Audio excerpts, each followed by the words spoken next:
In today's video, we will cover the first part of the monthly magazine, December 2025, Polity and Governance, coming from Vision IAS. Now we will cover all these topics of polity and governance. Digital constitutionalism. This discussion started recently when the central government considered making it mandatory to pre-install the Sanchar Sathi app on mobile phones. Although this decision was later withdrawn, it raised many concerns in the society regarding consent, surveillance, misuse of data and increasing government interference. This is where the need for digital constitutionalism is felt. In simple words, it means applying the fundamental principles of our constitution like freedom, dignity, equality and rule of law in the digital world as well. Just as our country's constitution limits the powers of the government, digital constitutionalism seeks to ensure that there are constitutional limits on data collection, artificial intelligence, and the use of algorithms. It wants the use of digital power to be held accountable in the same way as any traditional government department. Now the question is, why is this needed? The first major reason for this is the increasing power of the government in the digital sector. Today's governments are controlling the public through modern technologies like predictive policing, facial recognition technology and massive data collection. If this power is not curbed, it may violate the right to privacy under Article 21 and the right to equality under Article 14 of the Constitution. The second reason is the emerging dominance of big tech companies. Today companies like Google, Facebook and Apple are working like the government of a country. They decide what you say, which is called content moderation, and they decide which apps have access to the market. These companies are run by algorithms that no one understands and have no democratic accountability. When these private companies affect the rights of the public, it becomes necessary to apply constitutional principles to them also. The third major threat is to our democracy. Today, digital platforms are influencing elections and public opinion through misinformation, deepfakes, and advertisements. This is increasing polarization in society which weakens our democratic discussions. In such a situation, it is very important to save the digital foundation of our democracy. The relief is that courts around the world have now started recognizing digital rights. In India too, in the 2020 Anuradha Bhasin case, the Supreme Court had made it clear that expressing one's views through the internet is a part of freedom of expression under Article 19 of the Constitution. But there are many challenges in this path. The biggest challenge is unrestricted surveillance. When your location and biometrics are monitored all the time, people become afraid to speak their mind. Apart from this, our privacy is also being violated because in the name of collecting data, we give our consent by just clicking without reading. Another problem is the opaqueness of the algorithms. When computers start taking decisions on their own in government welfare schemes or police action and we do not know why that decision was taken, then it is against the principles of justice. Today, digital power has been concentrated in the hands of a few government agencies and big companies, due to which the common citizen has become just a data commodity. Often these AI systems also exhibit racial or social biases that can unfairly target vulnerable groups. Finally, the biggest problem is that we lack any strong independent institution or judicial control to monitor these technologies. Now we will talk about what legal avenues are currently available in India to protect our digital rights. The biggest step in this direction in India was the 2017 Justice K.S. Puttaswamy case, in which the Supreme Court declared the right to privacy as a fundamental right under Article 21. The government then came up with the Digital Personal Data Protection Act 2023, which provides a legal framework for how your data will be collected and processed. This law sets out the rights and duties of both citizens providing data and companies holding data.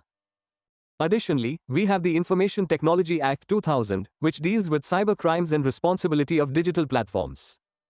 There are also specific rules for different sectors, such as Cert-in guidelines for cybersecurity and IT rules 2021 for social media platforms. Another important thing is net neutrality. This means that internet service providers will not block any information on the internet or increase or decrease its speed. It has been implemented in India on the recommendations of TRAI so that all data on the internet is treated equally. There are different opinions on this around the world. The European Union is at the forefront, recognizing digital rights as fundamental rights through stringent regulations like the GDPR. On the other hand, in America, market and freedom of speech are given more priority. At the same time, the United Nations is also continuously trying to extend human rights to the digital world. To move forward, we need to constitutionalize our digital governance. This means that rights such as privacy and access to data will need to be clearly written into law. Also, the Data Protection Board to be formed under the DPDP Act will have to be made completely independent and accountable to the Parliament. Government surveillance should only take place in exceptional cases of national security, and that too after court permission. Companies should also disclose their algorithms, especially when they are making decisions about a person's job or benefits. It is also important to seek the advice of the general public and experts in the law-making process and to make citizens digitally literate so that they can ask questions for their rights. Ultimately, digital constitutionalism is not just a matter of technology, but a matter of balance of powers. As governments and companies become increasingly dependent on data and AI, our constitutional values like liberty and equality must serve as a strong safeguard. Only when our technology is transparent and citizens are aware will technological advancements strengthen our democracy rather than weaken it. You can also watch the video of PT 365 on our channel, in which we have covered current affairs in full detail. Balancing AI innovation and copyright. Recently, the Department for Promotion of Industry and Internal Trade, Government of India, which comes under the Ministry of Commerce and Industry, has released a working paper on this issue. The main objective of the committee that prepared this paper is to create a framework that will protect the rights of content creators and also ensure universal access to innovation and technology in the field of generative AI. When we talk about AI and copyright, two main legal concerns arise. The first is whether copyrighted material can be used to teach AI models. And secondly, who will own the copyright on things created by AI? The working paper that has just come out focuses primarily on the first point, i.e., the use of content for AI training. The outputs created by AI will be discussed in future papers. If we look at the current legal framework in India, we have the Copyright Act 1957. This law gives the author or artist the exclusive right to reproduce, store or modify his work. It also has a provision for fair dealing, which allows certain content to be used without permission for specific purposes such as studies, research or news reporting. But the biggest problem is that Indian law does not yet provide any such explicit exemption for text and data mining or AI training. This is why many controversies are arising regarding the use of copyrighted material in AI training. Often, materials are used to teach AI that have not been licensed from their owners. For example, the case of NI Media vs OpenAI is currently going on in the court. The main question here is whether using news and articles to teach AI is a violation of copyright or should it be considered fair dealing. There are two different sides to this issue. Content creators and rights holders say that if their work is used unrestrictedly by AI, the value of human creativity will be diminished. They are demanding that their consent be taken for the use of their material and that they be compensated for it. Several studies show that AI models sometimes reproduce the same content they have learned, which is a direct violation. Also, the question remains that if AI creates something wrong, who will be responsible for it? On the other hand, AI developers argue that they need a huge amount of data to build a better and more accurate AI. If too many restrictions are placed on data, AI development will be stunted and problems like bias may increase. They believe that teaching AI and creating datasets is not a copyright infringement because they are not copying an artist's art, but learning from its non-expressive elements. The solution offered by the government to resolve this debate between AI and copyright is quite interesting. This report proposes a hybrid model, which is being called One Nation, One License, One Payment. Under this model, a universal blanket license has been talked about. This means that all legally available copyrighted materials can be used to teach AI through just one license. For this, it has been suggested to create a central institution which will be named CRCAT. It will be a non-profit organization that will collect royalties from AI developers. The special thing is that flat royalty rates will be fixed for this. A government committee will decide what percentage of the total earnings of the AI system should be taken as royalty. The advantage of this will be that new startup companies will not have to pay huge fees in the beginning. Additionally, content creators and copyright owners will be assured of receiving their rewards for their hard work. However, in this model, rights holders will not have the option to refuse to provide their content for AI training.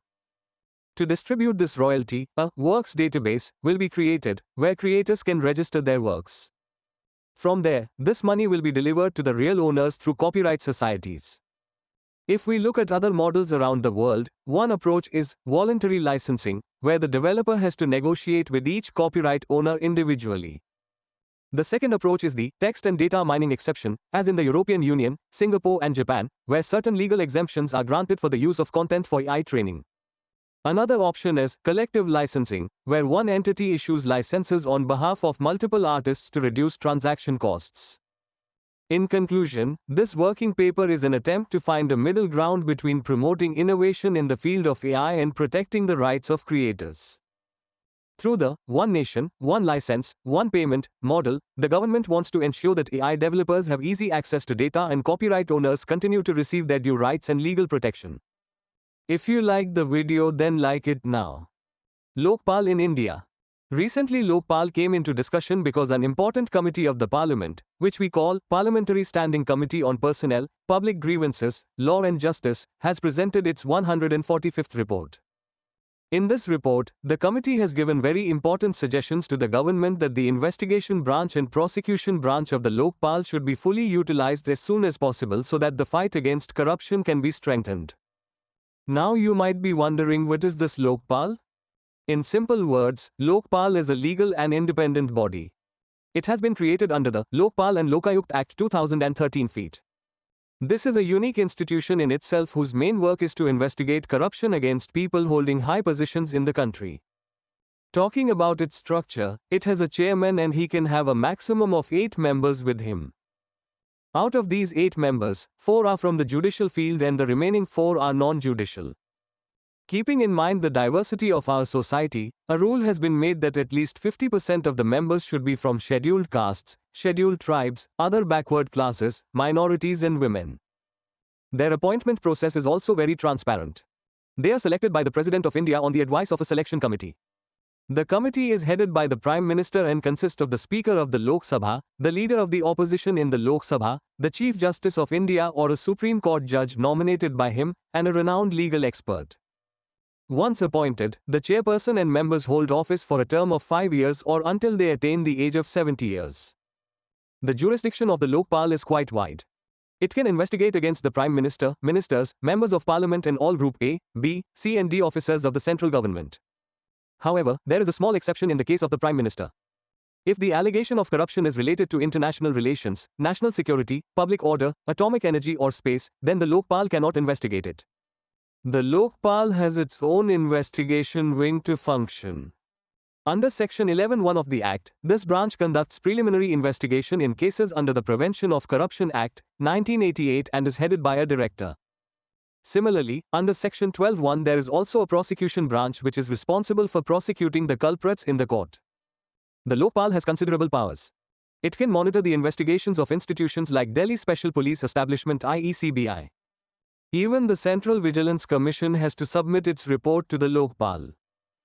During the initial investigation, the Lokpal has the powers of a civil court, that is, it can summon anyone or call for evidence. Now we will talk about Lokpal, a very important post in the Indian governance system, and will know who are those people who can take up the responsibility of this post. First of all, let us talk about the chairman of Lokpal, who is the head of this institution. Only that person is considered eligible for this post who has either been the Chief Justice of India or a judge of the Supreme Court. Apart from this, if a person is very prestigious and respected in the field of law or society, i.e. an eminent person, then he can also be made the president. Now let us discuss about judicial members because it is very important to have judges in Lokpal. To become a judicial member, a person must be a judge of the Supreme Court or have been the Chief Justice of a High Court. There are some other members in the organization whom we can call expert members. For these posts, such eminent persons are selected who have a long specialized experience and expertise of at least 25 years.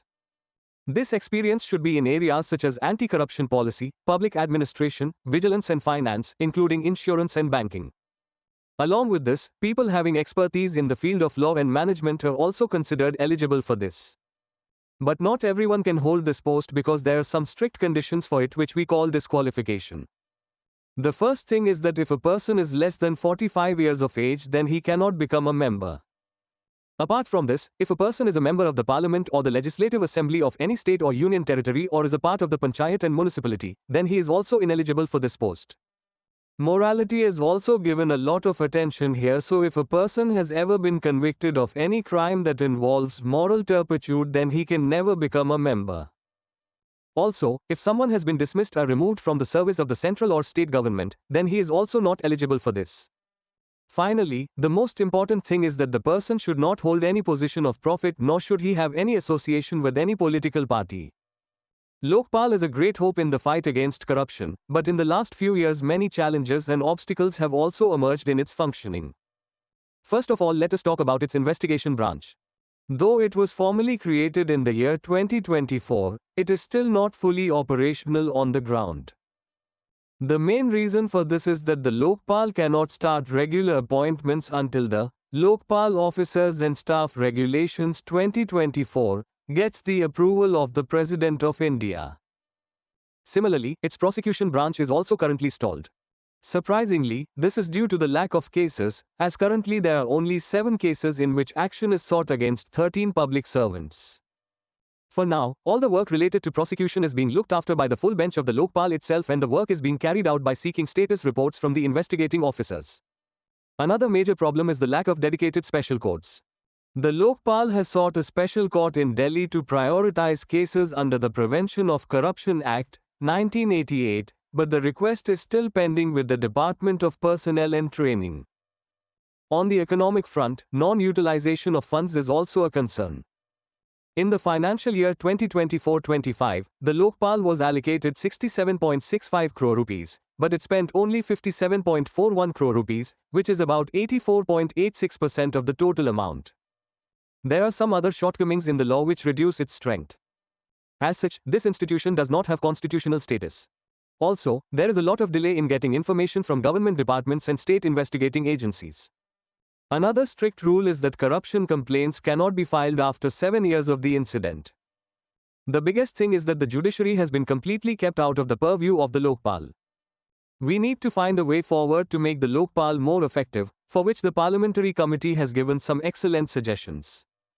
The committee says that both the investigation and prosecution branches should be fully activated within the next 6 months.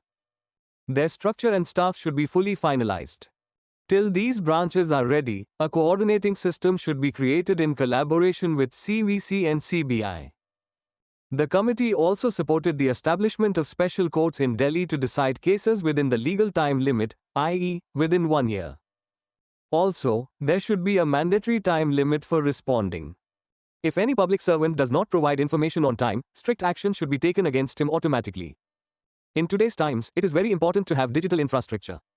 The committee has suggested that secure digital platforms should be used for sharing information and artificial intelligence should be used for data analysis. Corruption has become more complex than ever before, so experts in forensic accounting and cyber investigation should be recruited in the Lokpal. Finally, it is most important to make the public aware of their rights and the role of Lokpal, so that a society is created which does not tolerate corruption at all. In conclusion, the Lokpal has full legal power, but due to staff shortage and procedural complexities, its effectiveness is still limited. If the institution is strengthened in time, technology is used and public trust is won, then it will truly prove to be the country's strongest guardian against corruption. You can watch the full video of Vision IAS Magazine 2025 in Hindi and English from this courses tab. RFCTLARR Act 2013. Recently this law is in discussion because the Parliamentary Standing Committee on Rural Development and Panchayati Raj has presented its latest report. In this report, the committee has closely evaluated how successful this law has been over the years and what challenges are being faced in implementing it. For your information, let me tell you that this 2013 law replaced the old Land Acquisition Act 1894 of the British era. Its main objective is to provide adequate compensation to those who lose their land, to bring transparency in the process of acquiring land and to make concrete arrangements for the rehabilitation of the affected people. There are some very important provisions of this law which make it special. First, it prohibits arbitrary land grabbing. The law clearly states that land can be acquired only for public purpose, such as infrastructure projects, urbanization, or industrial corridors. This law is very liberal in terms of compensation. If the land is in a rural area, then up to 4 times the market price is given, and in urban areas, the rule is to give 2 times the market price. Talking about consent, if a private company is setting up a project, then consent of at least 80% of the affected families is necessary. Whereas if the government and private sector are working together, then the consent of 70% of the families is mandatory. Another unique provision is that if the acquired land is not used for 5 years, it will either have to be returned to its original owners or put into a land bank. Also, to protect the interests of farmers, agricultural land can be acquired only as a last resort. To acquire land in tribal areas, it is necessary to respect local rights. Before acquiring any land, the government has to conduct a social impact assessment to find out what impact the project will have on the society. Along with this, it is also mandatory to provide facilities like house, employment, or financial assistance for livelihood to the affected families. Talking about the institutional structure, monitoring committees have been formed at the national and state levels under this law. Also, Land Acquisition, Rehabilitation and Resettlement Authority has been established to settle disputes. Although certain projects like defense, railways and nuclear energy are exempted from the land acquisition process, they too have to follow the compensation and rehabilitation rules. After this report of the committee, it is expected that in the coming times the process of land acquisition will be more humane and just. The intention of this land acquisition law was very noble, but while implementing it on the ground, many serious challenges and shortcomings have come to light, which are very important for us to understand. The first problem is regarding social impact assessment and environmental impact assessment. Many times it has been seen that these surveys remain just a formality. The report is prepared in such a way that it appears to be in favor of land acquisition, thereby ignoring the real social harm. Moreover, the National Monitoring Committee has largely failed to address public anger and grievances over major projects such as the Ken-Betwa Link project and the Polavaram irrigation project. The situation is even more worrying in tribal and scheduled areas. There, consultation with Gram Sabhas has become a mere paperwork and the weaker sections are kept out of the process. The provisions of the PESA Act 1996 and the Forest Rights Act 2006 are also being violated. Often forest land is acquired without the rights of the inhabitants having been settled. Another trick that is seen is manipulation of land classification. In large road projects like Bharatmala, rural land is sometimes declared urban or greenfield, land is converted into brownfield to take advantage of regulations. Even in the name of rehabilitation, land is often shown only on paper or such land is given which is not suitable for farming. The biggest structural failure is that even after 10 years of enactment of the law, many states have not yet created a dispute resolution authority. To solve these problems, the Parliamentary Committee has given some very concrete and humane suggestions. The committee believes that the role of the Gram Sabha should be further strengthened. The consent of the Gram Sabha should be made mandatory for any land acquisition and they should also have the right to reject the proposal. The compensation approach also needs to change. It should now provide a livelihood value, not just the cash value of the land. This means that if someone loses their connection to forest, water or community property, they should be compensated for that too. Loss of forest-based rights should be considered economic displacement and should provide full rehabilitation. There is a need to create a central monitoring and grievance redressal mechanism to prevent fraud in land classification. A very modern suggestion is to make the affected people stakeholders in the project, rather than just compensating them once. They should either get a share in the equity of the project or a share of the project's earnings, so that they remain financially secure in the long run. Especially for tribal families, the rule should be that they should not be removed from the new place until the house, electricity, water and fertile land are completely ready there. Finally, to bring transparency, a digital portal should be created where all documents related to land acquisition, such as CR reports and compensation information, are available to the general public.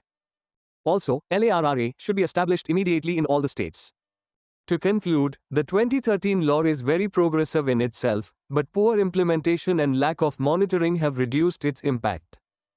Only if we empower Gram Sabhas and make rehabilitation more humane, will land acquisition truly become people-centric. You can watch the videos of Vision IAS Magazine of all these months from these playlists. Panchayats Act 1996. Recently, the Ministry of Panchayati Raj celebrated the completion of 30 years of the enactment of this law. This law is not just a paper document, but it implements Article 243(m)(4)(b) of our Constitution in real life. It extends the rules of Panchayati Raj to special areas which we call 5th Schedule areas. The law applies to 10 states in India with a high tribal population: Andhra Pradesh, Chhattisgarh, Gujarat, Himachal Pradesh, Jharkhand, Madhya Pradesh, Maharashtra, Odisha, Rajasthan and Telangana. The good news is that 9 out of these 10 states have made their own PESA rules, and Odisha has also prepared its draft. The most beautiful thing about the PESA Act is that it gives legal recognition to the right of tribal communities to manage their traditions, social customs and community resources in their own way. Here democracy does not only mean voting but also preserving one's culture. There are special rules here regarding reservation also. Seats are distributed according to population, but at least 50% of seats are reserved for scheduled tribes. Moreover, in these areas, the post of Panchayat President is reserved only for a scheduled tribe person at every level. If a member of a small tribe fails to win the election, the state government also has the power to nominate them at the block or district level. Now let us talk about those powers which have been given directly to the Gram Sabha and Panchayats. State governments must ensure that these institutions have the power to regulate drug abuse, that is, to prohibit or regulate the sale of goods like alcohol.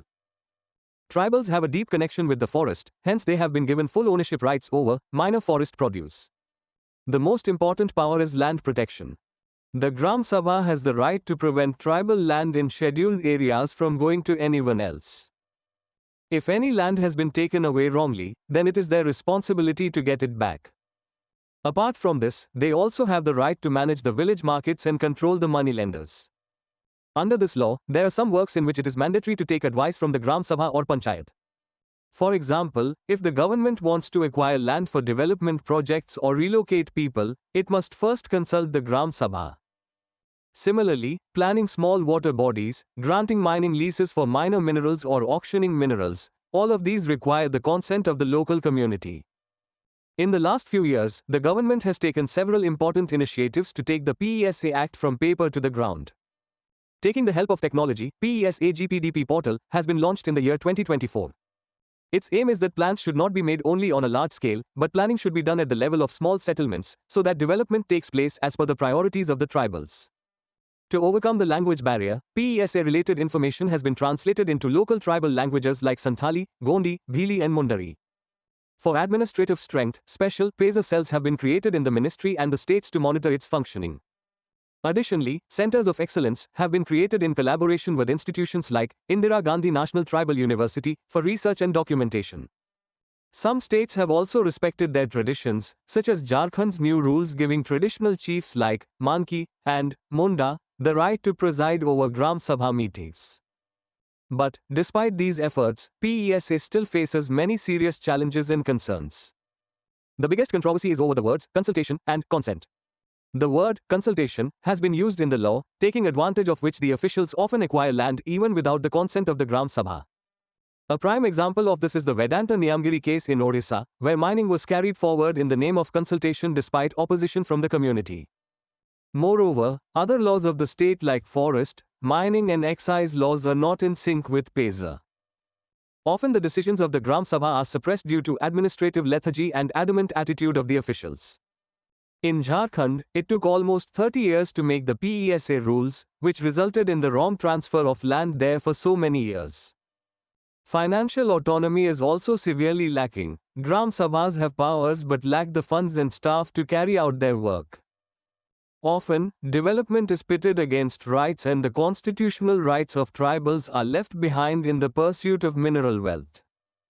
To make PESA truly successful, we need to have a very clear path forward. First, states should immediately reform their old laws to bring them in line with PESA. Second, the legal interpretation of the term consultation should be strengthened to mean prior informed consent, as was stated in the principles of the Niyamgiri case. No project should be started without the consent of the Gram Sabha. The digital portal should not be used merely for filling in data, but to see through social audit what changes have taken place on the ground. Gram Sabhas should get funds directly so that they can become self-reliant. Most importantly, we must change the definition of development. Development should not be imposed from above, but should be community-led and sustainable. To conclude, with the completion of 3 decades of the PESA Act, it is time to transform it from a mere paper process into a robust system. With technology, linguistic connectivity and administrative accountability, PESA can become not just a legal promise but a living framework for tribal self-governance. Prevention of Sexual Harassment Act 2013. Recently, this law came into discussion because the Supreme Court has further expanded the scope of this law in the year 2025, in the case of Dr. Sohail Malik versus Union of India. The court has given a very important decision that if a woman is harassed or molested by a person from an outside organization at her workplace, then that woman can file a complaint with the Internal Complaints Committee of her own office, which we call ICC. He doesn't need to go to that outsider's office. This means that now the ICC of one office has the right to take action against the employee of another office also, so that it becomes easier for the victim woman to get justice. If we talk about the roots of this law, the POSH Act originated from the directions given by the Supreme Court in the famous Visakhapatnam vs. State of Rajasthan case of 1997. A special feature of this law is its Section 16, which ensures that the identity of the complaining woman, the contents of the complaint and the investigation proceedings are kept completely confidential and are not made public. Now the question arises that what is sexual harassment?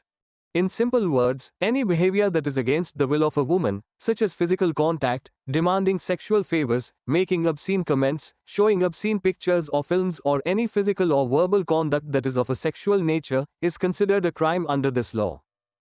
This law also makes the definition of workplace very broad. Workplace does not just mean the four walls of the office, but it includes wherever you go during work or in connection with work, even the office car. This law applies to both organized and unorganized sectors. The definition of a victim woman is very broad, including women of any age or employment status. Be it a permanent employee, client, customer or a domestic maid, everyone has been given protection under this law. There are 2 types of committees for redressal of complaints. The first is the Internal Complaints Committee called ICC. This is mandatory in every government or private institution where 10 or more employees work. This committee consists of at least 4 members, half of whom must be women. It is headed by a woman officer and consists of 2 staff members with social service or legal knowledge and 1 member from an NGO. The second committee is the Local Complaints Committee called LCC. It is made by the district magistrate for small establishments having less than 10 employees. It has 5 members and here also half the members are women. It is headed by a reputed woman from the field of social service. The tenure of the members of both these committees is 3 years and they have powers equal to that of a civil court. The process of filing a complaint is also very clear. The aggrieved woman or her legal heir in case of her death or incapacity can file a complaint within 3 months of the incident. If there is any valid reason, this time limit can be extended further for another 3 months. Before starting the investigation, if the woman wishes, the committee can try for mutual reconciliation, but it should be kept in mind that the basis of this reconciliation can never be money. During the investigation process, the committee can either refer the case to the police or initiate its own investigation, which has to be completed within 90 days. The report has to be submitted to the employer within 10 days of completion of the investigation. If found guilty, the committee recommends action against the offender as per the company rules. If a party is not happy with the decision, it can appeal to the court or tribunal within 90 days. Finally, the law also provides for the prevention of false complaints. If it is proved that the complaint was made deliberately falsely, action can also be taken against the complainant as per the service rules.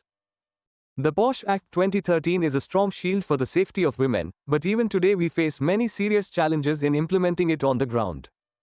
The first and biggest problem is the absence of internal committees. In many institutions, these committees have either not been formed or they have not been formed as per the rules. For example, 16 out of the 30 national sports associations in the country have not yet formed their ICC, which weakens the very framework of this law. Another big challenge is regarding the unorganized sector.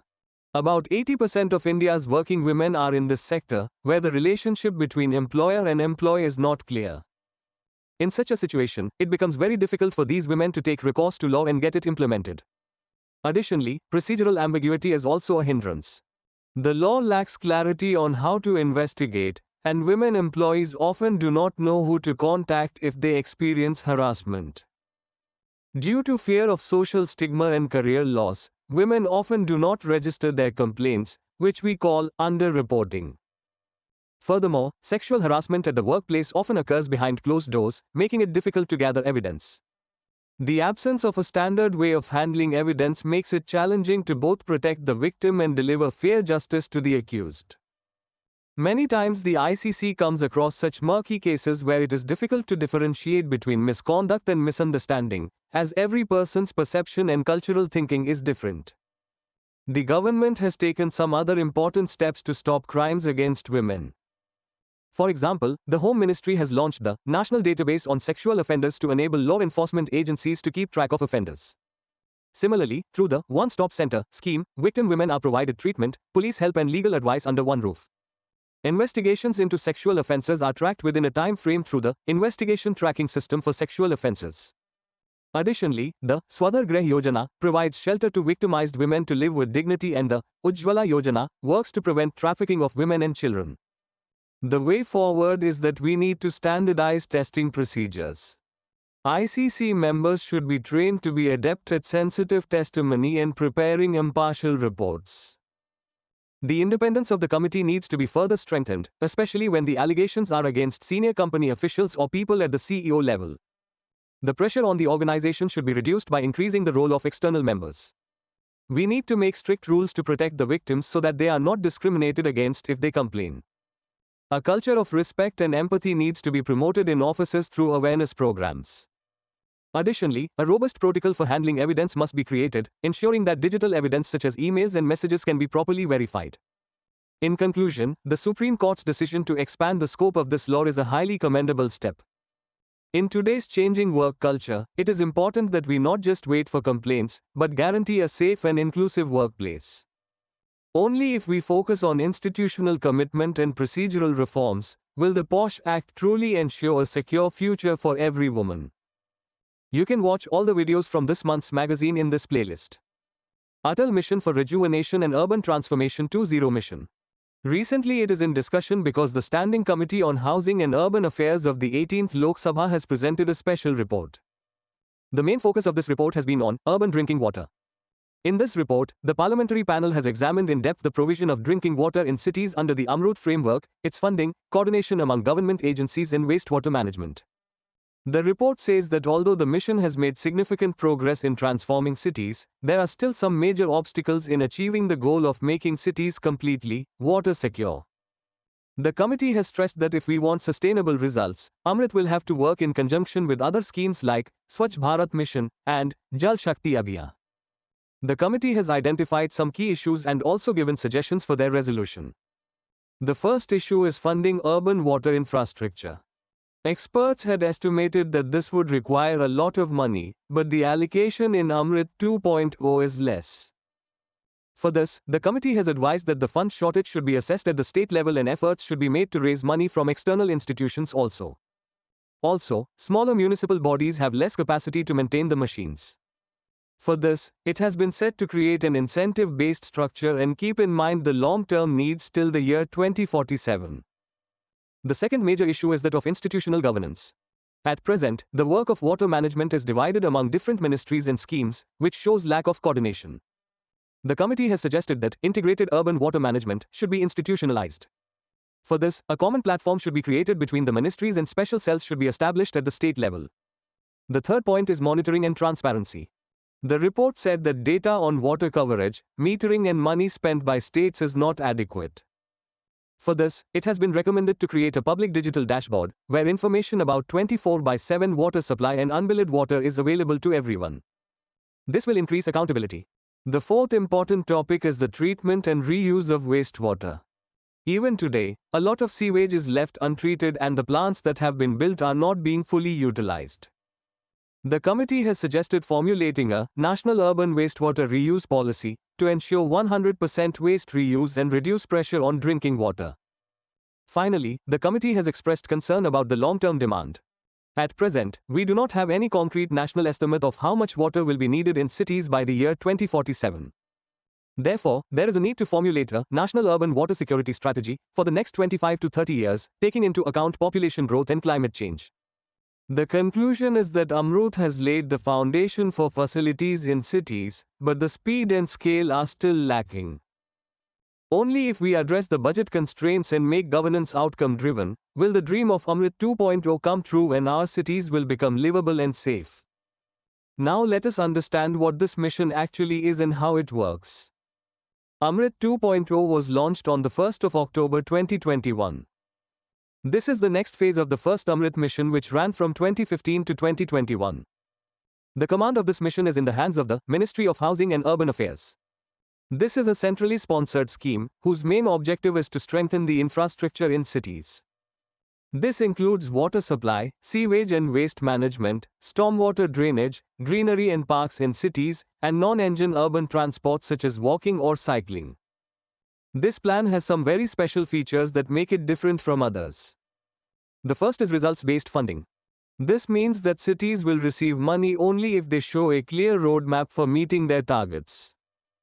A lot of emphasis has been laid on public participation in this, especially women's self-help groups are being included in it. To create a healthy competition among cities, a tool called Drinking Water Survey has been created, which will rank cities based on water quality and quantity, just like the Swachh survey. Another interesting rule is that cities with a population of more than 10 lakh are required to spend at least 10% of their budget through public-private partnership, i.e. in collaboration with the private sector. Modern technology is also being used extensively in this mission. New startups and lighthouse projects are being promoted under the technology submission. Additionally, a gig economy model is being created by engaging youth and women in feedback and assessment work through the Amrit Mitra initiative. The government is also ensuring that the changes are sustainable, so funding has been linked to the city's financial situation and improvements such as water efficiency. Now let's talk about how the scheme is implemented on the ground. This is a bottom-up process. First of all, cities prepare their City Water Balance Plan, in which it is seen how much demand for water is there in the city and how much is the supply. After this, projects are made under the City Water Action Plan to overcome that shortage. Then, by combining all these urban plans, a State Water Action Plan is prepared at the state level, which is sent to the highest committee of the center. Another very important part is the Urban Aquifer Management Plan, whose main function is to maintain the underground water level in cities. In this way, an attempt is being made to make our cities water-rich in a very scientific and data-based manner. Aviation governance in India.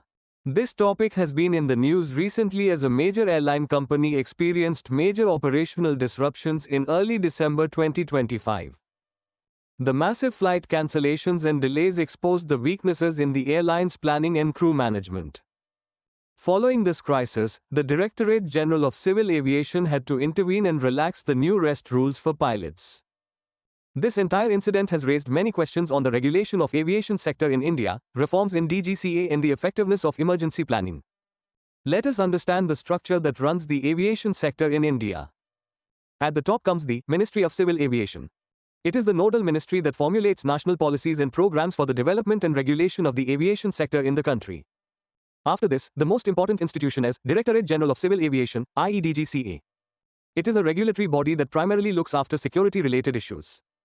Its job is to regulate air transport services within and outside India and enforce standards of air safety and airworthiness of aircraft. DGCA also coordinates with the International Civil Aviation Organization at the international level. For your information, let me tell you that India has been re-elected as a member of the ICAO Council for the period from 2025 to 2028. The Airports Economic Regulatory Authority of India was established in 2009 to regulate the charges and expenses levied at airports. It fixes tariffs for services offered at major airports and monitors performance standards there. Talking about security, the Bureau of Civil Aviation Security, or BCAS, is an independent department. It was created in 1987 and its main function is to set aviation security standards to protect international and domestic flights from any kind of illegal interference or threats. It follows the rules of Annex 17 of the Chicago Convention. If ever an aircraft accident occurs, the Aircraft Accident Investigation Bureau, or AAIB, is responsible for investigating it. It was established in 2012. It investigates all accidents involving aircraft weighing more than 2,250 kilograms or turbojet aircraft. However, if the aircraft weighs less than 2,250 kilograms and the case falls under the serious incident category, it is investigated by the DGCA. What are the challenges? The biggest issue is regulatory independence. The DGCA works very closely with the ministry, raising questions about its autonomy. The 380th report of the Parliamentary Committee also said that DGCA is facing severe staff shortage and is heavily dependent on external experts, which prevents it from being an effective regulator. Moreover, the division of work among different institutions here sometimes creates lack of coordination. Additionally, rapid growth in the market and the dominance of a few large airlines have also increased the risks. If a major airline fails, air traffic across the entire country could come to a standstill. Another bitter truth is that aviation fuel in India constitutes about 45% of the ticket price, whereas globally it is only 20 to 30%. This is because ATF is still outside the scope of GST and the VAT on it varies from 1% to 30% across states. Another major problem is regarding the repair of aircraft. Due to lack of specialist centers in India, even today 80% of the engines have to be repaired abroad. Along with this, issues like shortage of pilots, congestion at airports and customer complaints also need to be addressed urgently. However, the government is not sitting idle. Recently, major steps have been taken towards improvement. The Indian Aircraft Bill 2024 has abolished the 90-year-old Aircraft Act and introduced a single-window system for licensing. Additionally, the Protection of Interests in Aircraft Objects Act came into force in May 2025, which follows the Cape Town Convention. This law gives international companies the confidence that they can take back their aircraft in case of a crisis, making it cheaper and easier to lease aircraft in India. Apart from this, the UDAN scheme is connecting smaller cities and the National Civil Aviation Policy 2016 is further liberalizing the market. The way forward is to convert DGCA into an autonomous civil aviation authority, which can raise its own funds. We need to invest in the training and safety of our crews and pilots. The functions of investigation and safety should be completely separated so that any accident can be investigated impartially. Looking ahead, India has set a target of using 1% sustainable aviation fuel on international flights by 2027, taking it to 5% by 2030. Finally, it is important to legislate a passenger charter of rights for customers and create a dedicated ombudsman to ensure prompt redressal of passenger grievances. The conclusion is that India's aviation sector is at a turning point. Only if we make our regulatory bodies independent and invest in modern technology and human skills will we be able to meet global standards. UN Convention Against Corruption. Recently, the 11th meeting of the member countries of the United Nations Convention Against Corruption was held in Qatar. The meeting concluded with the Doha Declaration 2025 feat. In this declaration, countries around the world have been appealed to take the help of modern digital technologies and artificial intelligence to stop corruption. Its main objective is to further strengthen mutual cooperation between international law enforcement agencies to prevent cross-border corruption. Let us tell you that the United Nations Office on Drugs and Crime works as the secretariat of this entire conference. Now let us know what this UN Convention Against Corruption is. This is the only international agreement in the world that is legally binding. It was adopted by the United Nations General Assembly in New York in 2003 and came into force worldwide in 2005. Its main goals are to prevent corruption, promote integrity and accountability, facilitate international cooperation, and recover assets acquired through corruption. As of September 2025, 140 countries have signed it and 192 countries have become parties to it. It is a matter of pride for us that India is also a part of this important international agreement and stands strong in the global fight against corruption. Private Members' Bill to amend the 10th Schedule. Recently, a private members' bill has been introduced which seeks to allow MPs to express their independent opinion while voting on bills and resolutions. The bill aims to free MPs from the dictatorship of the whip under the 10th Schedule and improve the law-making process. Let us first understand why it was considered necessary to implement the whip under the 10th Schedule. The biggest reason for this was to stop defection without any principle. Before 1985, MLAs often switched parties for their personal gain, which was known as Aya Ram Gaya Ram politics in Indian politics.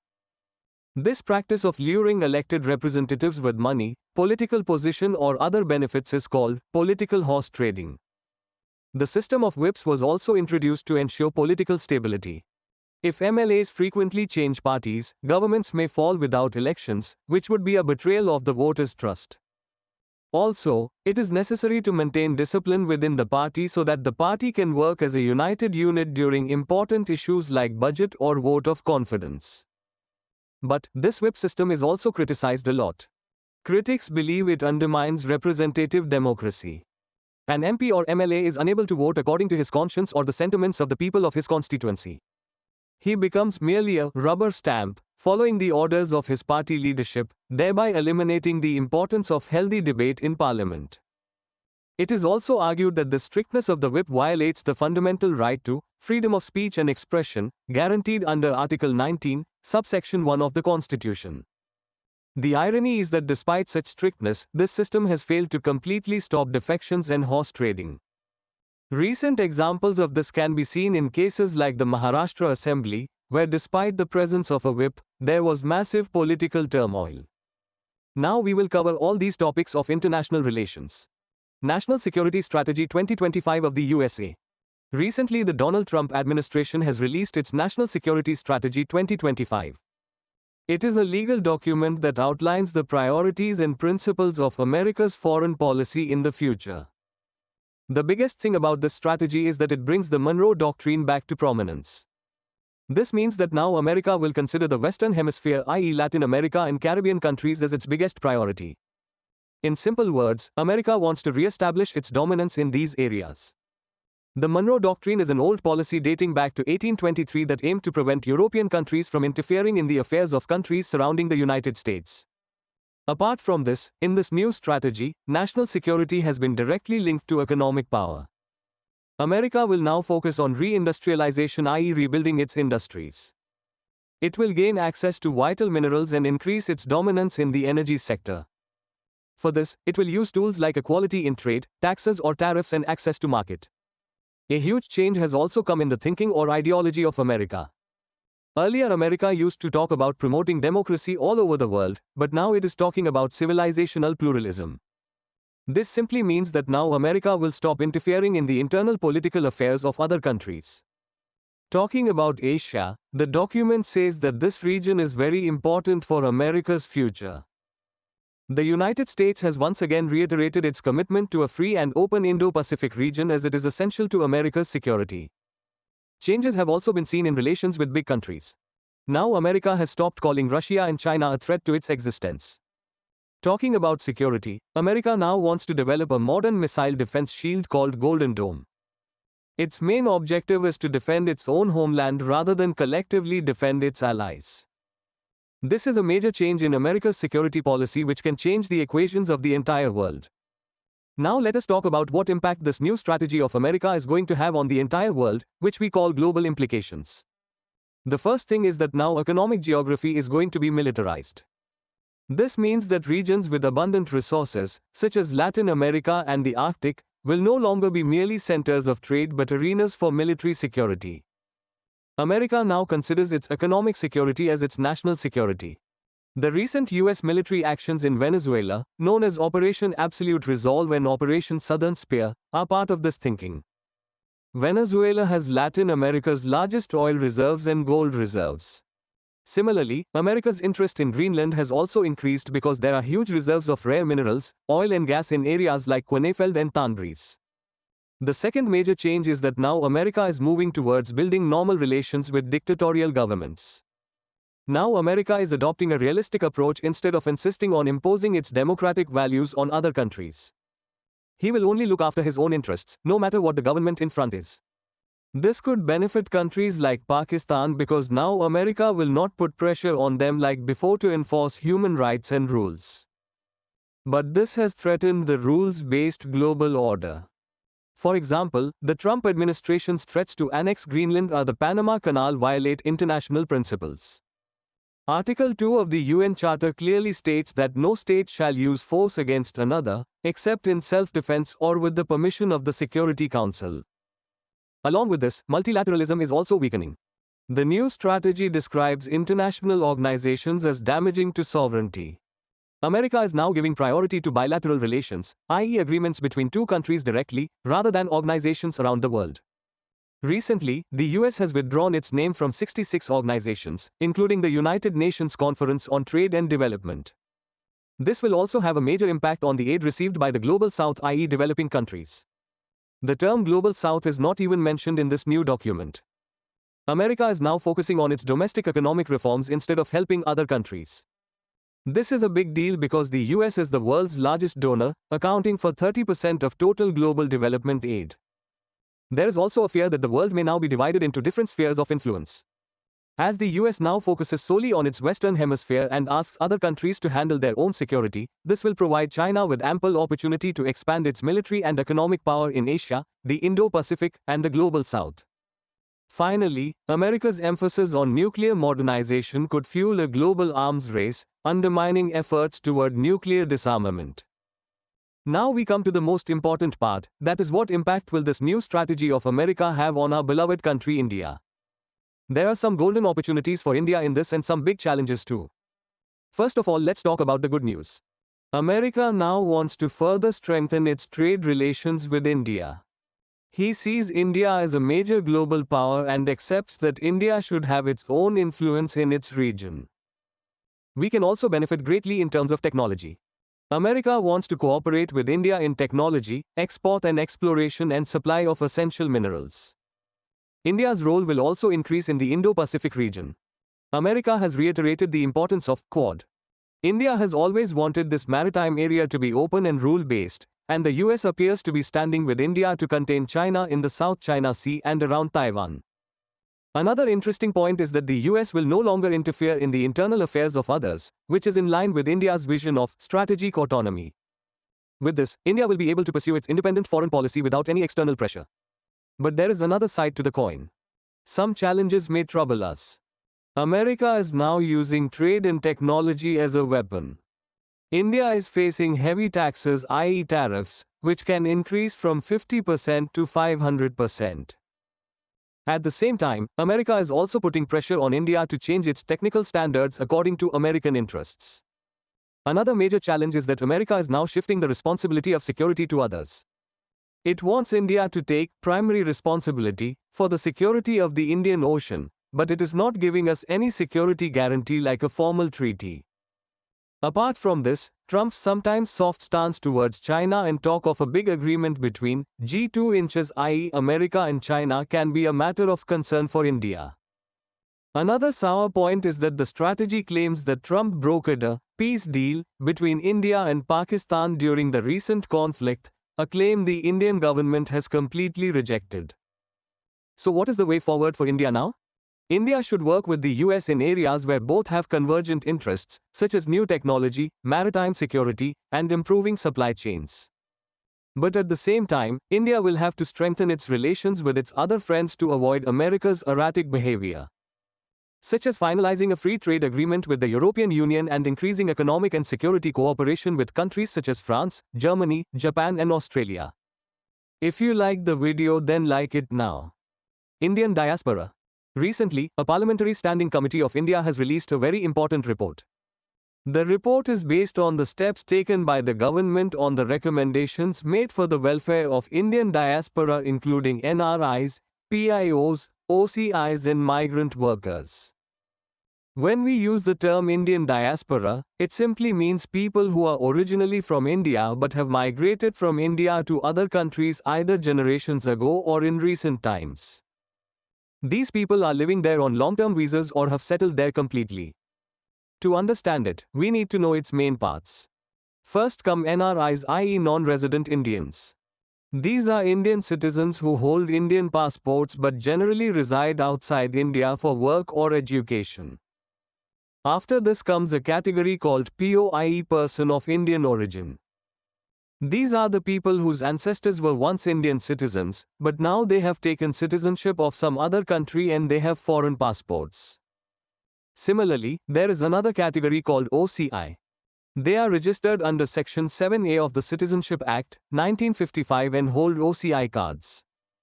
An important information is that in 2015, the government had merged the PO and OCI categories to simplify and streamline the procedures for Indians living abroad. Today, India's diaspora has become the largest diaspora network in the world. According to the data of January 2025, more than 34 million Indians are living abroad across the world. If we look at it in detail, these include about 17.17 million NRIs and about 17.18 million PIOs. This Indian community is present on every continent of the world, but its highest concentration is in some specific countries. Surprisingly, almost half of our total migrant population lives in just 10 countries. If we talk about the most populous countries, then America is at number 1, where about 5.7 million Indians live. After this, 3.9 million Indians are settled in the United Arab Emirates and about 2.7 million Indians are settled in Saudi Arabia.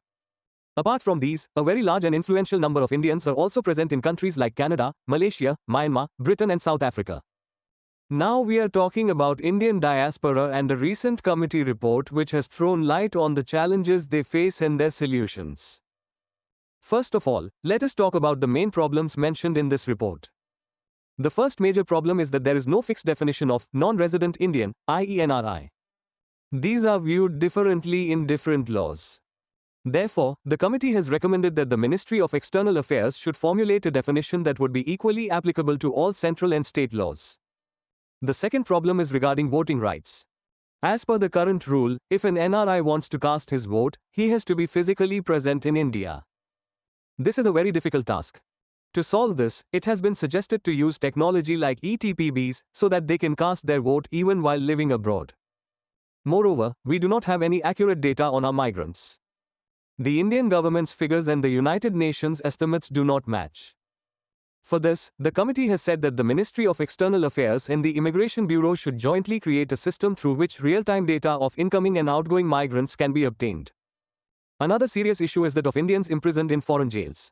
The transfer rate of convicted persons is very low. In the last 3 years, only 8 prisoners have been brought back to India. It has been recommended that the Home Ministry should enter into such agreements with other countries as well to facilitate the return of prisoners. Also, to curb illegal migration and unregistered recruitment agents, there is a need to open Protector of Immigrants offices in those states where this facility is not available at present. Now you might be wondering why these migrants are so important to us. In fact, the Indian diaspora is the biggest ambassador of our cultural and soft power. From Southeast Asia to every corner of the world, they have kept Indian culture and festivals alive. Their contribution financially is also incomparable. India has remained the largest remittance-receiving country in the world for the last decade.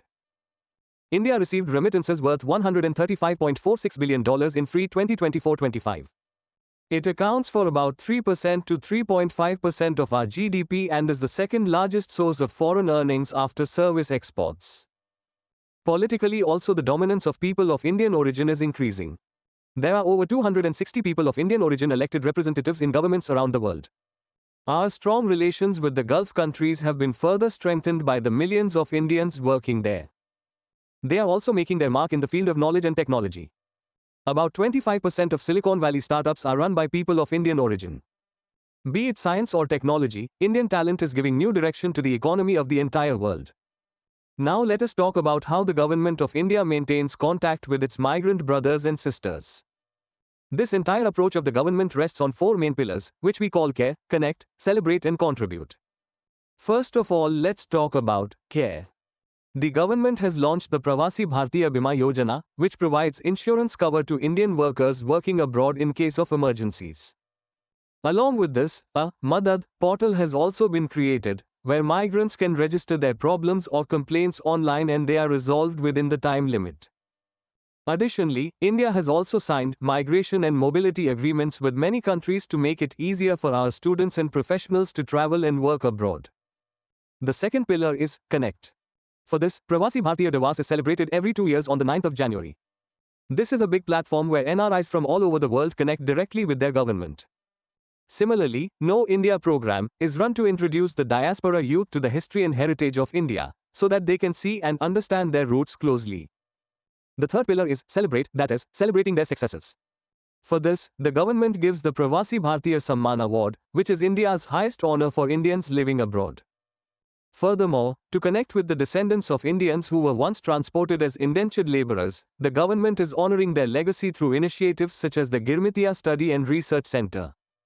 The fourth and last pillar is contribute, i.e., their contribution to the development of the country. For this, fellowships and schemes like Vajra, Prabhas and Vaibhav are being run. Its aim is to connect Indian scientists and researchers from across the world with institutions in India, so that they can bring their knowledge and experience to the benefit of the country. To conclude, we can say that the Indian diaspora has now become an extended family of India spread across the world. It is a great source of pride, support and influence for us. The way forward lies in strengthening this living bridge. This is a partnership where India is empowering its diaspora and the diaspora is helping India reach global heights. If we continue to work together in this manner, this relationship will become the mainstay of India's economic prosperity and its growing stature in the world in the years to come. You can also watch the video of PT 365 on our channel, in which we have covered current affairs in full detail. India-Africa relations. This topic has been in the news recently because the Prime Minister visited Namibia and Ghana in July 2025, and then Ethiopia in December 2025. These visits have written a new chapter of friendship between India and the African continent. Some very special things happened during these visits. During his visit to Addis Ababa, the Prime Minister was awarded Ethiopia's highest honor, the Great Honor of Ethiopia. With this, India and Ethiopia have elevated their bilateral relations to the level of a strategic partnership. In a major step forward in the field of technology, an agreement was reached to establish a data center at the Ethiopian Ministry of Foreign Affairs, and a debt restructuring agreement was also reached under the G20 Common Framework. If we look back at how India and Africa's relationship began, the story is centuries old. A sailor's diary from the 1st century AD, called the Periplus of the Erythraean Sea, tells us that Indian traders then went to Africa carrying cloth and iron tools and returned with gold and ivory. This is a testimony to our ancient maritime commerce. Talking about cultural connections, by the 12th century, people of the Siddhi community of Africa came to India and served as soldiers and sailors in the Indian armies. But these relationships got modern recognition from Mahatma Gandhi. Between 1893 and 1914, Gandhi developed his principles of satyagraha against racial discrimination on African soil, which later inspired the independence movements of both India and Africa. After independence, Prime Minister Jawaharlal Nehru called Africa a sister continent and linked India's independence to Africa's liberation. India strongly supported the sovereignty of African countries during the Cold War through the non-aligned movement. Times changed, and after the economic liberalization of 1991, this relationship was no longer limited to ideology but transformed into economic cooperation. To further strengthen this, the India-Africa Forum Summit was started in the year 2008, which has today become an institutional framework of our cooperation. It is very important to understand the importance of this deep relationship that is developing between India and Africa. Let's take a closer look at how special this partnership is for both. First of all, from India's perspective, Africa is a strategic and geopolitical partner for us. India and Africa together raise the voice of the Global South and advocate for reform of major institutions like the United Nations and the World Trade Organization. The recent G20 membership of the African Union on India's initiative is a proof of this growing strength. Our engagement is also increasing in the field of defense. We are strengthening maritime security through organizations like EURA and exercises like Milan. Recently, the Indian Navy has started a huge exercise with African countries, which has been named Africa-India Maritime Engagement, IEIKIME. On the economic front, Africa's emerging markets and the important minerals present there like cobalt and manganese are very important for India's manufacturing and green revolution. About 48.1% of the world's cobalt is found in Africa. Africa is also a boon for energy security as it has immense potential for solar and wind energy. The International Solar Alliance, initiated by India, is working on small grids and solar projects there to provide electricity to the villages of Africa. Now if we look from the perspective of Africa, how important India is for them is evident from the trade figures. India-Africa trade is projected to cross $100 billion in 2024-25, making India their third largest trading partner. India buys crude oil and diamonds from there, while sending medicines and food products in return. Also, India's Blue Helmets, i.e. peacekeepers, are always at the forefront in maintaining peace in Africa. Since independence, around 2 lakh Indian soldiers have served there. The Indian expatriate community of more than 30 lakh living there is also making a big contribution to the progress of Africa. It started in the 1830s when the British started taking Indians there as laborers. Today those same people are the axis of development there. The most special thing about India's help is that it is without any conditions. We call it the Kampala Principles, which means we help Africa based on its priorities, not impose our conditions on them. To bring about change at the grassroots level, India is running projects like Solar Mammers, where rural African women are brought to India and trained as solar engineers. Additionally, we are also providing them with affordable military equipment like helicopters and armored vehicles so that they can protect themselves. Now a new chapter is being added to this journey of friendship between India and Africa, which we call Digital Partnership. India is helping to digitalize Africa's future through its technology and experience. First of all, let's talk about digital connectivity. India is now sharing the strength of its India Stack with African countries. Its aim is to provide facilities like banking and e-commerce to the rural population there. You will be happy to know that India's UPI and RuPay card have been launched in countries like Mauritius and Namibia, so that people there can also make digital payments like us. The digital world is as easy as it is dangerous. That is why India is also helping Africa in cybersecurity. We have agreements with countries like Egypt and Morocco to share experiences in securing digital infrastructure. Besides, a lot of work is also being done in the field of telecommunications. Internet speed and coverage between India, Africa and Europe is being enhanced through undersea cable systems such as Africa Pearls. In the field of education and health, India's Pan-African e-network, launched in 2004, is revolutionizing tele-education and telemedicine. Additionally, through networks like A-Vidyabharati and A-Arogyabharati, people there can study and seek medical advice from Indian experts while sitting at home. To simplify government work, India is also providing technology like DigiLocker there, an example of which is Zambia's Smart Zambia initiative. But there are some obstacles in the way of this deep friendship. The biggest challenge is China. China is increasing its influence there through its Belt and Road Initiative and huge investments.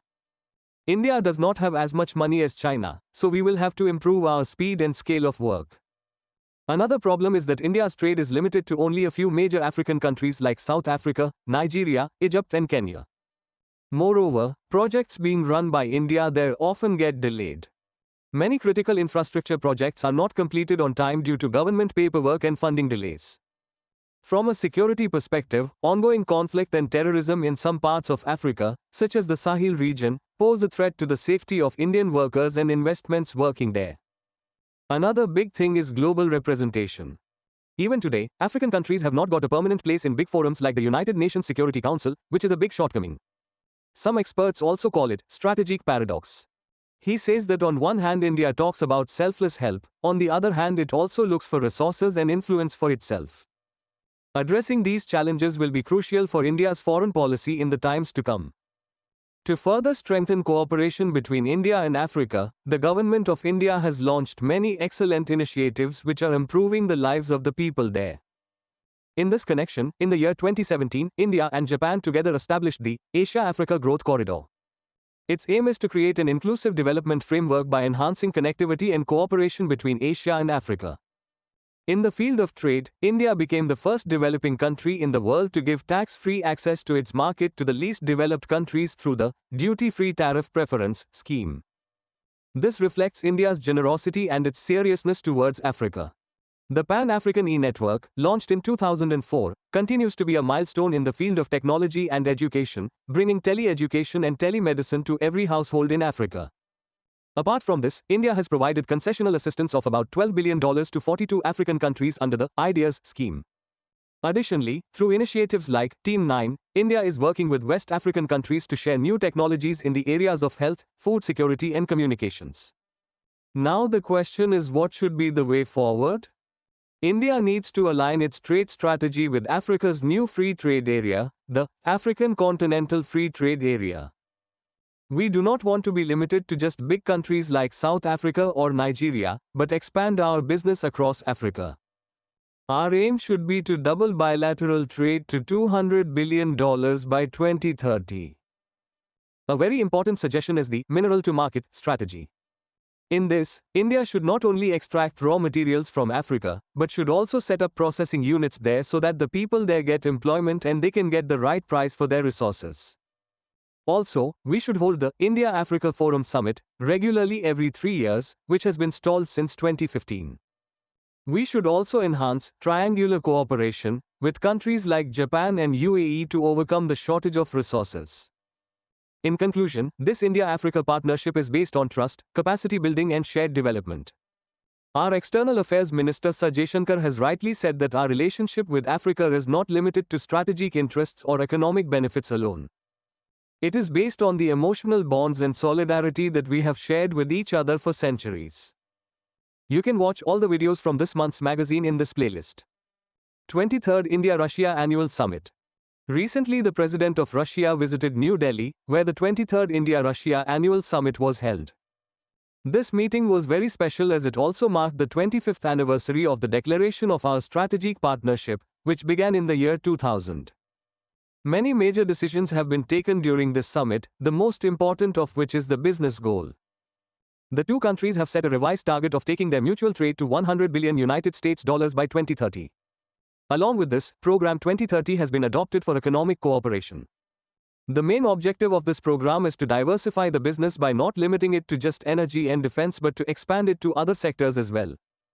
Talking about cooperation on international platforms, Russia has officially joined the India-led International Big Cat Alliance. This alliance is initiated by India and is headquartered in New Delhi. The work of this alliance is to conserve the 7 major big cats of the world, i.e. tiger, lion, leopard, snow leopard, cheetah, jaguar and puma. In today's times when there are many types of financial sanctions in the world, both the countries have agreed to promote their currencies, i.e. rupee-ruble settlement and to coordinate between the payment systems. You will be surprised to know that about 96% of our bilateral trade is already settled in national currencies.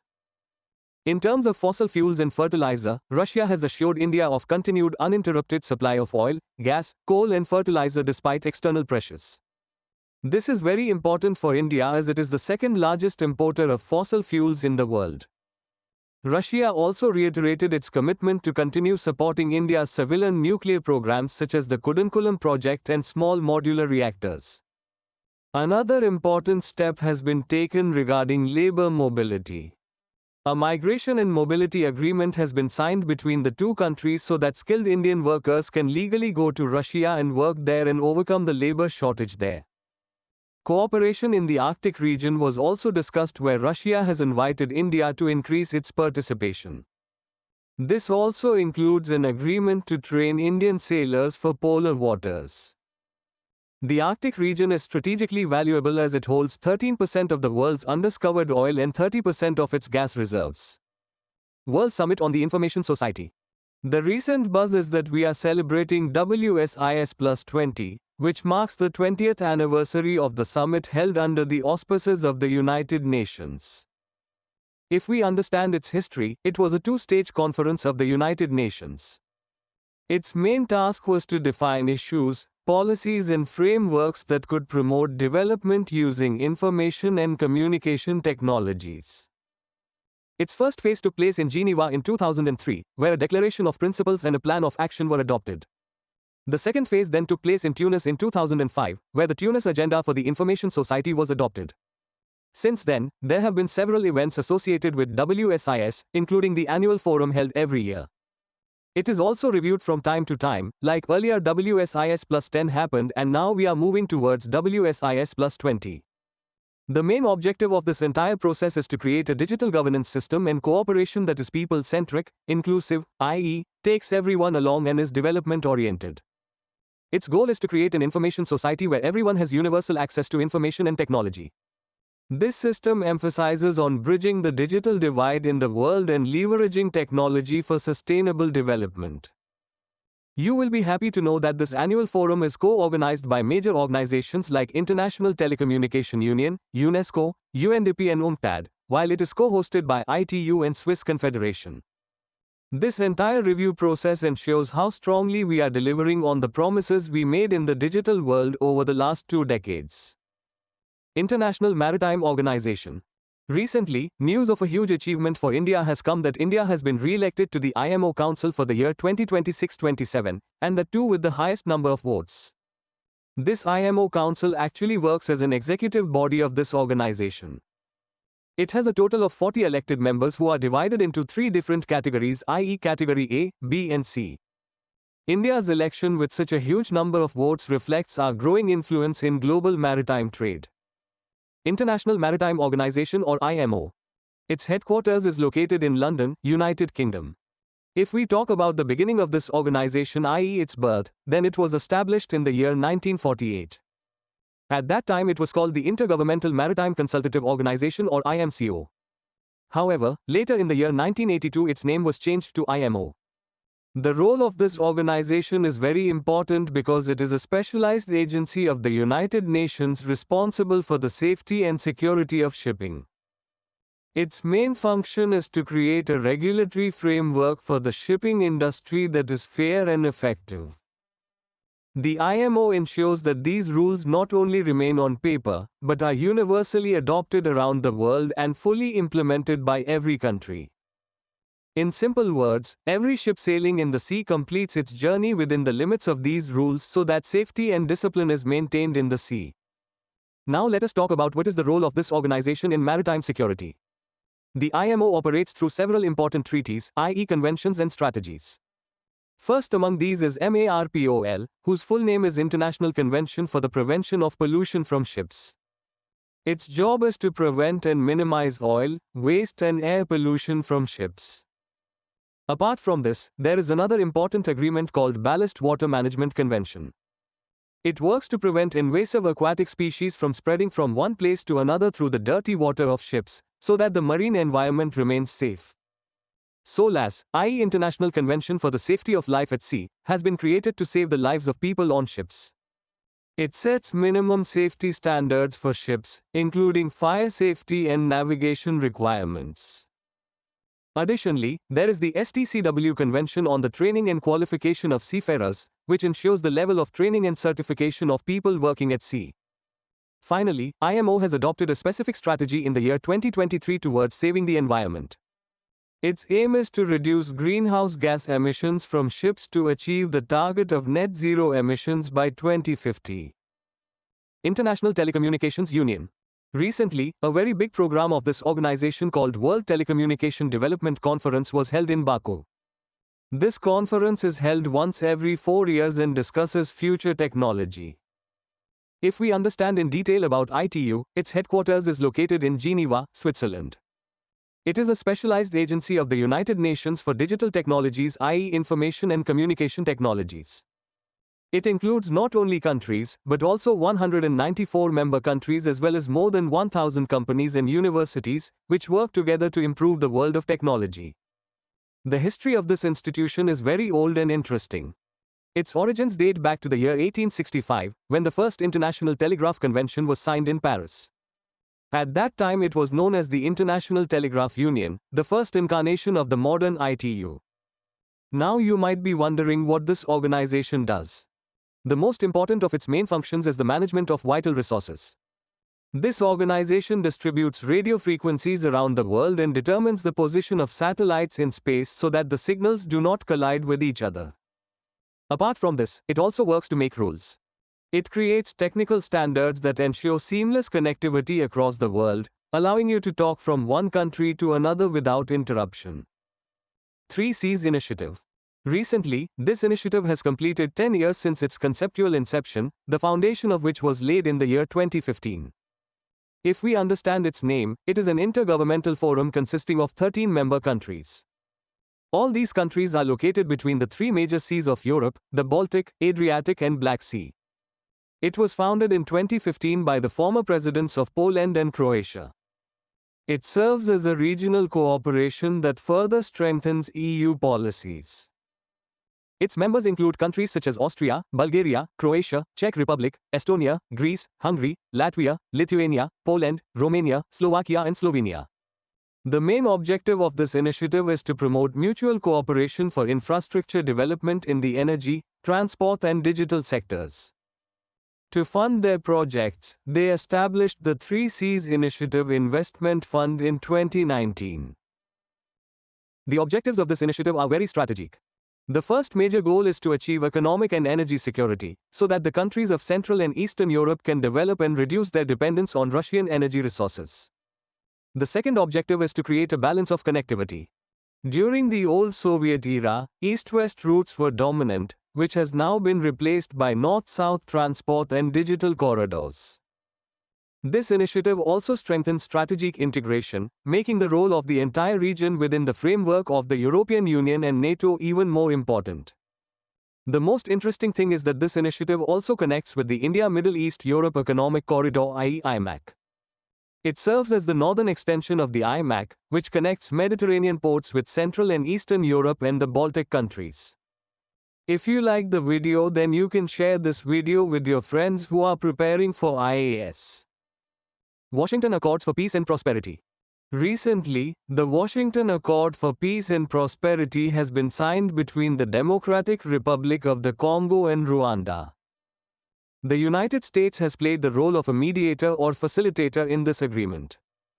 If we understand the story or background behind this, then for some time now, Rwanda-backed M23 rebels had started new attacks in eastern Congo, i.e. eastern DRC. Due to these attacks, people there were forced to leave their homes, meaning displacement increased and tension deepened in the entire area.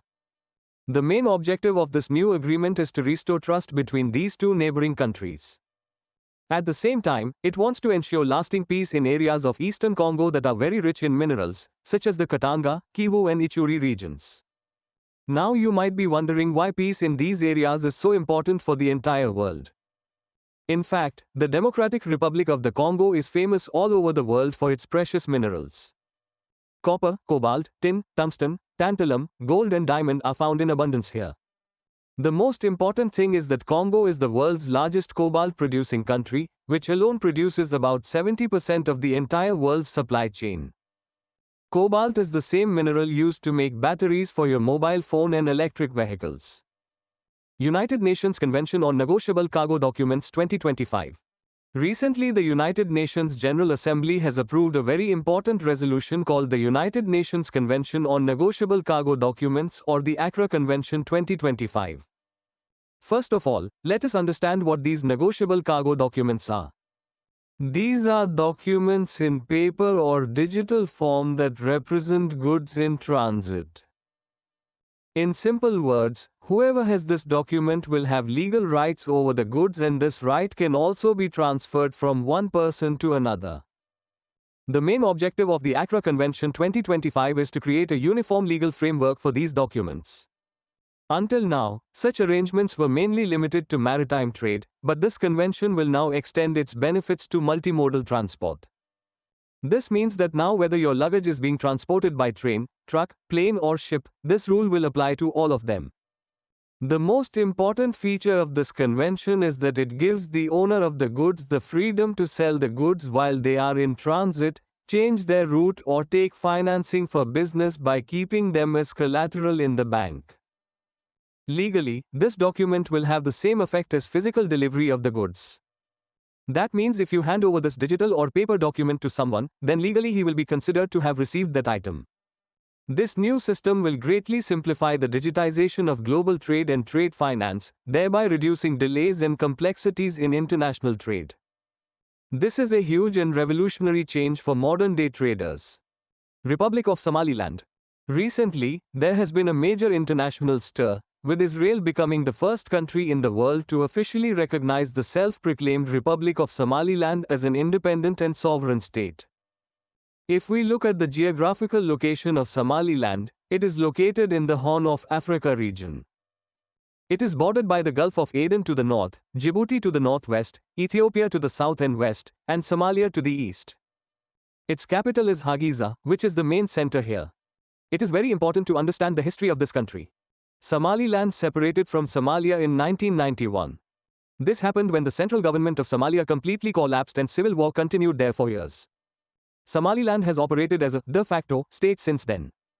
This means that even though the countries of the world may not have recognized it for a long time, in reality it has its own elected government, its own administration, and it has been functioning like a completely independent country. With this recognition by Israel, it is now hoped that Somaliland may receive further international support, which will have a profound impact on the politics and security of the region. Mubarak Al-Kabir Port. Recently, Kuwait has signed an important agreement with China to build Mubarak Al-Kabir Port. If we look at the geographical location of this port, it is located on Bubiyan Island of Kuwait. The main objective of building this port is to give a new impetus to trade and transportation in the region. Through this, Kuwait wants to diversify its economy, so that in future its dependence on oil earnings can be reduced and it can become a major center of trade. This project is an important part of China's ambitious Plan Belt and Road Initiative or BRI. Also known as the New Silk Road, it is a massive infrastructure project launched in 2013 under the leadership of China. There are two major parts to this entire plan. The first part is the Silk Road Economic Belt, which connects Europe, the Middle East, Central Asia, and the rest of Asia via land routes. The second part is the Maritime Silk Road, which connects the coasts of East Asia, South Asia, the Middle East, and Africa through sea routes. Kimberley process. Do you know that a beautiful diamond in your hand can also be the source of a war? To solve this problem, a system has been created which we know as Kimberley process. Recently, a very important decision has been taken in the full meeting of the Kimberley process, i.e. plenary, under which India has been selected to take over the chairmanship of this entire organization from January 1, 2026. This is a matter of pride for India as we will now monitor the diamond trade globally. If we want to understand the Kimberley process in simple language, then it is a tripartite initiative in which three different parties work together. In this, governments of different countries, international diamond industry, and people from civil society come together. The sole objective of all this is to completely stop the trade of conflict diamonds across the world. Now you might be wondering what these conflict diamonds are. These are actually rough diamonds that are used by rebel groups or their allies to purchase weapons and fuel armed conflict. The proceeds from these diamonds are used to destabilize or overthrow legitimate governments. Simply put, behind the shine of these diamonds lies the dark truth of war and violence. This important campaign includes 60 participants from across the world, including big names like India and the European Union. Together, these members control more than 99% of the world's rough diamond trade. This means that almost the entire world's diamond trade comes under the purview of this system. The Kimberley process implements very stringent certification protocols and compliance assessments to accomplish this. This is a process where every diamond must have a certificate attached to it proving that the diamond did not come from a war zone. This way it is ensured that all participating countries adhere to high standards and the international market is kept completely free from these blood diamonds. This system not only makes business transparent but also contributes to maintaining peace in the world. 3. Economy. Vikas Bharat Guarantee for Employment and Ajivika Mission Act, 2025.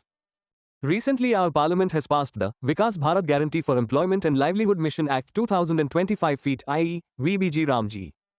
This new law has been brought to replace the old MNREGA. Its biggest objective is that every family living in rural areas gets a legal guarantee of at least 125 days of work in a year. This step has been taken towards fulfilling our big dream of developed India at 2047 feet so that livelihoods can be secured in the villages.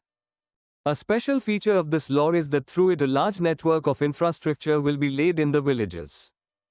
Under this, water conservation, means of earning and strong structures to withstand weather changes will be constructed. It is often seen that there is a shortage of laborers during the farming season, hence an attempt has been made in this law to create a balance between farming and labor. The government wants that during the busiest time of farming, farmers should not face any problem in getting laborers, and during the rest of the time, laborers should continue to get government work. The way of planning has also been completely changed now. Now, the developed Gram Panchayat schemes will be linked to modern digital platforms like PM Gati Shakti to ensure coordination at every level. To make the administration transparent and accountable, technologies like biometrics, GIS monitoring and artificial intelligence will be used so that there is no scope for corruption. Talking about the main provisions of this law, all the works will be included in the Develop India National Rural Infrastructure Stack, where water security and rural infrastructure will be given priority. Now the Gram Panchayats themselves will prepare the development map of the villages which will be linked with the national systems. To save agriculture, state governments have been given the authority to stop government work for about 60 days during sowing and harvesting so that there are enough people available to work in the fields. This is a centrally sponsored scheme, in which both the center and the state will have shared responsibility. There will now be rule-based allocation for funding so that the money reaches the states in a correct and fair manner. If a natural disaster occurs, the central government will have the power to relax the rules. Also, special councils will be formed at the central and state levels to monitor the work. The central government will itself fix the wage rates and states will have to notify their schemes within 6 months of the law coming into force. The most important thing is that if the government is unable to provide work to someone on time, then it will have to give unemployment allowance. It ensures protection of the legal rights of the workers so that their livelihood is not affected under any circumstances. Now it is very important to know how different and better this new law is from the old MNREGA. If we compare these two, the biggest difference comes in the work guarantee. While under MNREGA, every rural family was guaranteed 100 days of work in a year, in the new law it has been increased to 125 days. This means that families will now have 25 more days of income. A major change has also been made in the nature of work. Works under MNREGA were scattered and often lacked a larger strategy. But the new law has identified 4 main priority areas. Now all the focus will be on water security, village infrastructure, new sources of income and dealing with climate change. Talking about the arrangement of money, i.e. funding, the center used to bear the entire cost of unskilled labor in MNREGA, and in case of non-provision of work, the states had to pay unemployment allowance. Now the participation of states has been increased in the new law. In this, the cost of wages will be shared between the center and the state. For most states, the ratio will be 60:40, while for some special states, the center will bear 90% and the states will bear 10% of the expenditure. Another very practical change is regarding the work stoppage provision.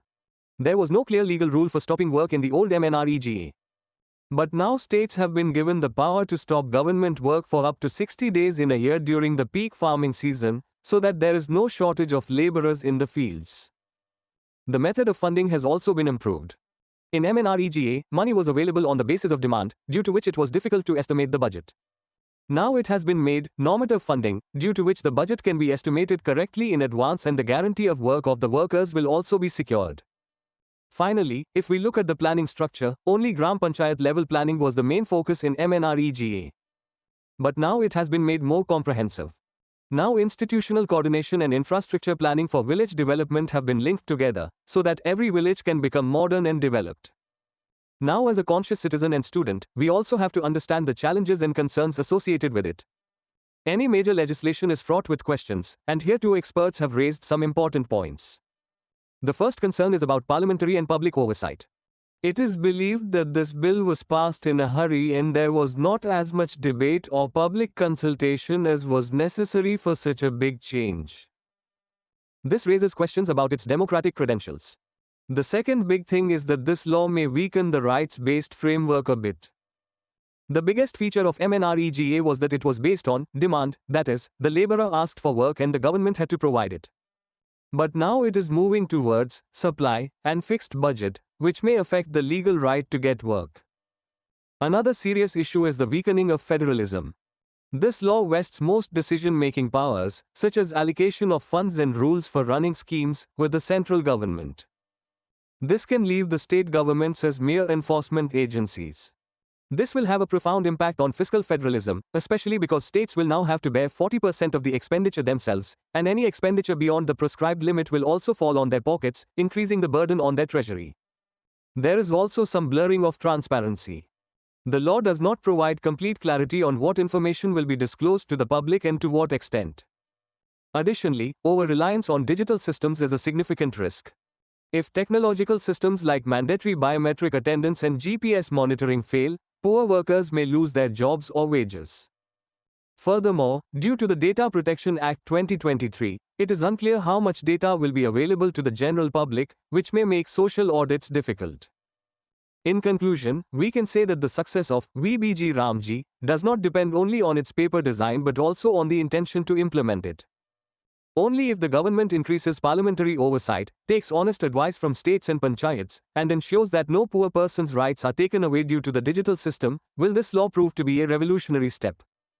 Only if we keep in mind our constitutional principles and the right to work while using technology, the dream of developed India at 2047 will truly reach every villager. Parliamentary Committee Report on Insolvency and Bankruptcy Code. Recently, the Parliamentary Standing Committee on Finance has presented a report titled Review of the Working of IBC and Emerging Issues. The report states that since the law came into force in 2016, India's insolvency resolution ranking has improved from 136 to 52. This is a major achievement, but the report also says that there are still many challenges facing this system. Along with this, a committee of the Lok Sabha has also given its recommendations for reforms in this law by 2025. Now let us understand what is this IBC 2016? In simple words, this is a big law which works to resolve the situation of bankruptcy of companies, partnership firms and common individuals, i.e. inability to repay the loan. Earlier the rules were such that the borrower used to handle everything, but this law changed the whole story. Now it is a creditor control model, meaning the person who has lent the money has increased control. This law applies to companies, LLPs, and individuals guaranteeing loans. 4 strong pillars have been built to run this entire system. Insolvency and Bankruptcy Board of India. This is the referee or regulator of this entire game who keeps an eye on everyone. Insolvency professionals. These are the professionals who manage the company and complete the entire process. Information utilities. It is like a digital vault where all the data on loans and defaults is kept safe. Adjudicating authority, NCLT for companies and DRT for individuals act as courts and give verdicts. When a company is unable to repay a debt of at least 1 crore rupees, the corporate insolvency resolution process begins. This can be started by a bank, a material supplier or even the company itself. After this, a committee of banks is formed which is called the Committee of Creditors. This committee appoints a professional and approves any resolution plan with at least 66% votes. There is also a time limit for this entire process. It has to be completed within 180 days, which can be extended up to a maximum of 330 days including legal proceedings. If no solution is found, the court orders the closure of the company, i.e. liquidation. In this, the money is distributed in a fixed order by selling the company's assets. There is also a faster route for small industries, i.e. MSMEs, called pre-packaged insolvency, which needs to be completed in just 120 days. Now we will talk about what major changes this law has brought in the Indian market and what challenges the Parliamentary Committee has pointed out. If we talk about its successes, you will be surprised to know that after the introduction of this law, the condition of the companies has improved tremendously. Companies that received the solution saw sales increase by an average of 76% over the next 3 years and their total assets increased by approximately 50%. Not only this, after the solution, the cash, i.e. liquidity of the companies has also improved by up to 80%.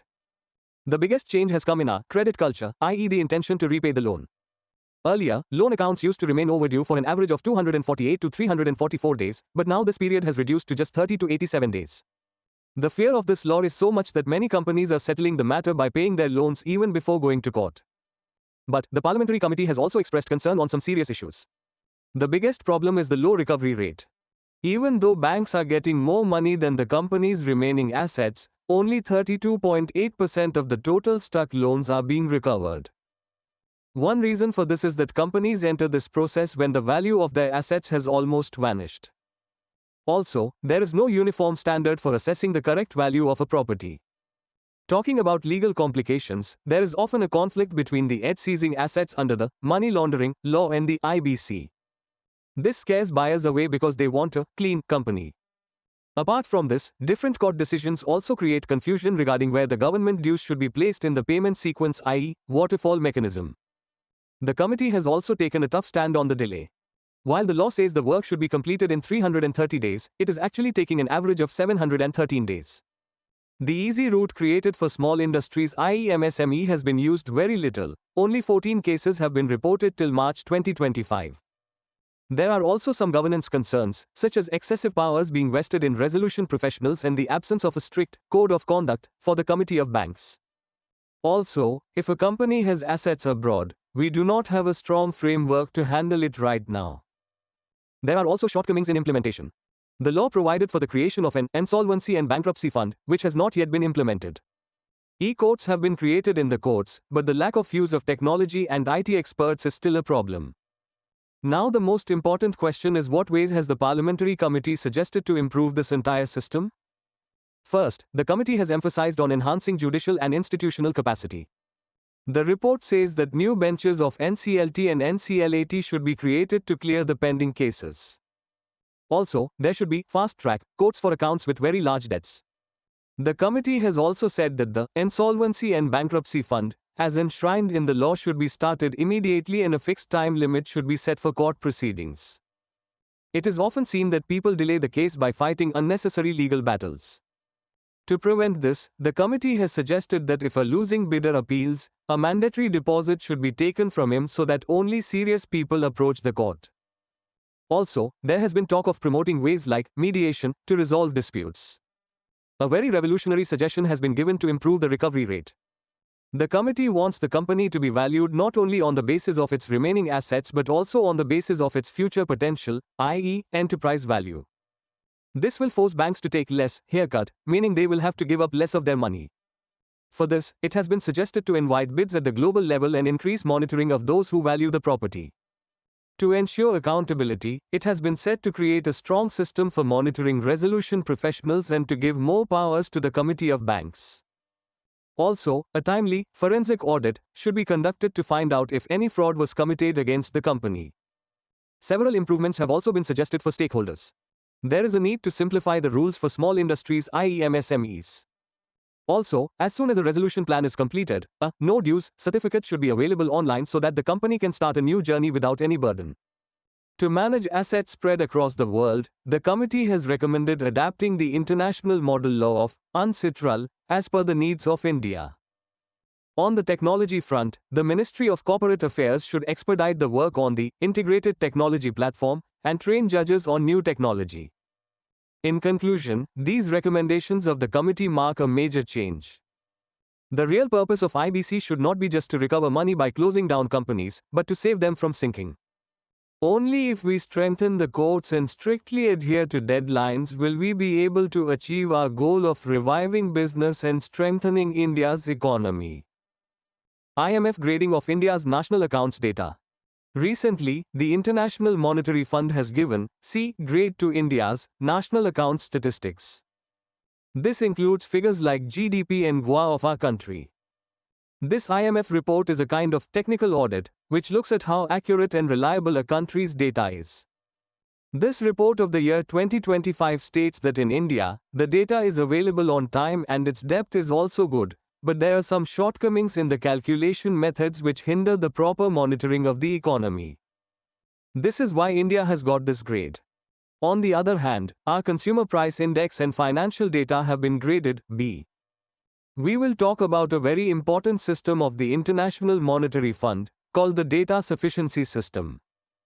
This system is actually like a report card that tells how reliable and accurate the data provided by a country is, and for this the IMF has created 4 different categories or grades.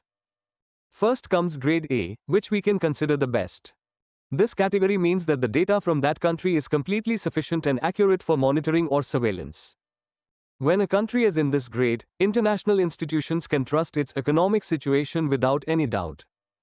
Next comes grade B, in which the data has some minor flaws or shortcomings, but overall the data is considered broadly adequate. That means it is not very bad, and from this a rough estimate of the economic health of the country can be easily made. The third category is grade C. This is where the situation becomes a bit worrying because there are shortcomings in the data that hamper the monitoring work to some extent. Simply put, having data of this grade makes it a little difficult for the IMF to accurately analyze a country's economy. The last and most serious category is grade D. This grade means that there are serious deficiencies in the data that significantly hamper monitoring and investigation work. In such a situation, it becomes almost impossible to trust the economic reports of that country, and this poses a big threat to the international credibility of that country. The IMF has identified some key problems in India's statistical framework. The first major problem is the old base year. India's GDP calculation is still based on the base year of 2011-12. Now you think, how can a 14-year-old economy accurately reflect today's digital economy, gig sector and modern services? The old base year means that we are giving more importance to industries that may not be as big today. The second problem is regarding the deflator. The IMF says that India uses single deflation, whereas the correct method is double deflation, in which both the price and cost of production are adjusted according to different inflation. India does not yet have its own producer price index, which measures prices at the level of production. As a result, we also use the wholesale price index, which is primarily for goods, to value services. The third major challenge is data delays and the informal sector. The benchmarks used to measure informal sector growth in India are more than a decade old. Since there has been no new census since 2011, our sample surveys also rely on old population estimates, which reduces their accuracy. The IMF also noted that there is a significant difference between GDP calculated on the basis of production and GDP calculated on the basis of expenditure. Have you ever wondered what impact it has on us if the government has wrong statistics or data? Let us understand this with a simple example. When it comes to policy making in the country, it's all about accurate data. Suppose the government is still using the old list or basket of goods of 2012 to measure inflation rate. Now think, our needs were different in 2012 and they are different today. If the data itself is old and weak, then the Reserve Bank of India will feel that inflation is low or very high, and on this basis they may set the interest rates incorrectly. This has a direct impact on the ME of your loan. Not only banks, our social welfare or public welfare schemes also depend on this data. If we do not have the latest census or accurate poverty figures, the government will not know who is truly in need. The disadvantage of this is that the money which should reach the poor goes to the wrong people or the deserving people are left out of the facilities. Census delays in recent years have often raised concerns about whether government benefits are reaching the right people. The next big thing is investor confidence. Big investors or foreign institutional investors from all over the world look at our gross domestic product figures before investing money in India. If they think there's something wrong with the way we collect data, they start to feel threatened. Due to this fear, they add an additional risk fee or risk premium to their investment, which may reduce foreign investment in the country. This is also a question of our international credibility. India today dreams of becoming a $5 trillion economy. In such a situation, if our statistical standards remain below the world's set standards, then it acts as a major hindrance or reputational dampener for our image. Simply put, if we want to become a top world power, our data must be equally accurate and transparent. Now the good news is that the Ministry of Statistics of the Government of India is making very big and modern reforms to remove these shortcomings. The biggest change is that India is going to change the base year of its economy from 2011-12 to 2022-23. Its purpose is to better show the economic reality of today's times. The new GDP series will be released on February 27, 2026. With this, the base year of Consumer Price Index will be 2024 and the base year of Industrial Production Index will be 2022-23, which will be released by May 2026.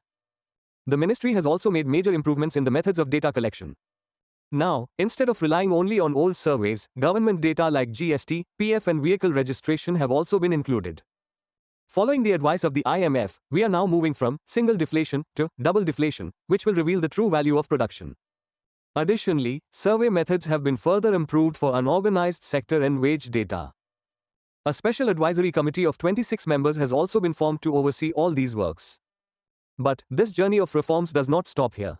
The Parliamentary Committee has suggested some more necessary reforms. First, the National Statistical Commission should be given legal power so that it can function autonomously. Second, we should move away from the old practice of changing the base year every 10 years and move towards a chain-based system, as is done in developed countries like the US. In this, the weightage is changed every year so that the data appears real-time. We should make greater use of big data, like digital payments and GST. The annual survey of unorganized sector is very important as it will provide real data instead of old estimates. Additionally, India's first household income survey, to be conducted in 2026, will help understand the gap between income and expenditure. The most important thing is that the government should give priority to census because it is the foundation of our entire statistical system. Also, the wholesale price index will have to be replaced by the producer price index. In conclusion, the IMF's C grade is not a question on our growth rate, but a warning to improve our data. If we follow the recommendations of the parliamentary panel and release new data as per the calendar of 2026, India can take its data reliability from C to A grade. Now we will talk about an institution which plays a very important role in managing the economy of the whole world, which we know as International Monetary Fund. It started during the Bretton Woods Conference held in America in the year 1944. It functions as a specialized agency of the United Nations and its head office is located in Washington, D.C. If we understand its main function or its mandate, then its biggest goal is to maintain monetary stability all over the world. In simple words, whenever a country runs short of money to trade with other countries or faces a balance of payments crisis, then this organization helps that country so that the economic structure of the world does not falter. Talking about membership, currently 191 countries are its members, out of which India is a founding member. You will be happy to know that the newest member to join this list is Liechtenstein. The most important of the primary functions of this organization is to promote monetary cooperation at the international level. It encourages trade expansion and economic growth and seeks to prevent any policies that could harm global prosperity and well-being. Along with this, it also releases its important reports on the economic situation of the world from time to time, such as World Economic Outlook, Global Financial Stability Report and Fiscal Monitor. Through these reports we get to know what the economic health of the world will be like in the coming times. The Securities Markets Code Bill, 2025. The recent topic of discussion is the Securities Markets Code Bill 2025, which has now been referred to the Parliamentary Standing Committee on Finance for deliberations. This news is very important because it is going to bring a big change in the old laws of our country. This bill is actually trying to merge three very old laws into one and make them better suited to today's times. The first is the Securities Contracts Regulation Act of 1956, the second is the SEBI Act of 1992 and the third is the Depositories Act of 1996. Now there are preparations to remove these three and bring a single code. Its main objective is to further simplify the role of SEBI in the Indian securities market so that compliance with the rules becomes easier and the confidence of investors like you in the market increases. Now we will understand the structure of the Indian securities market and how it works. The main body that oversees this entire market is SEBI, which we can call a regulatory watchdog as it protects the interests of investors. First of all, let us talk about the primary market, which is also called the new issue market. It is a platform where companies and governments raise fresh capital by selling new securities directly to investors. Here the transaction takes place directly between the company and the investor and the share price is fixed at the time of issue. The main objective of this market is to provide new capital for development. To make this process smooth, there are some important helpers whom we call mediators. These include brokers, merchant bankers and underwriters, who ensure that all work is done professionally and the flow of securities continues. Now let us come to the secondary market, which we know as stock exchanges like BSE or NSE. It is a platform where investors trade already issued securities among themselves. Here the transactions take place only between investors and the price of shares keeps increasing and decreasing depending on demand and supply. The real function of this market is to provide liquidity to investors and facilitate the transfer of ownership. When we talk about the Indian market, the name of SEBI comes first, whose headquarters is in Mumbai and its regional offices are located in New Delhi, Kolkata, Chennai and Ahmedabad. If we look at its history, i.e. its origin, it started in 1988 as a non-statutory body. But when the Harshad Mehta scam came to light in 1992, the government passed the SEBI Act 1992 to make it more powerful and gave it legal status. It replaced the old controller of capital issues, thereby moving our market from merit-based regulation to disclosure-based regulation where transparency is of paramount importance. It is also very interesting to understand the objectives of SEBI. Its primary function is investor protection so that no one is subjected to fraud or insider trading. It also regulates the market so that stock exchanges and the people working between them operate with transparency. One of its main objectives is to maintain fairness so that manipulations like price rigging can be prevented. It also works to educate investors and train market intermediaries. If we look at its role and functions, it has three main dimensions. The first is the regulatory function, under which it registers and regulates brokers, mutual funds and credit rating agencies. The second is the protective function, in which it prevents unfairly increasing or decreasing share prices and manages the investor protection and education fund. The third is developmental work, such as providing modern facilities like electronic trading and promoting research. Now let us talk about the powers of SEBI, which make it a very influential institution. It has quasi-legislative powers, i.e., it can make its own rules and regulations. It also has quasi-judicial powers, which means it can adjudicate and impose fines in cases of fraud. And finally, it has quasi-executive powers, through which it can investigate anyone and inspect the books of accounts to curb those who violate the rules. Now we will talk about what major achievements SEBI has achieved so far in making the Indian market safe and what major challenges it faces today. If we look at the major achievements of SEBI, the first thing that comes to mind is the settlement cycle.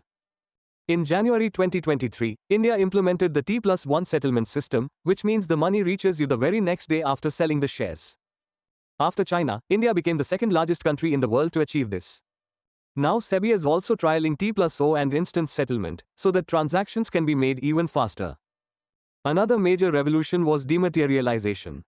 Through the 1996 Act, SEBI completely abolished paper share certificates. This eradicated threats like theft and counterfeiting. Similarly, ESBAIE applications supported by blocked amount was introduced for companies bringing IPO.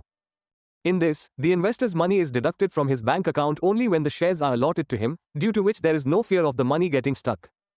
To resolve complaints, SEBI has created a system called SCORES, which has now been upgraded to SCORES 2.0. This takes your complaints directly to the right place and ensures their quick resolution. Also, in today's era when algo trading is increasing through computer programs, SEBI has made strict rules that it is mandatory for every algo to get approval from the exchange and have a unique algo ID so that there is no manipulation in the market. To protect the market, SEBI has recently implemented strict rules in view of the increasing risk in derivatives, i.e. futures and options, due to which the volume there has decreased by more than 50%. But the path is not so easy, because SEBI also faces many big challenges.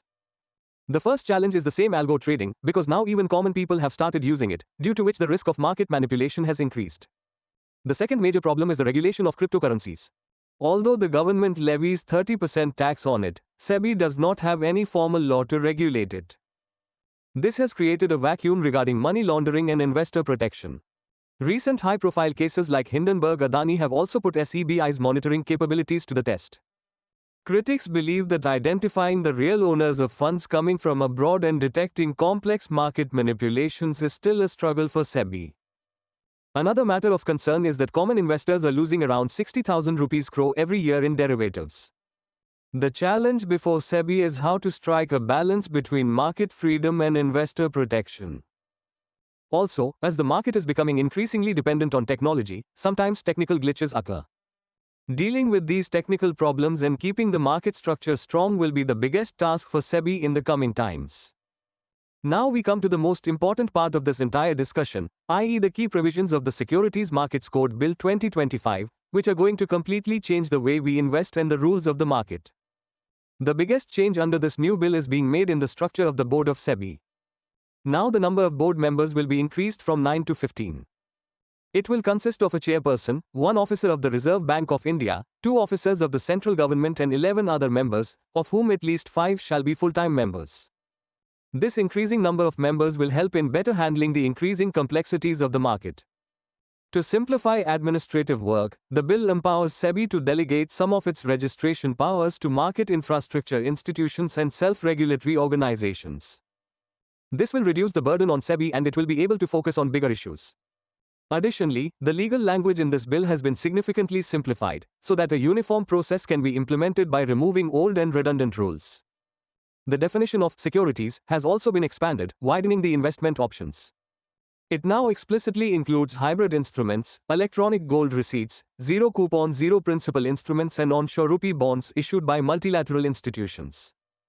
Strict rules on conflict of interest have been put in place to maintain transparency. All SEBI members must disclose any financial interests they or their families have and refrain from discussing such matters. The government will also have the power to remove members whose personal interests may interfere with their work. A very big and historic reform is that of arm's length separation. Till now, SEBI was accused of having both investigation and justice functions within the same institution. Now, through this bill, a legal distance will be created between the investigating team and the sentencing team so that the decision is completely fair. Apart from this, steps have also been taken towards decriminalization of crimes in the bill. Mistakes are divided into two categories. Market abuses such as insider trading or major fraud against investors are still criminally punishable by imprisonment. But minor or technical offenses are now limited to civil penalties only, i.e. fines. In conclusion, the Securities Markets Code Bill 2025 is a major step towards modernizing India's financial legal framework. Consolidating three major laws into one code will not only make it easier to do business but will also strengthen investor protection through the Ombudsman. This will make our market more resilient and technology-based for the future. Corporate bond market in India. Recently, the Chief Executive Officer of Niti Aayog has released a special report titled, Deepening the Corporate Bond Market in India. This news is important because it sets a new direction for our country's financial future. First of all, let us understand what these corporate bonds are. Simply put, a corporate bond is a type of debt security document. When you lend your money to a company, the company gives you a bond in return. In return, the company gives you interest from time to time and returns your principal amount after a certain period, i.e. maturity. Here comes a term called corporate yield, which measures the actual rate of return on investment. It is not fixed like bank FD, but keeps changing with the fluctuations in interest rates in the market. There is a simple rule that when interest rates fall in the market, the value of bonds increases, and when interest rates rise, the value of bonds falls. Now let's talk about the corporate bond market. It is a financial market where government or private sector companies issue bonds to investors to expand their business or raise capital. Companies do this so that they do not have to take huge loans from banks or sell their company shares. India's corporate bond market is expected to be worth around 53.6 trillion rupees by FY 2025 and has grown at a compound annual rate of around 12% over the past decade. But if we compare ourselves with other countries, the picture looks a little different. India's corporate bond market accounts for only 15 to 16% of our GDP. In comparison, it is 79% in South Korea, 54% in Malaysia and 38% in China. That means we have a huge potential to move forward. Another interesting thing is that almost 98% of bonds in India are issued through private placement. This means that these bonds are sold directly to large institutional investors and are not easily available to the general public or retail investors. Now we will discuss a very important topic which can become the backbone of our country's economy, and that is the corporate bond market of India. If we want to give a new impetus to India's progress, then we will have to reduce our dependence on banks.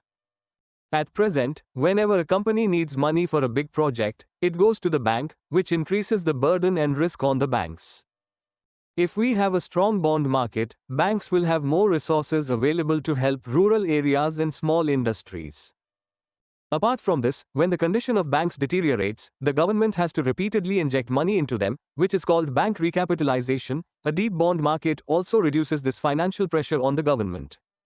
Another big thing is that big infrastructure projects like roads, bridges or electricity take a lot of time to complete. Banks are often hesitant to lend for such long periods, but corporate bonds are the best long-term investment vehicle as they match the needs of large investors such as pension and insurance companies. Also, when the Reserve Bank of India cuts interest rates, banks often take time to reduce their lending rates, whereas these changes are reflected immediately in the bond market, allowing the impact of monetary policy to reach the public faster.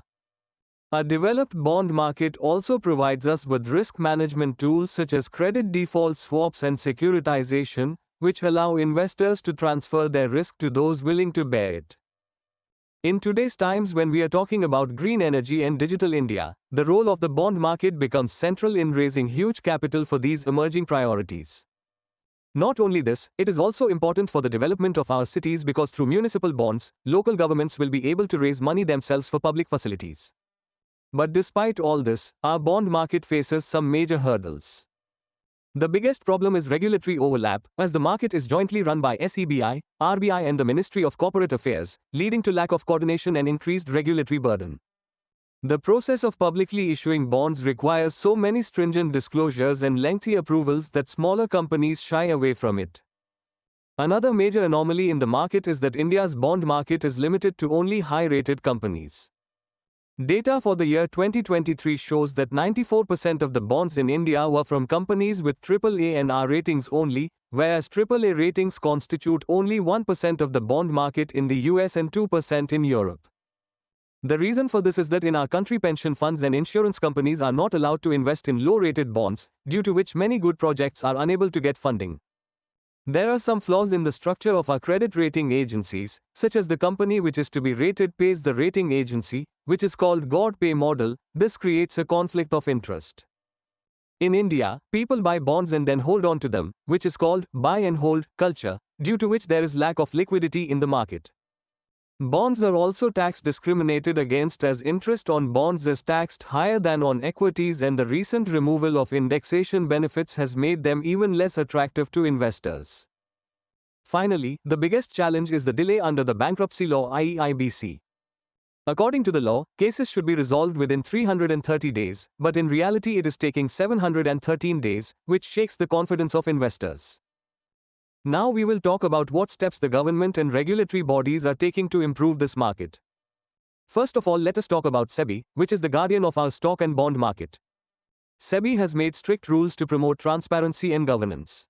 Under the rules of 2008, every company now has to provide complete information about its financial condition and business risks to investors. Additionally, a centralized bond database was created in 2021, which provides information on all listed bonds in one place. To make the buying and selling of bonds easy and digital, an electronic platform like Request for Quote has also been started. Keeping the environment in mind, guidelines for green bonds were issued in 2017 and 2023 to raise money for environment-friendly projects. Additionally, investments in infrastructure and real estate have been further simplified through instruments like InvITs and REITs. Now let's talk about the Reserve Bank of India. RBI launched the Retail Direct platform in 2021, which now allows common investors like you and me to invest directly in government bonds and treasury bills. The facility of repo transaction was introduced in 2016 to increase liquidity in corporate bonds. A major change came in 2018, when the RBI made it mandatory for large companies to raise at least 25% of their additional borrowings by issuing bonds. The central government is also not lagging behind in this direction. The government has created a special fund called Corporate Debt Market Development Fund. This fund acts as a safety shield in times of trouble. When there is a lot of volatility in the market and mutual funds are short of cash to return money to investors, then this fund maintains liquidity in the market by buying good quality bonds from them. Apart from this, municipal bonds are also being promoted under schemes like Bankruptcy Law and Amrit 2.0 for rejuvenation of cities. To show the way forward, Niti Aayog has presented a very clear plan, which aims to take this market to 100 rupees to 120 trillion by 2030. It is divided into 3 phases. In the first phase, which is for the next 1 to 2 years, our focus will be on synergy between different institutions like SEBI, RBI and the Ministry and simplifying the regulations. In the second phase, i.e. in the next 2 to 4 years, we need to further speed up the bankruptcy law process and increase the capacity of the courts so that disputes can be resolved quickly. And in the third phase, i.e. in the next 4 to 6 years, India will move towards a future where there will probably be an independent regulator for the bond market and the entire process will be based on modern technology like blockchain. In conclusion, a strong corporate bond market will not only ease the burden on banks but also make our infrastructure dreams come true. If we move forward with proper coordination and speedy justice system, India's dream of becoming a $30 trillion economy by 2047 will be achieved through this path. Financial inclusion in India. Recently, the Reserve Bank of India has launched a new national strategy for financial inclusion 2025 to 30. This is a big plan for the next 5 years which aims to deepen banking services to every corner of the country. If we look at the situation today, India has taken a huge leap in this direction. RBI's Financial Inclusion Index, which measures our progress in areas such as banking, investment, insurance and pensions, has been set to rise to 67.0 in 2025. The Global Findex 2025 report also says that since 2011, the number of people having bank accounts in India has now reached 89%. Banking facilities have also now come closer to the people.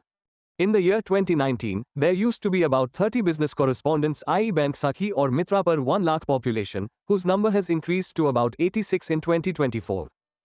It seems as if there has been a revolution in digital transactions. RBI's Digital Payments Index, which was just 153.47 in March 2019, has jumped to 493.22 in March 2025. This index tells us how fast digital payments are growing in our country. The new strategy, NSFI 2025 to 2030, builds on the successes we achieved between 2019 and 2024.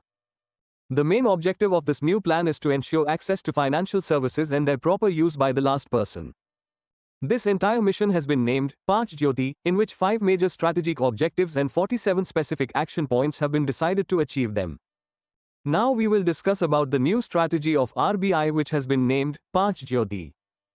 This is a roadmap from 2025 to 2030 that will lay the foundation for securing the financial future of every Indian. Its first main objective is to increase the availability and proper use of financial services. The government wants every household and micro-enterprise to have a bouquet that includes affordable and secure banking services. For this, the network of business correspondents will be further strengthened.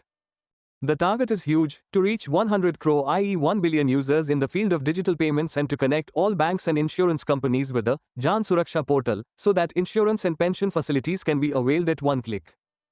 The second pillar of this strategy is very humane and sensitive, which has been called gender-sensitive approach.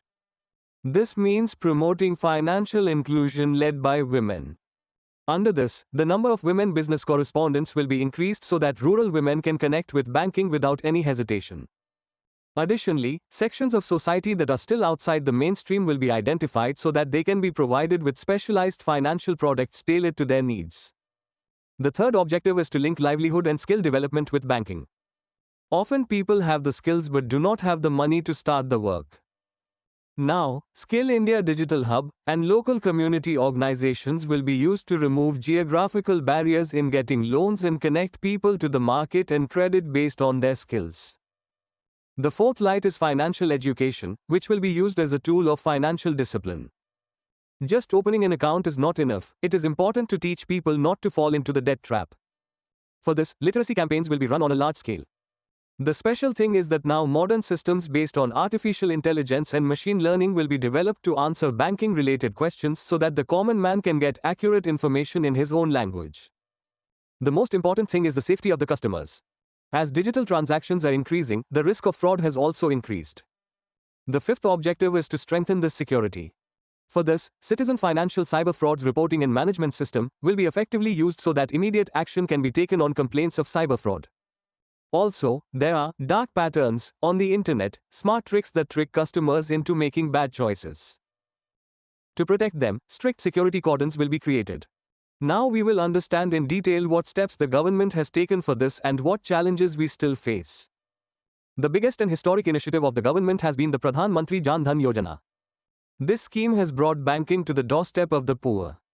Data till the year 2025 shows that more than 56 crore Jan Dhan accounts have been opened in the country, out of which more than 55% accounts belong to women.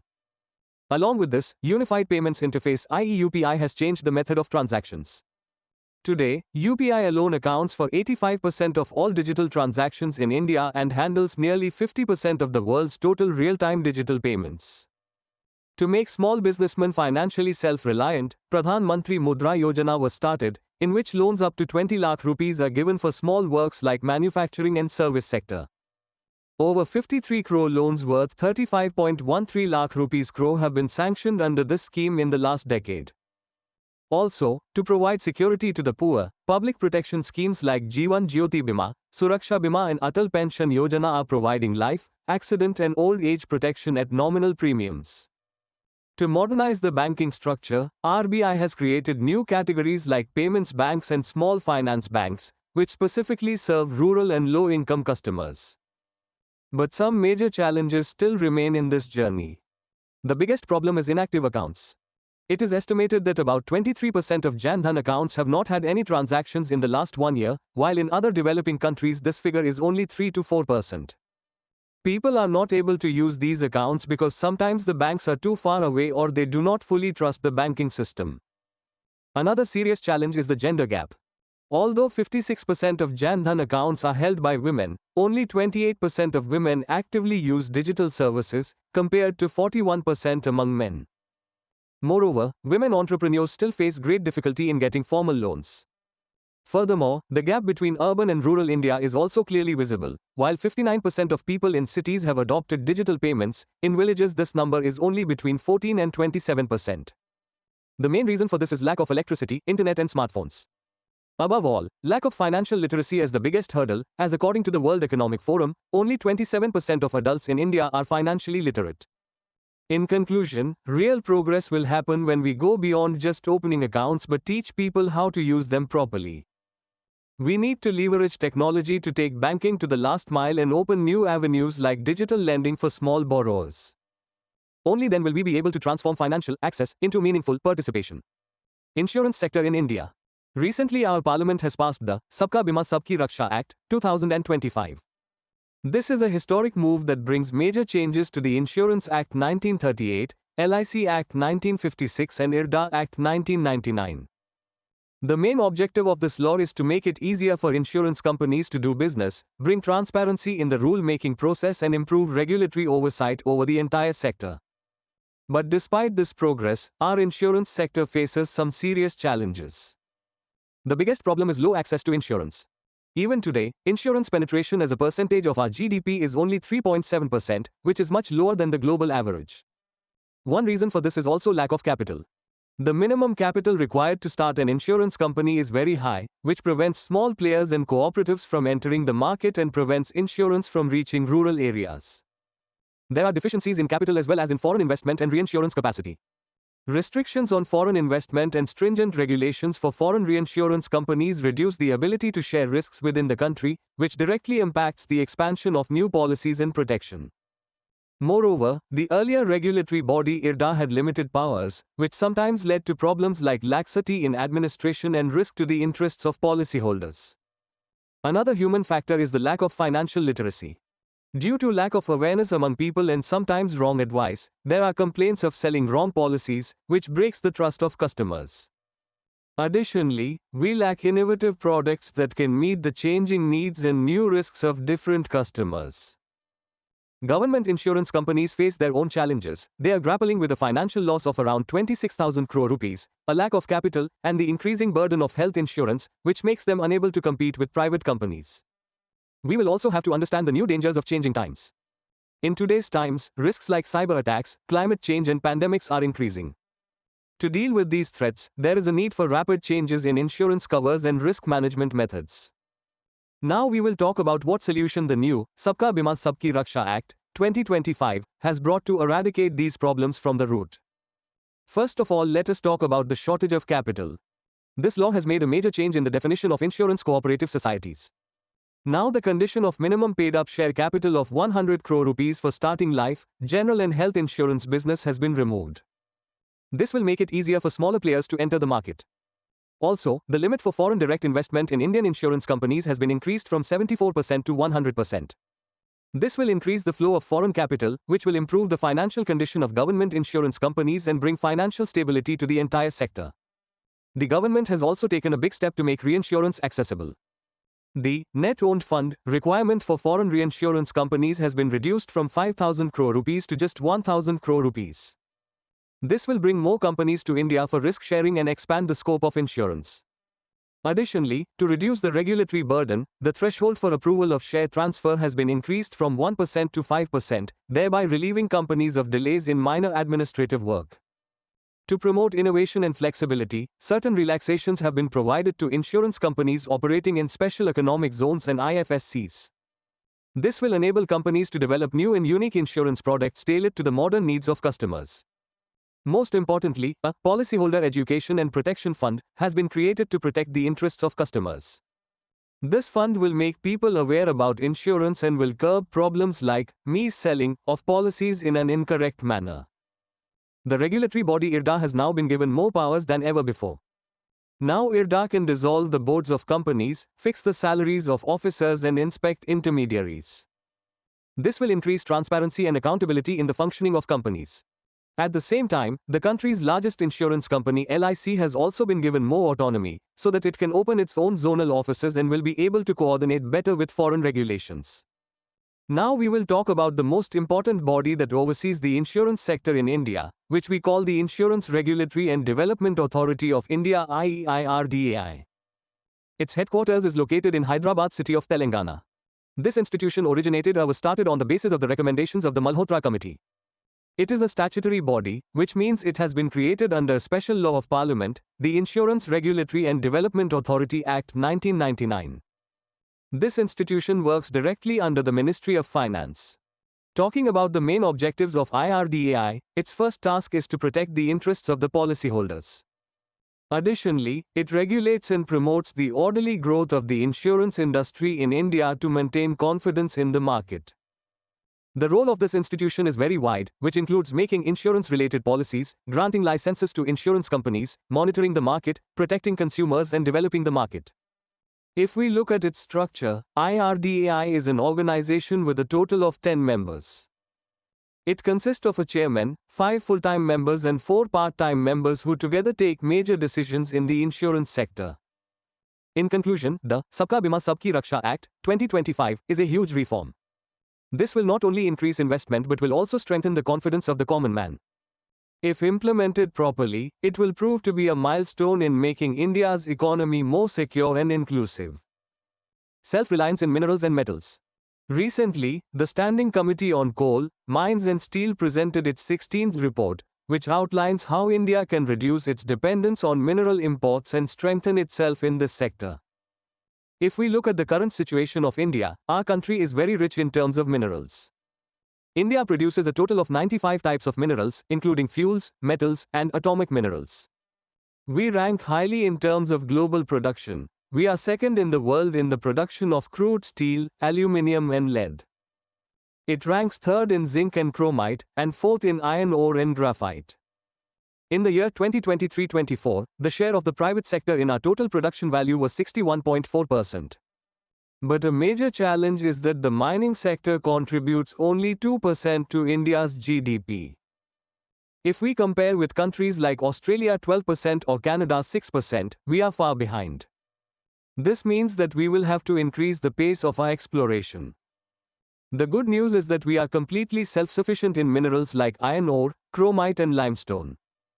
But there is another side to the coin.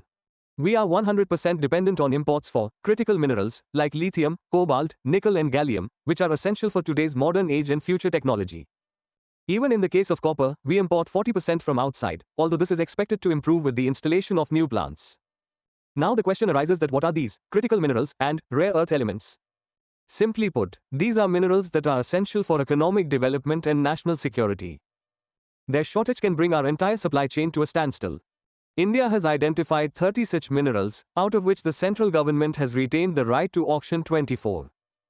Rare earth elements are a group of metals that are crucial for clean energy, such as wind turbines, electric vehicle motors, and defense equipment.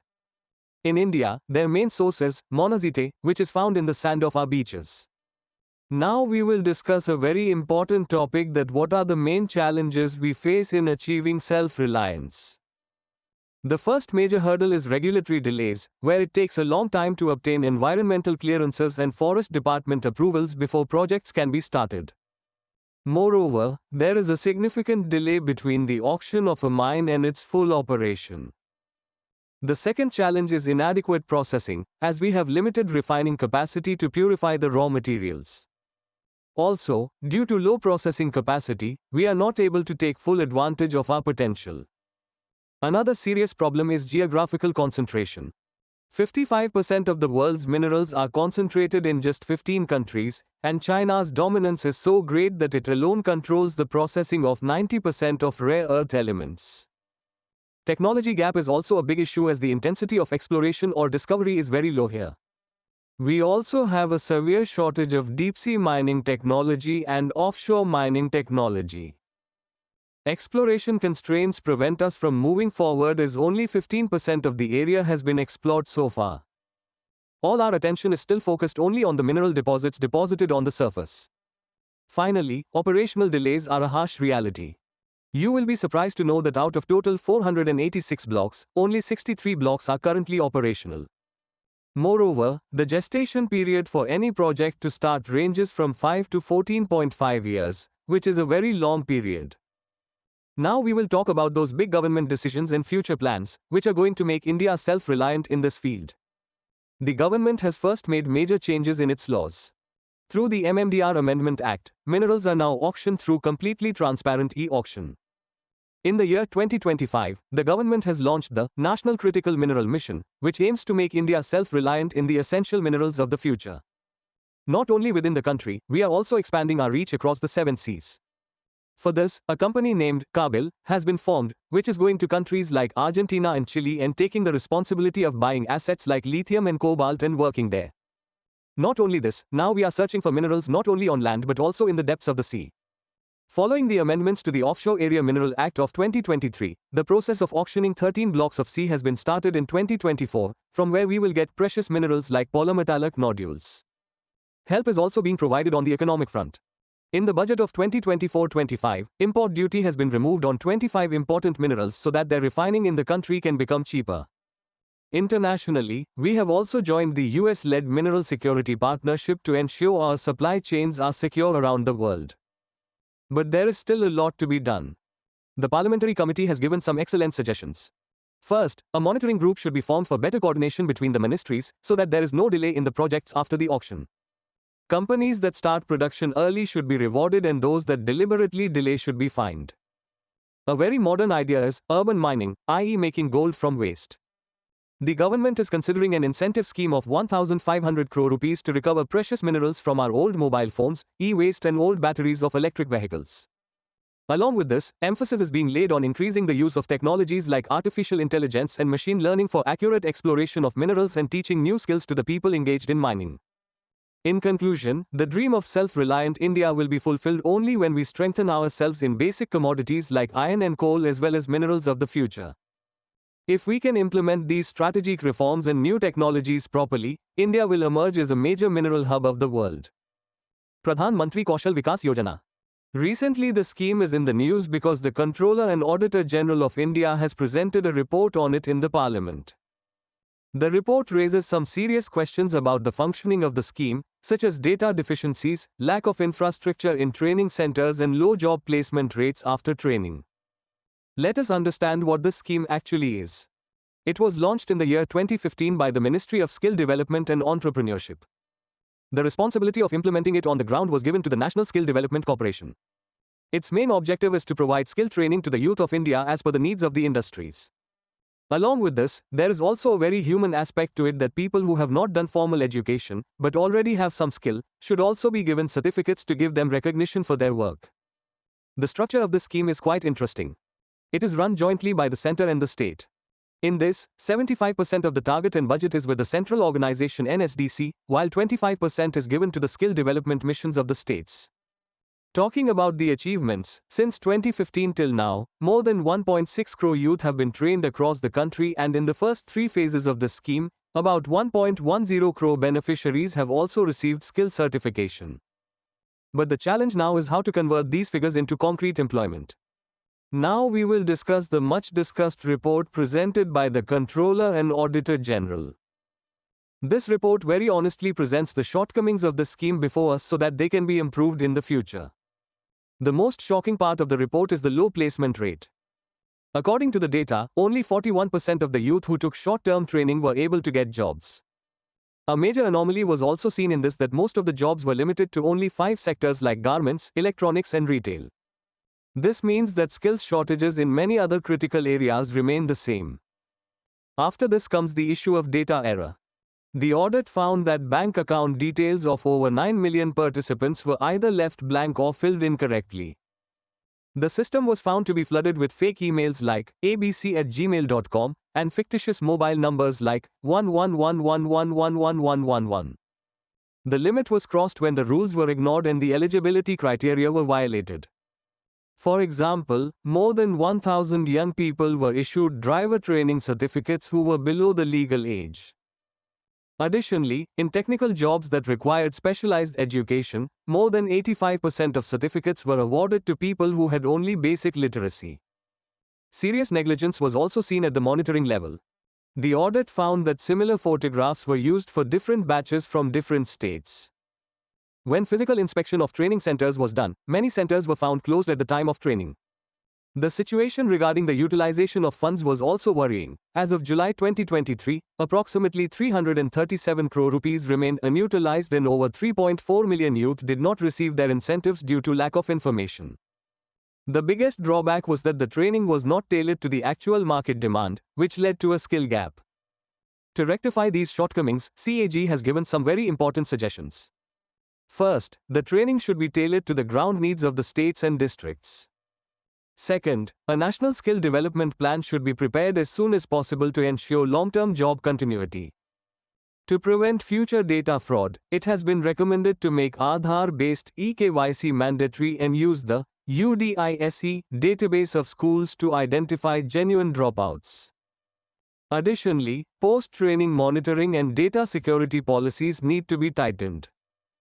In conclusion, there is no doubt that PMKVY has created a huge skilling infrastructure in the country, but the CAG report teaches us that merely distributing certificates is not enough. Now the time has come to move towards PMKVY 4.0 and use technology like Skill India Digital Hub so that our youth get respectable employment and not just a piece of paper. Now we will talk about a very special organization that helps in shaping the skills of the youth of India and their bright future, which we know as National Skill Development Corporation (NSDC). It was established in the year 2008 as a non-profit public limited company. It was initially created under Section 25 of the Companies Act, 1956, which now falls under Section 8 of the Companies Act, 2013. The main objective of NSDC is to further strengthen the skill ecosystem with the participation of the private sector. The organization works as a knowledge partner for the Skill India mission to implement effective vocational training initiatives and empower the youth of India. The most interesting thing is that this institute works on a unique public-private partnership model under the Ministry of Skill Development and Entrepreneurship (MSDE). In this, 49% share capital is held by the government and the remaining 51% is held by the private sector. If we look at its major initiatives, through the PM Vishwakarma scheme, full support is being given to traditional artisans and craftsmen to take their products and services to a larger scale. Additionally, the Skill Impact Bond is the first of its kind dedicated to skill training and jobs in India. There is also a special scheme for the youth called Learn and Earn, under which 10,000 candidates from minority communities of union territories like Jammu and Kashmir and Ladakh are being given skill development training. Another important initiative is Project Amber, which comes under the Sankalp program. This is a World Bank-funded scheme aimed at providing better employment to the youth and keeping them engaged in work for a longer period. Prime Minister Gram Sadak Yojana. This year is very special for us because in 2025 the scheme completes its successful 25 years. This journey, which started in the year 2000, is still bringing change in the lives of crores of villagers.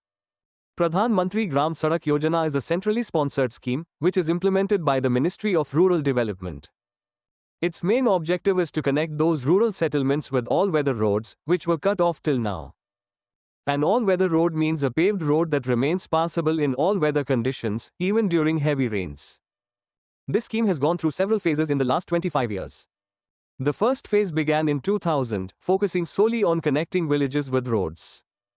This was followed by the second phase in 2013, which focused on strengthening existing rural roads and connecting them to economic centers and rural markets. Meanwhile, in 2016, a special road connectivity project was also launched for Naxal-affected areas to bring security and development to those areas. The third phase, which came in 2019, had an even more modern target. It involved upgrading roads that directly connect villages to agricultural markets, large schools and hospitals. Now we have entered its fourth phase, which will run from 2024-25 to 2028-29. The aim of this new phase is to connect 25,000 new settlements. For this, the criteria of Census 2011 have been taken as the basis, in which villages with a population of more than 500 in the plains and more than 250 in the northeastern or Himalayan states will be included. Besides, special attention is also being given to small settlements in tribal areas and aspirational districts. To run the scheme smoothly, the Ministry of Rural Development has constituted the National Rural Infrastructure Development Agency, which looks after the management work. Digital technology is being used extensively to maintain transparency and quality in the scheme. An online system called OMAS monitors all operations in real time. The maintenance of roads is checked through the e-mark platform. In this, geotagged photos are taken through a mobile app to ensure that the contractor has actually repaired the road and only then is he paid. Now we will discuss the major achievements and challenges of Pradhan Mantri Gram Sadak Yojana, which has changed the face of rural India in the last 25 years. This scheme is not just about building roads, but it has been a mission to open the path to prosperity for the villages. If we talk about its achievements, then the data till December 2025 shows that 8,25,114 kilometers of roads were approved under this scheme, out of which 7,87,520 kilometers of roads have been completed. This represents a remarkable progress of approximately 95%. This has had revolutionary results in the agricultural sector. Roads have reduced farmers' transportation costs, facilitated their access to markets, and enabled them to get better prices for their produce. This scheme has also been very successful at the level of social and economic change. Due to paved roads, ambulances are now able to reach rural areas on time, which has increased the number of deliveries in hospitals. Additionally, the dropout rate among children, especially girls, has declined as it is now easier and safer for them to access secondary and higher schools. Through the scheme, the government is connecting even the most backward sections of the society with the mainstream.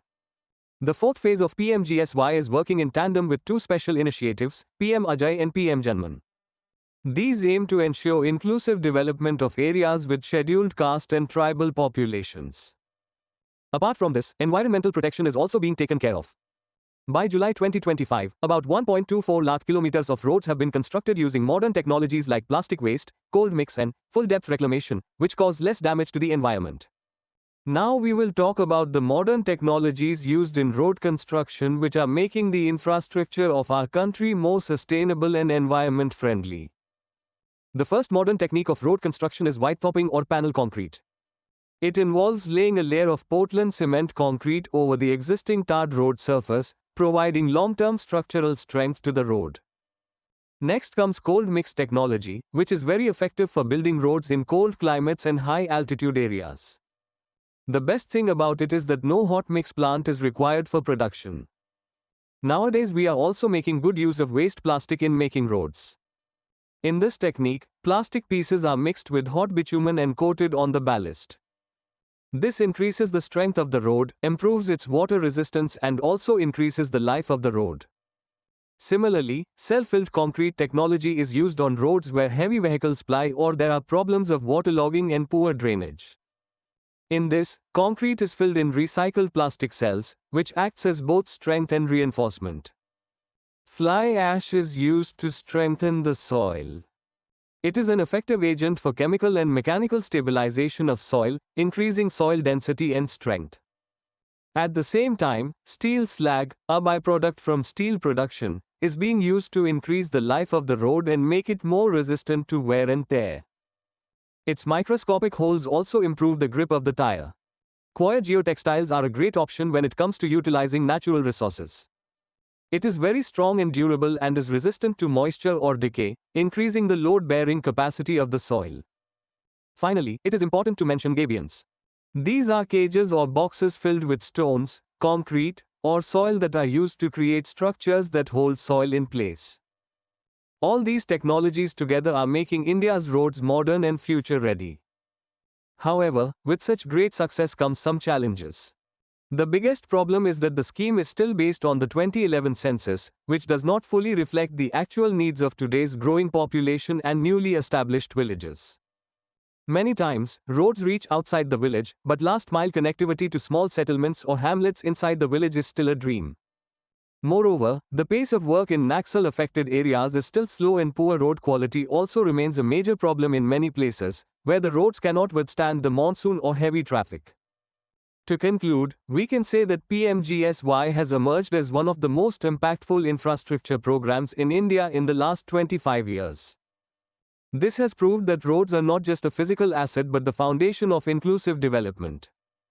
What is needed now is to update data, deliver last-mile roads, and strictly enforce construction quality standards to ensure sustainable development in rural India. India's fertilizer sector. Recently, the Parliamentary Standing Committee on Chemicals and Fertilizer has presented an important report on self-reliance in fertilizer production. This topic is very important for our farmers and the food security of the country. If we look at the global level, India is the second largest consumer and third largest producer of fertilizer in the world. Our farmer brothers use many types of fertilizer in farming, which mainly include urea, DAP, MOP, nitrogen, phosphorus, potassium and sulfur as well as SSP. The government operates a robust fertilizer subsidy policy to provide fertilizer to farmers at reasonable prices. There are two main schemes in this. The first is the Urea Subsidy Scheme, which aims to ensure timely availability of adequate quantity of urea to farmers at a reasonable and controlled price. The second is Nutrient-Based Subsidy (IENBS) scheme. Under the scheme, a fixed subsidy is given on phosphorus and potassium fertilizer based on their nutrient content. This scheme is applicable to a total of 28 different grades of fertilizer including DAP and MOP. Apart from this, the government has also adopted several other important policies to modernize the sector. An online system called Integrated Fertilizer Monitoring System has been created to monitor the movement of subsidized fertilizer across the country. New Investment Policy 2012 is also in place to make India self-reliant in urea production and to promote new investments. A very interesting initiative is One Nation One Fertilizer, which has been launched under the Pradhan Mantri Bharatiya Jan Fertilizer project. Now all types of fertilizer like urea, DAP and NPK are sold under the same brand name, Bharat, to maintain uniformity in quality and brand. Also, Pradhan Mantri Kisan Samriddhi Kendras have been opened for the convenience of farmers. These centers not only sell fertilizers but also act as a one-stop shop where farmers are provided with soil testing and other farming advice. Now we will discuss the serious aspects of India's fertilizer sector that are affecting both the health of our soil and the country's treasury. Although we are one of the largest producers in the world, there are many major challenges in this sector. The biggest problem is the unbalanced use of fertilizer. Scientifically, the ratio of nitrogen, phosphorus and potassium for soil should be 4:2:1, but this balance is completely disturbed in India. The main reason for this is the huge subsidy on urea, due to which farmers use more urea than required. Due to this, not only is there a deficiency of micronutrients in the soil, but due to neglect of organic manure, the fertility of the land is also decreasing. The second major concern is dependence on imports. India does not have sufficient reserves of rock phosphate, so we have to import about 95% of our phosphate needs from countries like Saudi Arabia, Jordan and Russia. The situation is even more challenging in the case of potash as there are no commercial reserves of it in India and we are 100% dependent on imports. This has a direct impact on the subsidy burden of the government. Fertilizer subsidy is the second largest expenditure of the government after food subsidy, accounting for more than 10% of total central expenditure. When prices of raw materials like natural gas rise in the international market or the rupee weakens against the dollar, this financial burden on the government increases further. Apart from this, black marketing of fertilizer and their use for other purposes is also a big problem, which causes loss of government money. Technically also we are a little behind. Out of our 33 urea plants, 27 plants are more than 25 years old and 7 are more than 50 years old. This old technology increases the cost of production. Moreover, their excessive use is having adverse effects on the environment and health, leading to problems like climate change and water pollution. To solve these problems, the Parliamentary Committee has suggested some important reforms. The committee says that we should increase domestic production capacity under the new investment policy. Since natural gas accounts for 90% of the cost of producing urea, we should change the rules for purchasing gas to ensure its continuous supply at competitive prices. The committee has laid special emphasis on promoting nano-fertilizer. Nano-fertilizer are cheaper than conventional fertilizer and are absorbed better by plants. It has also been suggested to start a PLI scheme to promote the use of drones for their spraying. Also, there has been talk of making strict laws to stop black marketing and creating a network of labs to test fertilizer. To conclude, India's real challenge is not just to provide fertilizer, but to strike a right balance between self-reliance, financial discipline and environmental protection. For this we will have to modernize our technology and motivate farmers to use balanced fertilizer. Shipbuilding industry. Recently, the Ministry of Ports, Shipping and Waterways has issued new guidelines for two of its very important schemes. These schemes are Shipbuilding Financial Assistance Scheme and Shipbuilding Development Scheme. The aim of these guidelines is very big and visionary. The government wants India's commercial shipbuilding capacity to increase to 4.5 million gross tonnage per annum by 2047. In simple words, India wants to become a major hub for building large ships in the world. First of all, let us talk about Shipbuilding Financial Assistance Scheme (IAS). Under this, the government will provide financial assistance ranging from 15% to 25% of the cost of building the ships. This assistance will depend on the category of the ship. Along with this, a national shipbuilding mission is also being created, which will work to collect the demand for ships across the country and properly implement the plan for their construction. Another interesting thing is that if a ship owner gives his old ship for scrapping in Indian yards, he will get 40% of the scrap value in the form of shipbreaking credit note, which he can use for new work. Now let's talk about Shipbuilding Development Scheme (IAS). This plan mainly focuses on infrastructure and technology. Under this, the government will provide up to 100% capital assistance for the development of basic maritime facilities in new clusters. To promote research and skill development, an Indian Ship Technology Center will also be set up under the Indian Maritime University, where work will be done on new ship technology. A credit risk coverage framework has also been developed to mitigate risk for investors in this industry. It is an insurance system backed by the government that will reduce financial risks. Now we will discuss in detail the actual situation of India's shipbuilding sector and its challenges. If we look globally, today India's share in the world's shipbuilding market is less than 1%. We lag far behind countries like China 47%, South Korea 25% and Japan 18%. Currently our annual production capacity is around 0.072 million gross tonnage, which the government aims to take to 0.33 million by 2030 and 4.5 million gross tonnage by 2047. An interesting point is that the average age of Indian flagged ships is around 21 years. This means that we urgently need about 2,500 new ships domestically to replace our old ships. This is the reason why this market is growing very fast. The sector was worth $90 million in 2022 and is projected to reach $8.12 billion by 2033. It is growing at a compound annual growth rate of 60%. But there are some major challenges and structural obstacles in the way of this development. The biggest problem is the high capital cost. Indian shipyards get loans at an interest rate of 9 to 11%, whereas in China and South Korea the rate is only 4 to 6%. For this reason, our ships become 20% more expensive than foreign ships. Additionally, our ecosystem is fragmented. Our shipyards are located far from component manufacturers, increasing both logistics costs and time. Another major challenge is dependence on imports. India still imports 60 to 70% of its critical ship components, including special steel, engines and navigation electronics. Apart from this, we also have infrastructure limitations. Most of India's dry docks are smaller than 310 meters, which prevents us from building or repairing very large crude oil-carrying vessels. For these reasons, Indian shipowners often prefer to buy old ships from other countries due to lower prices and ready availability. Even for repair and maintenance of ships, Indian shippers prefer to go to Singapore, Dubai or Colombo because the facilities there are better and the work is completed faster. Overcoming these challenges is the real key to making India a global shipping power. Now we will discuss what major steps India is taking to take its shipbuilding sector to the top of the world.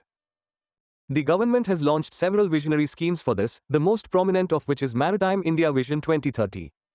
The plan provides a strong framework for the all-round development of our ports, shipping and waterways. In this connection, a long-term roadmap has also been prepared which is called Maritime Amrit Kal Vision 2047. Its target is huge to include India in the list of top 5 shipbuilding countries of the world by the year 2047. To turn these dreams into reality, money is needed, and that is why the Marine Development Fund was created. This fund will provide financial support to the sector through equity or debt. Apart from this, the government has taken a very practical decision by granting infrastructure status to commercial vessels larger than 10,000 gross tonnage. This will enable companies to get loans from banks for a longer period and on easier terms. Also, through the Sagarmala program, emphasis is being laid on modernization of ports and creation of employment in coastal areas. To promote indigenous industries, the government has also changed the tender process. This is called the right of first refusal. Under this, priority is given in government procurement to those ships which are built in India and whose owner is also an Indian. Not only this, under the Make in India Order 2017, a rule has been made that ships worth less than 200 crore rupees must be compulsorily purchased from Indian shipyards only. The road ahead is very exciting. India must now leverage the expertise we have gained in defense projects to establish ourselves in the global trade export market as well.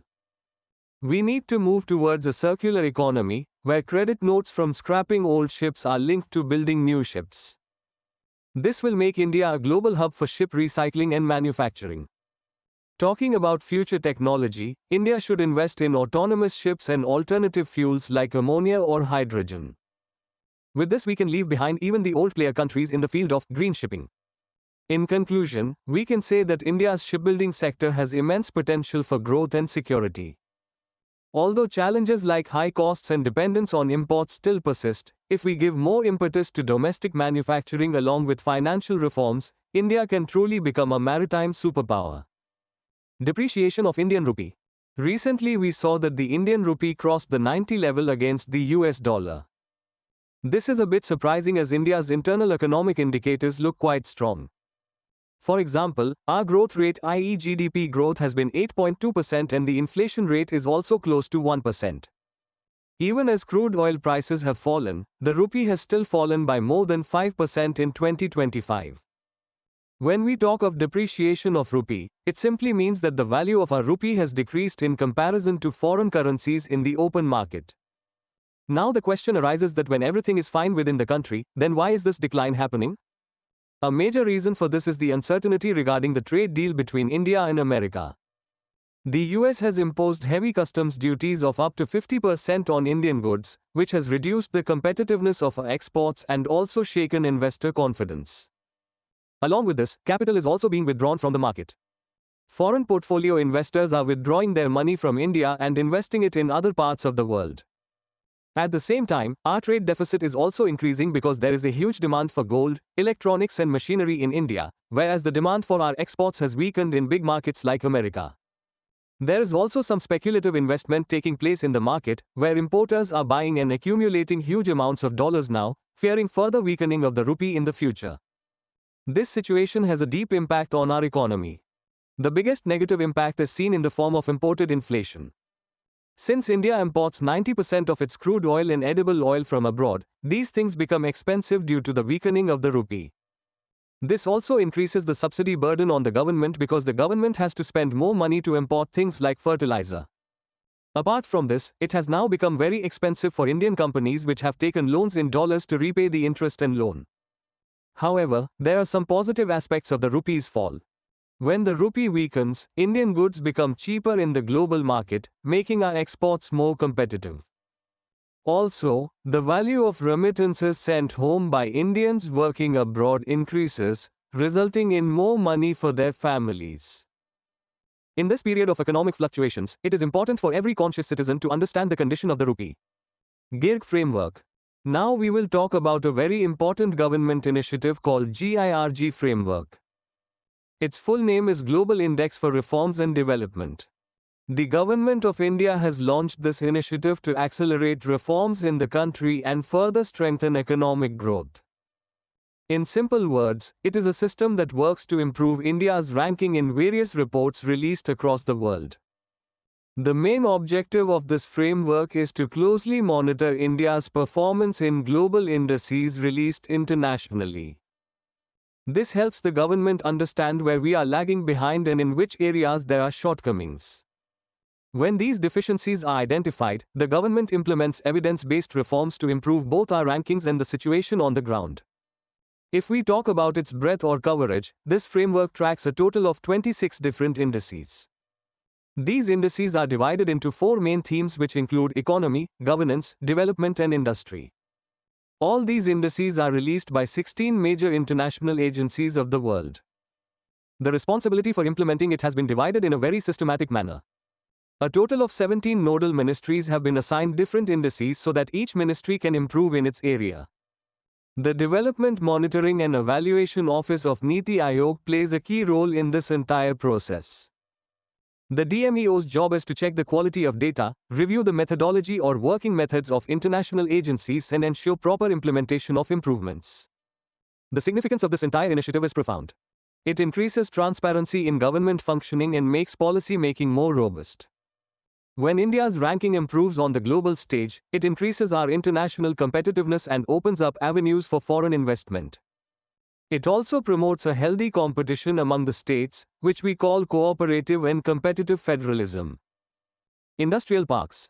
Now we will talk about a very important base of India's progress, which we call industrial park. These parks are emerging as the main pillars of innovation and industrial development in India. These have been developed in collaboration with state governments and the private sector. Simply put, these are places where companies get shared infrastructure, easy government approval processes, and a reliable regulatory environment, so they can operate without any hindrance. If we look at the current status of industrial parks in India, as per India Industrial Land Bank, there are currently more than 4,500 industrial parks in India. Apart from this, 306 plug-and-play industrial parks and 20 smart cities are being developed under the National Industrial Corridor Development Corporation. These industrial parks provide many major benefits to the country. From an economic development perspective, these combine limited production resources, thereby increasing efficiency. As a result of this, today India has become one of the top 5 destinations in the world for greenfield projects. This is not only bringing in foreign investment but also creating millions of jobs and improving people's income. Along with this, these parks also take care of environment and social responsibility. Here proper use of resources and environment-friendly methods are promoted. Besides, special care is taken of the health, safety and women's facilities of the employees. The government has taken many great initiatives to promote these parks. For example, 2,500 crore rupees has been allocated in the Union Budget 2025-26 for plug-and-play industrial parks. The speciality of these parks is that all the basic facilities like electricity, water and roads are already ready here and the companies just have to install their machines and start work. Apart from this, the Department for Promotion of Industry and Internal Trade has developed the India Industrial Land Bank. It is a GIS-based platform where investors can get maps and other information about any industrial land from the comfort of their homes. Additionally, an industrial park rating system has been created to measure the quality and performance of parks. Its 3.0 version has been launched in September 2025, in which new parameters like sustainability, skill development and digitalization have been added. To further ease business, the government has taken steps like Goods and Services Tax and Business Reform Action Plan to reduce the burden of paperwork. Real Estate Investment Trusts. Recently, the Securities and Exchange Board of India has reclassified REITs as equity instruments. Its main objective is to increase the participation of mutual funds and large investment funds. On the other hand, infrastructure investment trusts are still placed in the hybrid category. To understand this, first we need to know what is the difference between equity and hybrid. Equity instruments, also known as shares, give investors ownership or property rights in a company. On the other hand, a hybrid security is an investment that combines the characteristics of both debt and equity. That is, it is a mixture of two different financial instruments. Now let us talk about what these REITs are. Simply put, a REIT is a company that owns, operates, or finances income-producing real estate properties. These companies sell their shares in the market to raise capital. You can understand it like a mutual fund, where many people together deposit money, but here that money is invested in big buildings, malls or office space instead of shares. REITs are a great alternative investment option for those who cannot buy land or property directly.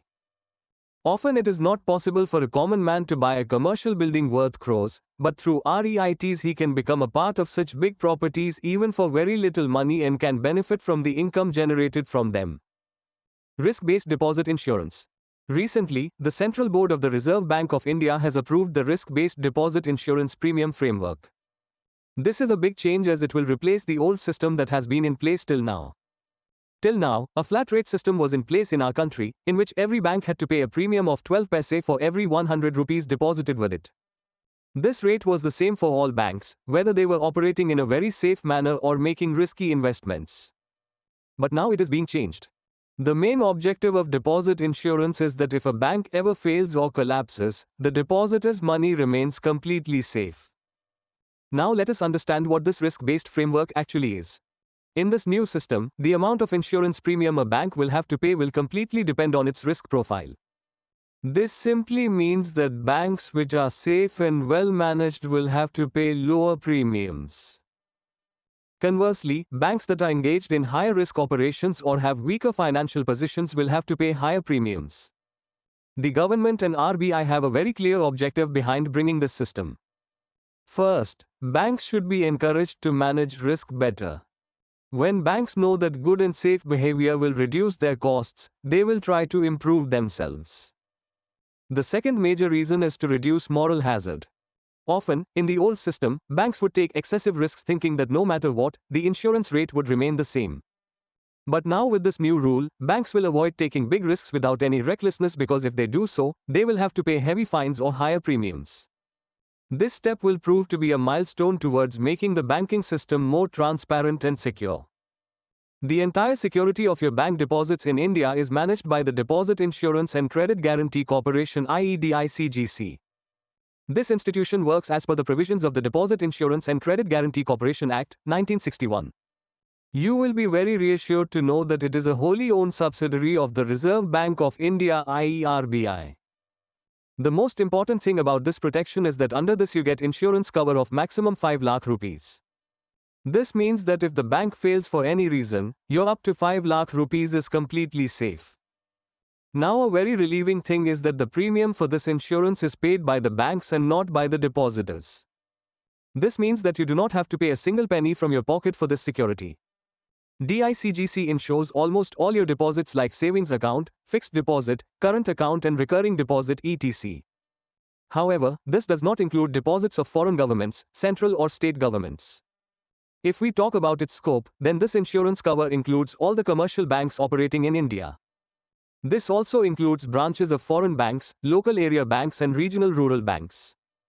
Tax Ramp Scheme. The government has recently approved a new scheme called Tax Ramp Scheme. Its full name is Textile Focused Research, Assessment, Monitoring, Planning and Startup. This scheme has been designed to modernize the textile sector of our country and take it to new heights. This tax ramp scheme has several important parts that work together. Its first pillar is research and innovation. Under this, research will be done on modern topics like smart textiles and sustainability, so that our textile industry can adapt itself according to the needs of the future. The second major part of the plan is related to data, analytics and diagnostics. This will include assessing employment opportunities and mapping the entire supply chain to understand where the raw materials are coming from and where the finished product is going. Along with this, a real-time integrated textile statistical system will also be created. This will be a digital system that will provide real-time information, which will help the government in taking correct and strategic decisions. Another important aspect of the scheme is capacity development and strengthening the knowledge ecosystem. This will enhance planning power at the state level and share best practices adopted in the industry with all. Lastly, the scheme also provides full support to new entrepreneurs, i.e. startups and innovation. For this, incubators will be promoted, hackathons will be organized and coordination will be established between educational institutions and industries so that new ideas can be converted into reality. Health Security Say National Security Cess Act. The main objective of bringing this law is to raise additional financial resources to strengthen the country's defense preparedness, public health systems and overall national security.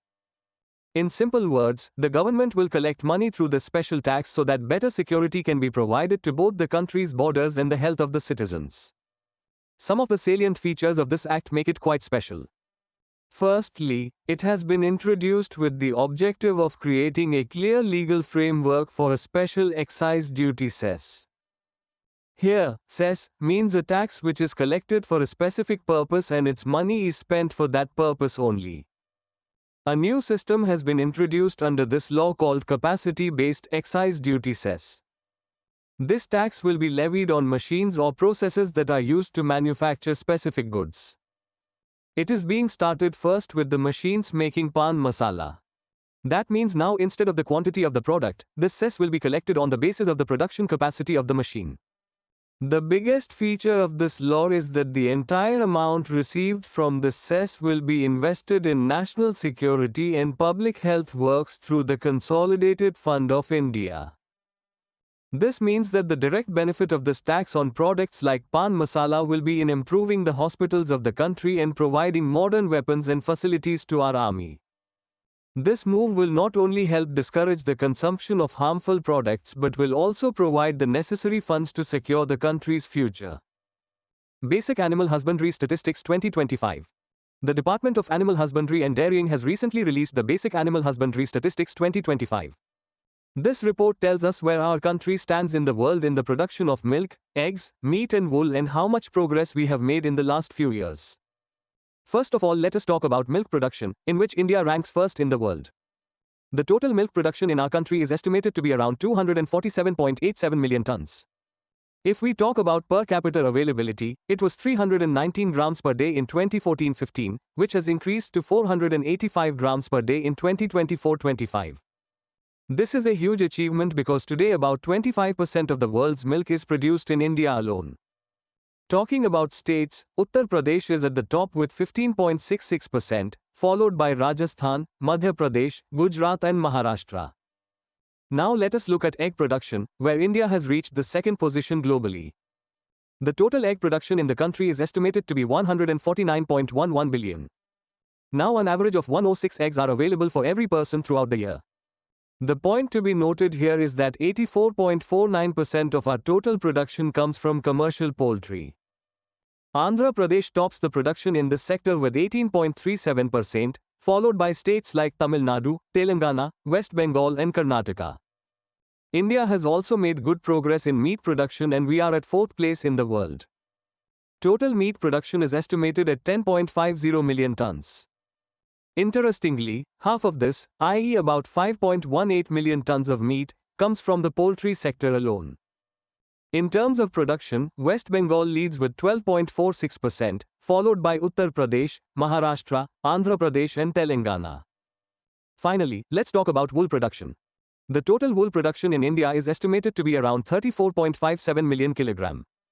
Rajasthan dominates this sector, producing 47.85% of the country's wool alone. Apart from Rajasthan, Jammu and Kashmir, Gujarat, Maharashtra and Himachal Pradesh also play a major role in wool production. These figures clearly show that animal husbandry is acting as a backbone in strengthening the rural economy. Now we will cover all these topics of security. Cryptocurrencies and smuggling. Recently, the Directorate of Revenue Intelligence has released its Smuggling in India Report 2024-25. A very shocking thing has come to light in this report that now criminals are abandoning the old methods and using cryptocurrency and stable coins for smuggling in India, especially drugs and gold. Now you must be wondering what are these cryptocurrencies and stable coins? So let us understand this in simple language. Cryptocurrency is a digital currency that we cannot see or touch. It exists only on the internet in the form of computer code. It is based on blockchain technology. You can think of blockchain as a public ledger that is spread across thousands of computers around the world, making it impossible to change or delete transactions made on it. Bitcoin and Ethereum are some well-known examples. The most important thing is that these currencies are not controlled by any government or central bank and they do not have any physical value of their own. On the other hand, stable coins are a type of cryptocurrency, but their value is kept stable. Their prices are linked to another asset such as the dollar or gold so that their prices do not fluctuate too much. This is why smugglers consider it safer to use them. Cryptocurrency. The first and biggest feature of cryptocurrency is its decentralization. In simple words, it is not under the control of any one bank or government but it runs on distributed ledgers which we call blockchain. This reduces our dependence on any central authority. Its security and privacy also make it special. The whole game here is cryptography which keeps your transactions secure and prevents fraud. In this, wallet address is used instead of your real identity, which maintains your privacy. Along with this, it also includes the quality of transparency and immutability. This means that every transaction is recorded on public ledgers that anyone can view and check. Once any information is recorded, it cannot be changed, ensuring the integrity and security of the data. Finally, its biggest feature is its accessibility. If you just have an internet connection, you can transact anywhere in the world without any limits. In recent years, we have seen how digital currencies like Bitcoin have taken the global market by storm, and in India too, people are now looking at it as a modern investment option. But the question arises that what benefit do the smugglers see in this? The biggest reason for this is its being decentralized. Simply put, it has no owner or head office, making it very difficult to track its transactions. Criminals sell drugs via the dark web and use stable coins such as USDT for payment. Recently, it has been observed that these digital coins are now replacing the old traditional Hawala network. Apart from this, crypto wallets are completely anonymous. People use VPNs to hide their identities and make payments that have no official record. With its help, smugglers show the actual price of goods coming from abroad is less and evade taxes. This pseudonymous nature of currencies like Bitcoin prevents police and investigating agencies from reaching the criminals. Ultimately, the biggest challenge is that the regulations regarding crypto are still not completely clear. Our law enforcement officers need very advanced blockchain forensics and modern analysis tools to catch this. Since this digital currency does not recognize any borders, it is not possible for any one country to stop it.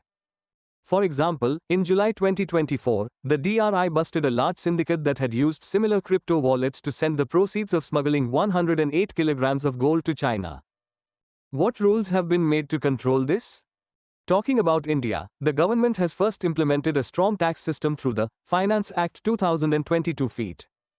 Now if you make a profit by selling virtual digital assets, such as cryptocurrency or NFT, you will have to pay a straight 30% tax on it. The government has made it clear in the law that any information, code, number or token which is digitally secured and can be bought or sold will be considered a virtual digital asset. Not only this, another big change happened in the year 2023. Now these digital assets have been brought under the purview of the Prevention of Money Laundering Act 2002 feet. This means that now the police and ED are keeping a close watch on any suspicious transaction done through crypto.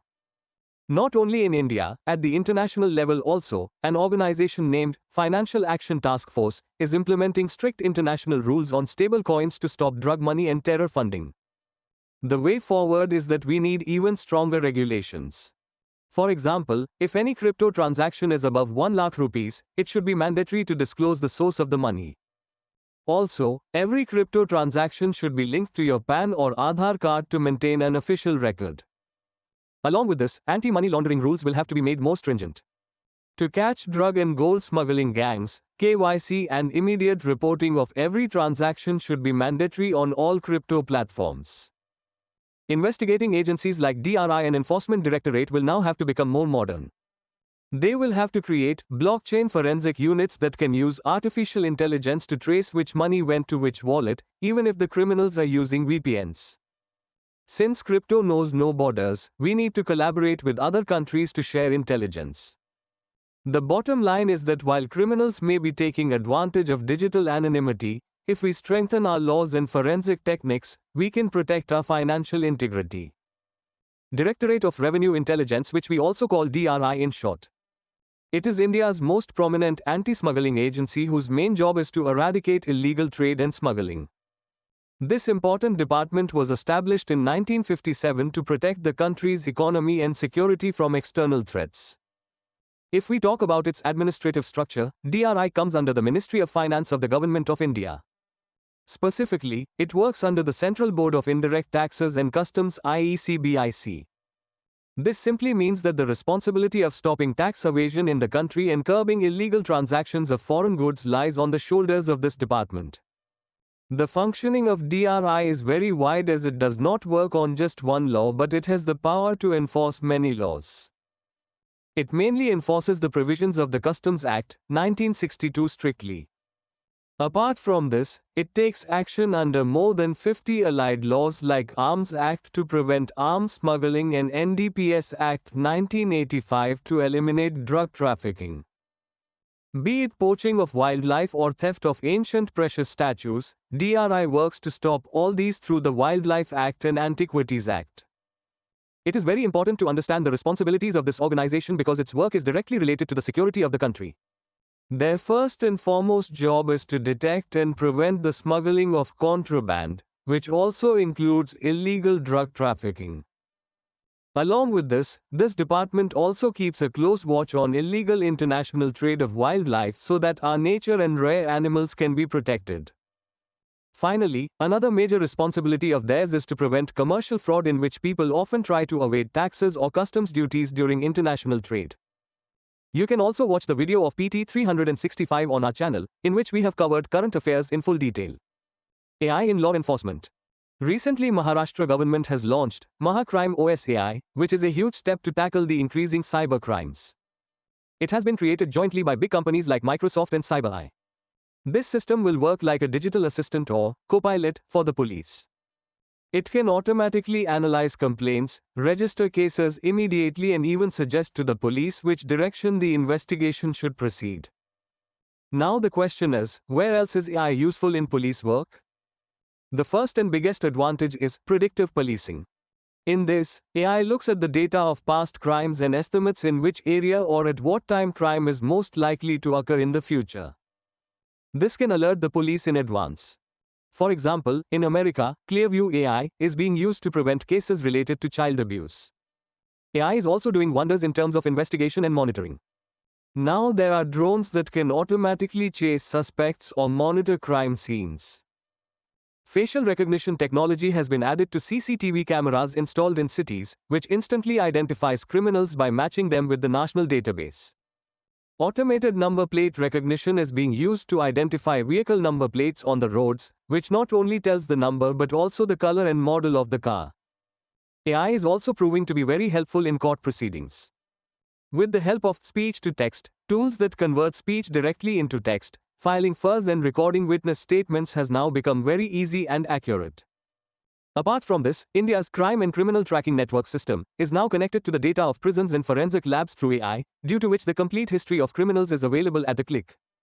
AI can scrutinize phone call records and money transactions in the blink of an eye to solve complex cases. A prime example of this is the dismantling of the Chat network, where European police, with the help of AI, dismantled an international crime syndicate by reading 115 million messages of criminals, or more than 11 crore messages. Not only this, in today's era, AI is also the biggest weapon to identify deepfake, i.e. fake videos that look like real and fraudulent links.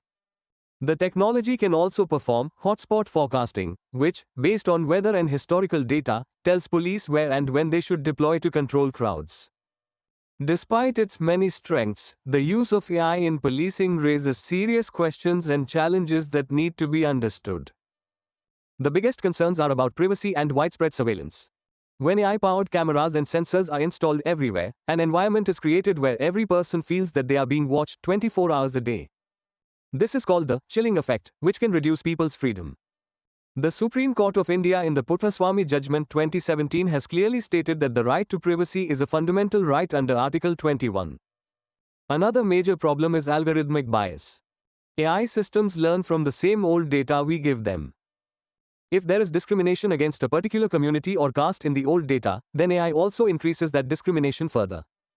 For example, facial recognition technology has often been shown to have higher error rates when it comes to minorities or women. Furthermore, the lack of transparency in the workings of AI is a major issue.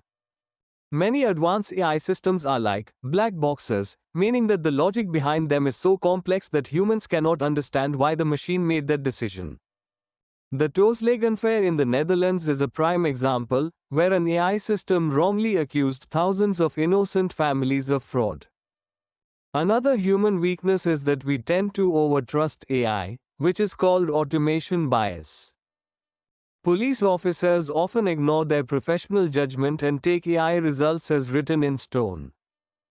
The problem is that while human error is limited, if an AI system has a flaw, it can affect millions of people at a very fast pace. This is called massive amplification of errors. An example is the Australian Robodebt case, where, due to a faulty algorithm, 470,000 people were sent incorrect debt notices. There is no dedicated law for AI in India yet. It is also a matter of concern whether anyone will get a fair trial based on the evidence generated by AI. Also, there is always a security risk to such a large database. Now let's talk about the concrete steps that governments in India and around the world are taking to incorporate AI into policing. In India, the National Crime Records Bureau has been given the responsibility of implementing automated facial recognition system, which will make the identification of criminals even faster. The IT Ministry has developed a software called Fake Check, which helps in detecting deep fake, i.e. tampered videos and photos. Additionally, the Bhashini platform is helping the police understand criminal data in different languages and create voice assistants. Delhi Police's Safe City project is even further ahead. There is a plan to install 10,000 such AI cameras in Delhi by the year 2026, which will not only recognize faces, but will also alert the police control room as soon as there is a sign of someone being in trouble. Similarly, Andhra Pradesh's e-Pragati platform and Bengaluru Police's AI system, which detected over 2,000 violations by detecting firecracker smoke and light during festivals, show how technology is making work easier. Excellent examples of this are found all over the world. Interpol has created an artificial intelligence toolkit and a responsible AI lab to help police around the world use AI responsibly. The Netherlands uses a crime anticipation system that provides weekly reports of where crimes are likely to occur. While Germany's Radar-IT algorithm assesses violent threats from dangerous individuals. The way forward. No matter how good the technology is, it needs proper rules to operate. First, we need a legal and ethical framework so that facial recognition technology does not violate our right to privacy. Before implementing any AI system, it is important to examine its impact on human rights. The most important thing is human in the loop, i.e. human control. Arrests and convictions should never be solely left to AI. There should be mandatory oversight by an experienced police officer at every stage. Also, our police personnel need to be properly trained about the strengths and limitations of AI. To conclude, we can say that systems like Mahacrime OS AI are taking India towards a modern and efficient law and order system. But the real challenge is how we strike the right balance between this technical efficiency and the constitutional rights of the people. If you like the video, then like it now. Biosecurity and Biological Weapons Convention. Recently, an international conference was held in New Delhi to mark the 50th anniversary of the Biological Weapons Convention. The theme of this conference was Strengthening Biosecurity for the Global South. At this conference, India stressed that developing countries are in dire need of technical assistance and capacity building to deal with emerging biological threats. It was also said that amidst the rapidly changing technology and world politics, it has now become very important to strengthen this treaty further. Now let us understand what is this Biological Weapons Convention, or BWC. Its full name is Convention on the Prohibition of the Development, Production and Stockpiling of Bacteriological and Toxin Weapons and on their Destruction. It was the world's first multilateral treaty to ban an entire category of weapons of mass destruction. Let us tell you that this is an extension of the Geneva Protocol of 1925, because the Geneva Protocol only banned the use of these weapons in war, but the BWC also banned their manufacture and possession. The treaty was opened for signature on the 10th of April 1972 and came into full force on the 26th of March 1975. India had signed it in the year 1974 itself, and today it has 189 member countries. According to Article 1 of the treaty, biological weapons are microorganisms or toxins used to spread disease or harm people and that have no peaceful or defensive purpose. The achievements of BWC so far have been quite commendable. It not only became the first treaty to ban weapons of mass destruction, but also led to the shutdown of more than 20 dangerous biological weapons programs around the world. Furthermore, it has also promoted science diplomacy, where scientists and policymakers work together to ensure that technology is used only for the benefit of humanity. Now we move on to a very serious topic called biosecurity. Simply put, biosafety is a set of rules and procedures designed to prevent anyone from intentionally misusing dangerous bacteria, toxins, or biological techniques. Its scope is very wide, including the safety of our food, diseases spreading from animals to humans, and species coming from outside that can harm our agriculture. Zoonotic diseases come next. These are diseases that spread from animals to humans, such as bird flu, BSE spread from cows, or Nipah virus spread from pigs. Furthermore, farming also poses significant risks, such as attacks by exotic pests or the deliberate release of insects to destroy crops. A new threat today is that of synthetic threats, where dangerous viruses can be created in the laboratory using information available on the internet. India has developed a strong legal framework to deal with these threats. We have laws like the Epidemic Diseases Act 1897 and the Disaster Management Act 2005 feet. In addition, strict laws have also been enacted to protect the environment, import livestock and prevent weapons of mass destruction. Different government departments work to implement these rules. For example, the Department of Biotechnology oversees lab safety, the National Center for Disease Control monitors diseases, and the Ministry of Agriculture inspects imported plants and seeds. Now let's talk about bioterrorism, i.e. biological terrorism. It means when a country or a terrorist organization deliberately uses diseases or poisons to kill or scare people. A major example of this in history was the sending of anthrax envelopes to America in the year 2001, in which 5 people lost their lives. In today's times, this danger has become even bigger because now, artificial intelligence has been included in it. With the help of AI, even a person with less knowledge can find a way to create a dangerous virus. Additionally, there is now an increased threat of cyber biosecurity, where criminals can attack the computer systems of hospitals like AIIMS or vaccine manufacturing companies and steal data or harm research. First, we need to understand the shortcomings of the Biological Weapons Convention at the international level. The biggest weakness of this treaty is that it does not have any institution or system that can check which country is following the rules and which is not. Also, it is not mandatory for countries to disclose which dangerous bacteria they are researching. Another major challenge is that of dual use. Today, technologies like gene editing have advanced so much that it becomes very difficult to differentiate whether a scientist is looking for a cure for a disease or creating a biological weapon.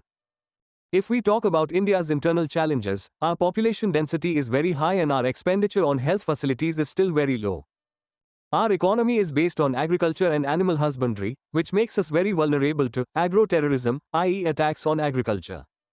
You will be surprised to know that about 75% of new diseases in humans come from animals, and the close contact between humans and animals in India increases this risk. Our geographical location also makes it challenging.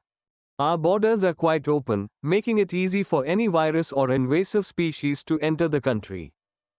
Moreover, India's bioeconomy sector is growing very fast, so we need very strict regulations to prevent any kind of leakage or data theft from the labs. The way forward. First of all, we need a new law.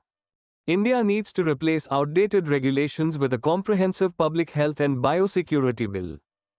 This new law will give us clear powers and help us deal with the new threats of modern times. Along with this, it is very important to have a dedicated biosecurity agency in India. Currently, different departments work within their own boundaries, but this agency will coordinate between the health, agriculture and defense sectors so that all the departments can work together on a single strategy. We also need to adopt a One Health approach across our intelligence gathering network. This means that we must assess risks to human, animal and plant health simultaneously, as they are all interconnected. We will also have to move forward in the field of research and development. Our focus should be on defense-oriented virology, new vaccines, and technologies to mitigate biological threats. In today's digital age, new threats are emerging from the combination of artificial intelligence and biology. There is a need to form a nationwide task force to study these threats, anticipate future technologies, and formulate strict safety regulations. India can also take the lead in this area by using its diplomatic power. We should utilize international platforms like the Quad and the India-US ICET to jointly develop strategies to detect and prevent biosecurity threats. In conclusion, we can say that biosecurity is no longer limited to biological weapons, but has become a holistic approach of one biosecurity which includes the health of all three, humans, animals and the environment. You can watch the full video of Vision IAS Magazine 2025 in Hindi and English from this Courses tab. Exercises in news. Now we will talk about some very special military exercises that India conducts with its neighboring and friendly countries. These exercises not only increase friendship between countries but also teach the art of working together in difficult times. First of all, let us talk about Surya Kiran practice. It is a joint military exercise between the Indian Army and the Nepal Army. You will be surprised to know that this trend has been going on since 2011, where soldiers of both the countries train together. Similarly, there is a very deep defense relationship between India and Maldives, which is known as Exercise Ekuvaran. It is an annual bilateral exercise between the Indian Army and the Maldives National Defense Force. It started in the year 2009, and its most special thing is that every year it is organized alternately, sometimes in India and sometimes in Maldives. When we talk about training of special forces or commandos, the name of Garuda Shakti comes up. This is a bilateral exercise between the Joint Special Forces of India and Indonesia, in which the brave soldiers of both the countries share their strategies. India also extends its hand of friendship towards Malaysia, which we know as Harimu Shakti. It is a joint military exercise between India and Malaysia which helps in synergy between the armies of both the countries. Along with the armed forces, maritime security is also very important, and keeping this in mind, Exercise Ekta was started in the year 2017. It is an annual maritime exercise between the Indian Navy and the Maldives National Defense Force designed to address challenges at sea. Finally, we will talk about Desert Cyclone 2. As its name suggests, it is a joint military exercise between India and the United Arab Emirates. Such exercises are very important in today's times, as they play a big role in maintaining security and peace at the international level. Bureau of Port Security. Now we will talk about a very important organization named Bureau of Port Security, or BOPS in short. Just like there is a special squad for the security of our airports, similarly now this dedicated organization will be formed for the security of our ships and ports. Talking about the legal power of this institution, it will be established as a statutory body under the provisions of Section 13 of the Merchant Shipping Act 2025. The easiest way to understand this is that it is being built on the lines of the Bureau of Civil Aviation Security (BCAS), which oversees the security of airports in our country. Its main objective is to undertake regulatory and inspection functions relating to the safety of ships and ports.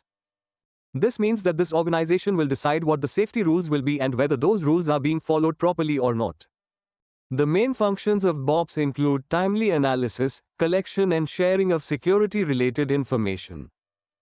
Given today's digital age, this institution will also have a special focus on cybersecurity to keep the digital systems of our ports safe from hackers. Administratively, the entire organization will function under the aegis of the Ministry of Ports, Shipping and Waterways. This move is a major decision to make India's maritime trade safe and in line with global standards.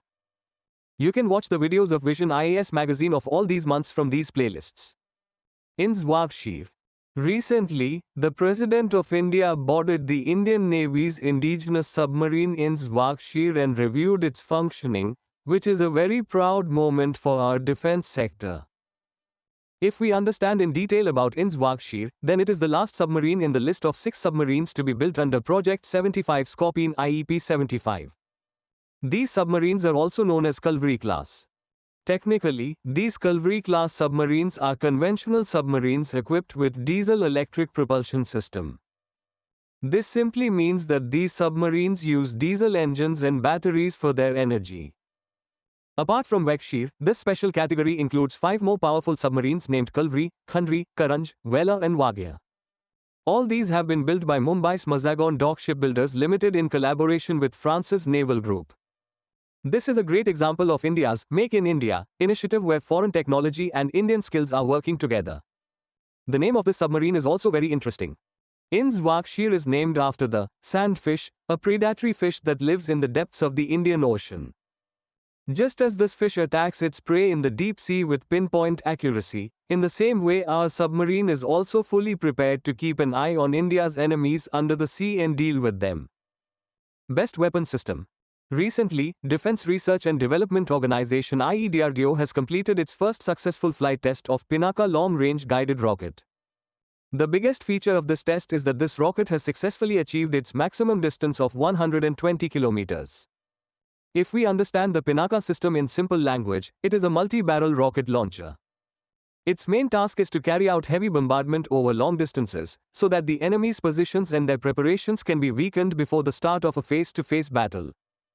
Pinaka has been completely manufactured in India. It has been designed by the Armament Research and Development Establishment in collaboration with the High Energy Materials Research Laboratory. Defense Research and Development Laboratory and Research Center building have also played a huge role in making this entire project successful. This new guided version enhances India's strength because now we can not only strike at long distances but can also destroy enemy targets with pinpoint accuracy. MH-60R helicopters. Recently, the Indian Defense Ministry has signed a very important agreement with the US for the maintenance and long-term cooperation of MH-60R helicopters. The biggest and special thing about this agreement is that now special facilities and workshops will be established in India itself for the servicing and maintenance of these helicopters.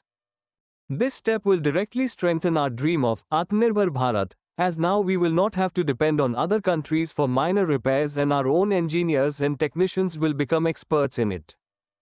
Let us know why MH-60R is so special. It is a state-of-the-art naval helicopter used by the US Navy and its allies. It has been made by the world-renowned company Lockheed Martin. It is an all-weather helicopter, which means that whether it is extreme cold, heavy rain or storm, it is capable of flying in all weather conditions and completing its mission. The modern sensors and electronics installed in it give it the power to identify the enemy even in darkness. Talking about its capabilities, it can do many tasks simultaneously. It is capable of hunting enemy submarines hidden underwater and also has the power to destroy ships on the surface of the sea. Apart from warfare, it is also very effective in conducting large-scale surveillance at sea and carrying out rescue operations to save people in distress. Heron Mark II. According to recent news, India is planning to buy additional Heron Mark II drones from Israel to further strengthen its military power, and the best part is that now talks are also going on to manufacture them in India. If we understand about Heron Mark II in simple language, then it has been made by Israel Aerospace Industries. This is a MALE category drone, which stands for Medium Altitude Long Endurance. Its main job is to gather intelligence, monitor borders and carry out reconnaissance missions. Its strength and endurance are truly astonishing. This drone can fly up to a height of 35,000 feet from the ground and can tear through the sky at a speed of 150 knots. The biggest feature is that once it takes off, it can stay in the air for 45 hours continuously and keep an eye on every movement of the enemy. Talking about the capabilities of Heron Mark II, it is equipped with modern sensors, communication intelligence package and satellite communication. Due to this technology, this drone is able to carry out, beyond line of sight, missions, that is, it can be operated without any hindrance even in areas far away from the control room. Ghost pairing. Recently, India's Computer Emergency Response Team (IE CERT-IN) has issued a warning for Indian users. This warning is about a new method of hijacking WhatsApp accounts, called ghost pairing. If we understand ghost pairing in simple words, then it is a new cyber scam in which hackers take complete control of your WhatsApp account. The most surprising thing is that for this they neither need your password nor your SIM card. Now the question arises that how does it work? Actually, there is a feature in WhatsApp called device linking, through which we can run our WhatsApp on a computer or another phone. Hackers take advantage of this feature. They trick users into approving or accepting a fake but seemingly genuine pairing code. This attack starts with very simple-looking messages. Victims are sent enticing messages like, "Hi, look at this photo." As soon as a user clicks on it, the process of hacking his account begins. Once the hacker's device is linked to your account, they gain full access to your account as a hidden trusted device. This is called account hijacking, after which the hacker can send messages to anyone in your name or read your personal information. 5. Environment. Aravallis. Recently, the Supreme Court has stayed its previous decision regarding the definition of Aravalli Hills and their ranges. To understand this whole matter, we have to go back a little. In fact, in May 2024, the Supreme Court had directed the Ministry of Environment, Forest and Climate Change to form an expert committee. The main task of this committee was to recommend a uniform definition for Aravalli so that it becomes clear what should actually be considered a part of Aravalli. Moving forward in this process, in November 2025, during the TN Godavarman Tirumupad case, the court accepted the recommendations of this committee and fixed a definition of Aravalli. Along with this, a ban was also imposed on new mining leases, i.e. new mining approvals. According to this definition, Aravalli Hills are considered to be the land with a height of 100 meters in the specified districts. The Aravalli range is where two or more hills are within a distance of 500 meters. The court also directed the government to prepare a management plan for sustainable mining on the lines of the Saranda mining plan. Here it is very important to understand the Saranda forest issue because on its basis it was said that a plan would be made for Aravalli. In the year 2025, the Supreme Court had ordered the Jharkhand government to declare Saranda forest as a wildlife sanctuary. The court believed that if mining was completely banned, it could encourage illegal mining. Therefore, he suggested a mining plan based on geo-ecological assessment. In this, it was set to divide the entire area into go and no-go zones so that it is known where mining can be done and where it is not possible at all. This case shows how the Supreme Court is trying to strike a balance between protecting the environment and economic development. In this regard, in December 2025, the Environment Ministry issued instructions to the states to impose a complete ban on all new mining leases except strategic and atomic minerals. But after this decision, large-scale public protests started. People took to the streets because they feared that if there was no clarity on the rules, ecological destruction could increase and the desert would expand. Aravalli is also very important for our groundwater as it is the main area for recharging water sources and any disturbance here can lead to a severe water crisis. In view of these protests, in December 2025 itself, the Supreme Court stayed its November directions and now proposed a fresh independent review by a high-powered committee. Now we are talking about the Aravalli Hills, which were formed in the pre-Cambrian period. If we look at its location, it starts from Delhi in northwestern India and extends in the southwest direction for a length of about 692 kilometers passing through Haryana and Rajasthan to Gujarat. Guru Shikhar located on Mount Abu is its highest peak. Aravalli is not just a pile of stones, but it is also the birthplace of many rivers. Rivers like the west-flowing Luni and Sabarmati, the east-flowing Banas and the north-flowing Sahibi originate from here. The importance of Aravalli is very deep for our environment and geography. These hills play a major role in controlling India's climate, temperature and monsoon cycle. For example, they reduce dust storms by affecting wind patterns and holding soil. Above all, the Aravalli stands like a protector or barrier, preventing the Thar Desert from spreading eastwards into the Indo-Gangetic plains. Additionally, it supports biodiversity as a pathway for wildlife. The region is also very important for groundwater recharge as it replenishes the aquifers that quench the thirst of agriculture, settlements and industries. Rivers like Chambal, Sabarmati and Luni are largely dependent on Aravalli. From an economic point of view, the Aravalli region is rich in minerals like limestone, marble, sandstone, copper, zinc and tungsten. The copper mines of Khetri are a great example of this. Apart from this, Aravalli also has a deep cultural connection. Tribal communities like Bhil and Meena have a deep spiritual connection with these hills. For example, the Mandana art of the Meena tribe is inspired by the flora and fauna of the Aravalli region. These hills are also home to architectural wonders such as the Dilwara Jan temples and the Kumbhalgarh fort, which was strategically built taking advantage of the inaccessible terrain for protection. If we look at its history, the Aravalli has supported human settlements since the Paleolithic period, evidence of which is found in places like Mangarbani. Not only this, during the Chalcolithic age, around 3000 to 1500 BC, the Ahar Banas tradition developed here. In this way, Aravalli is not only a shield of our natural protection, but is also a witness to our thousands of years old civilization and culture. Now we will talk about the challenges facing Aravalli. The first and biggest challenge is the fight between development and environmental purity. These Aravalli hills are full of minerals and that is why a lot of excavation takes place here.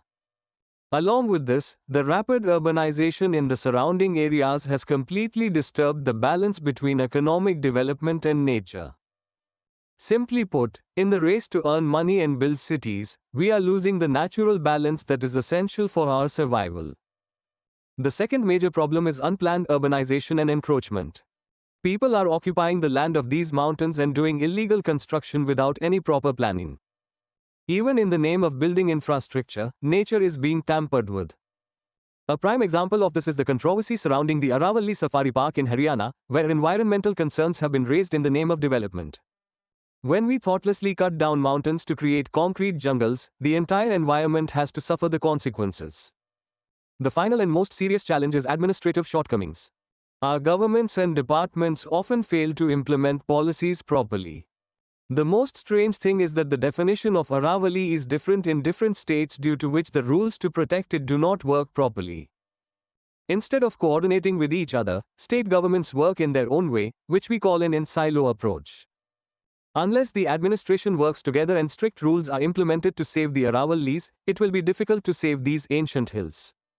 Now we will talk about the efforts that are being made to save our ancient Aravali hills. Both the government and the society have come forward to preserve this precious heritage. In this connection, Matri Van initiative has been started in Gurugram under the program Ek Ped Maa Ke Naam. Through this, an urban forest of 750 acres is being developed in the Aravali hills. Along with this, work is going on a huge project, Aravali Green Wall Project, which aims to green the 5 km buffer area around the Aravali range in 4 states. State governments are also taking strict steps on their part, like in 2016, the Haryana government declared the Mangar Bani area, a part of Aravali, as a no construction zone. A long battle has been fought to save Aravali on the legal front also. In the famous MC Mehta vs Union of India case of 2002, the Supreme Court, recognizing the importance of Aravali, gave several important decisions for its conservation. But not only the government and the law, but also the common people have started a big social movement to save it, which is called Save Aravali movement. This movement was started against indiscriminate illegal mining, deforestation and increasing interference of real estate. Its history is linked to Sariska National Park in Rajasthan, where groundwater levels were rapidly falling due to limestone mining. This movement gained great strength when in 1988, Rajendra Singh, famous as Waterman of India, and his Go Tarun Bharat Sangh, launched a campaign to close down about 28,000 legal and illegal mines operating in the Aravali region. It was the result of his hard work that in 1990 the Supreme Court banned mining in the Sariska area. The most special thing about this movement is that participation of every section of the society has been seen in it. Be it tribal communities like Bhil, Meena and Garasia, citizens living in cities or legal experts and scientists, everyone has raised their voice together.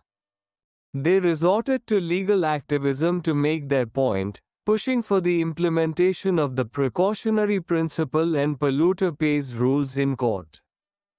Apart from this, the public was connected through awareness rallies and campaigns like #SaveAravali on social media. This entire movement is based on the ideology of environmentalism, which believes that it is the responsibility of humans to protect nature from human mistakes. He sees the Aravalis not just as mountains but as a single living ecosystem. Here, the public trust doctrine also holds great significance, according to which the state is not the owner of natural resources but only a trustee, who has to preserve these resources for the public and future generations. It is a matter of intergenerational equity, so that future generations can inherit a secure earth, instead of desertification and destruction. In conclusion, we can say that sustainable management of Aravali is possible only if we look at it as an unbroken geographical chain. This requires concrete steps such as transparent data, consultation with all stakeholders and strict restrictions on mining in sensitive areas. Dynamic groundwater resources assessment. Recently, the Central Groundwater Board and the states have jointly released a national report for the year 2025 on the dynamic groundwater resources of India. This report tells us the level of groundwater exploitation in a total of 6,762 assessment centers across India, such as blocks or talukas. Now we will talk about an organization which takes care of the precious water beneath our ground, i.e. groundwater in India, and the name of this organization is Central Groundwater Board, which we also call CGWB in short. If we talk about the beginning or origin of this organization, it was established in 1970 by changing the name of Exploratory Tube Wells Organization. Its headquarters is located in Faridabad, Haryana.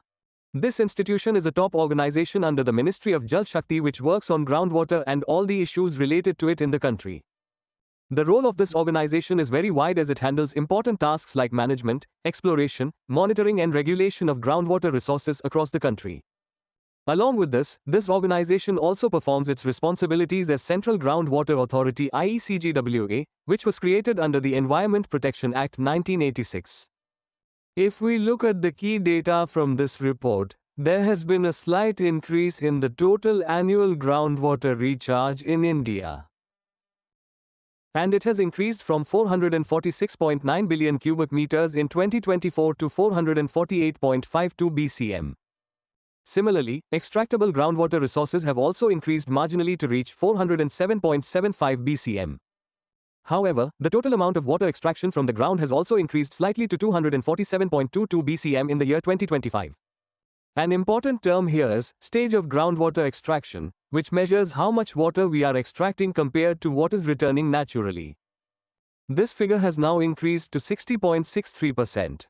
Now we will discuss what is the status of groundwater in India and what efforts the government is making to save it.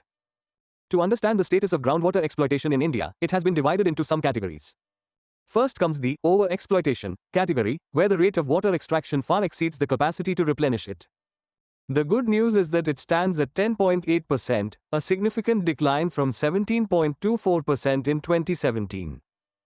The second category is critical, where 90 to 100% of the available resources are being extracted, and it currently stands at 2.97%. This is followed by the semi-critical condition, where 70 to 90% of the water is removed, and this share is 11.2%. The saving grace is that 73.2% of our country falls in the safe category, where water extraction rate is less than 70%, and this is an improvement from 62.6% in 2017. However, about 1.8% of the water is saline and not fit for use. You will be surprised to know that in states like Haryana, Punjab, Rajasthan, Delhi and Uttar Pradesh, more than 25% of the areas have reached the critical state of either over-exploitation, critical or semi-critical. Talking about the current situation of India, we are the country that uses groundwater the most in the world. India alone extracts about 25% of the total groundwater extracted in the entire world.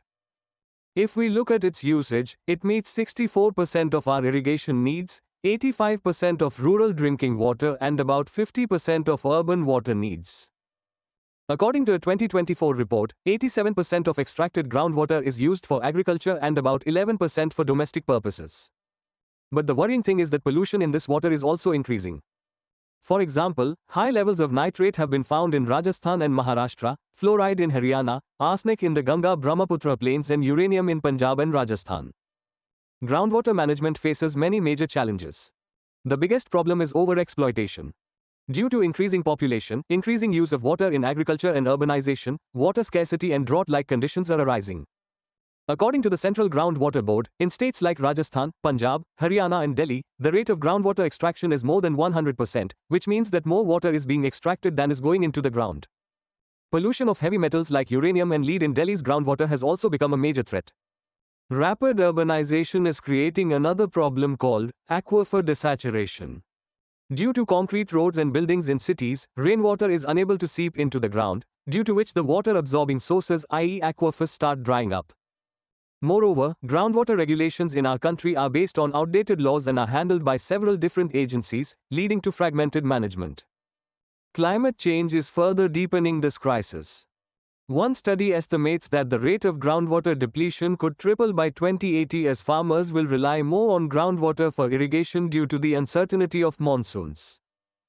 Given these challenges, we need to make major changes in our habits and policies so that our future generations can have access to clean water.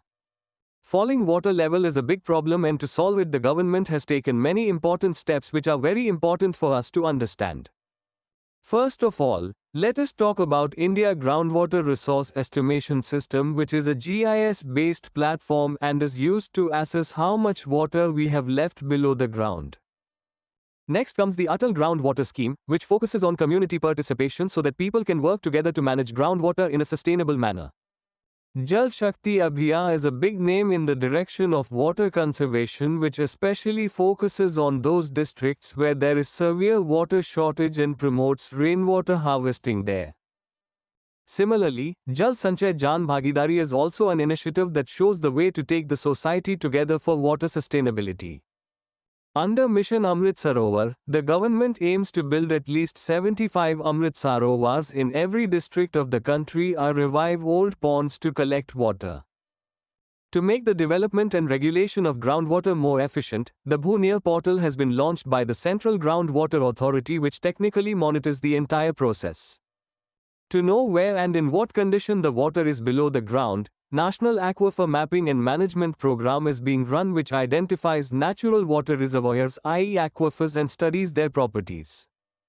Finally, let us talk about the Master Plan 2020 for Artificial Recharge, which has been prepared by the Central Groundwater Board to create special structures to send rainwater into the ground and replenish the groundwater level. The path to the future leads us to some very important and scientific steps. First of all, we have to focus on aquifer-based planning.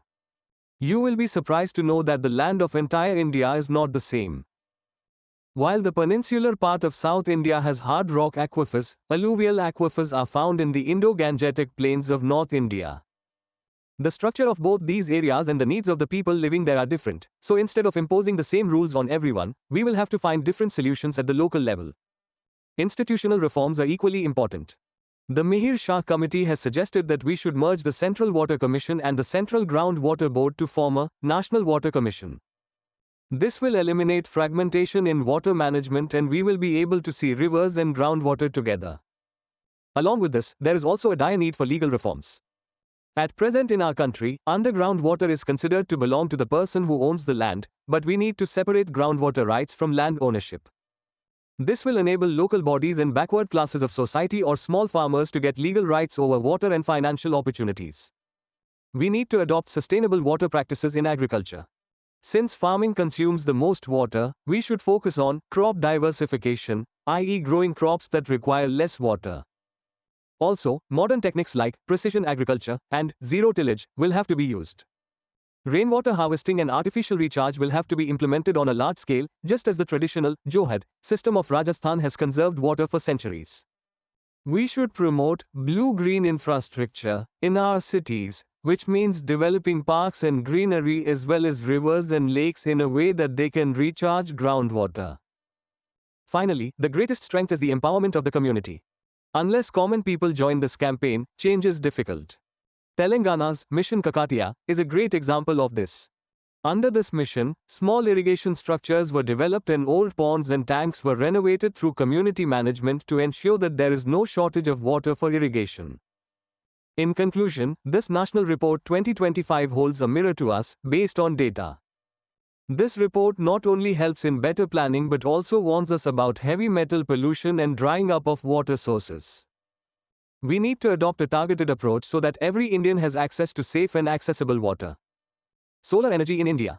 Recently, the Parliamentary Standing Committee on Energy has given several major suggestions to accelerate India's energy transition, i.e. moving from coal to clean energy. If we look at the solar energy situation in India, our capacity is expected to reach around 129 gigawatts by the year 2025. Our target is to take it to 292 gigawatts by 2030. It is a matter of great pride that India's non-fossil power capacity has crossed 259 gigawatts by October 2025, which is more than 50% of our total installed power capacity. According to the International Renewable Energy Agency 2025 report, India now ranks third in the world in terms of solar energy. While this progress is commendable, the Parliamentary Committee has identified some key challenges in the adoption of solar energy and has also made recommendations to address them. A major problem is regional imbalance, where some states have too much solar energy and others too little. The committee has suggested that states or union territories with low solar potential should be strengthened by providing supportive policies and timely central financial assistance. The second major hurdle is related to land acquisition. To resolve this, it has been advised to create a single window clearance mechanism by involving all the stakeholders at the central and state level, i.e., a system to get all the approvals from one place.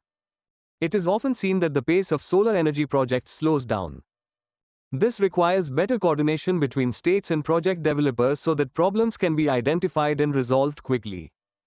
Another complex issue is the use of land for transmission projects, i.e., power lines, and compensation for the same. The committee has urged states to adopt the centre's new guidelines, which provide for compensation of 200% of the market rate for land for towers and 30% for corridor land, to reduce disputes.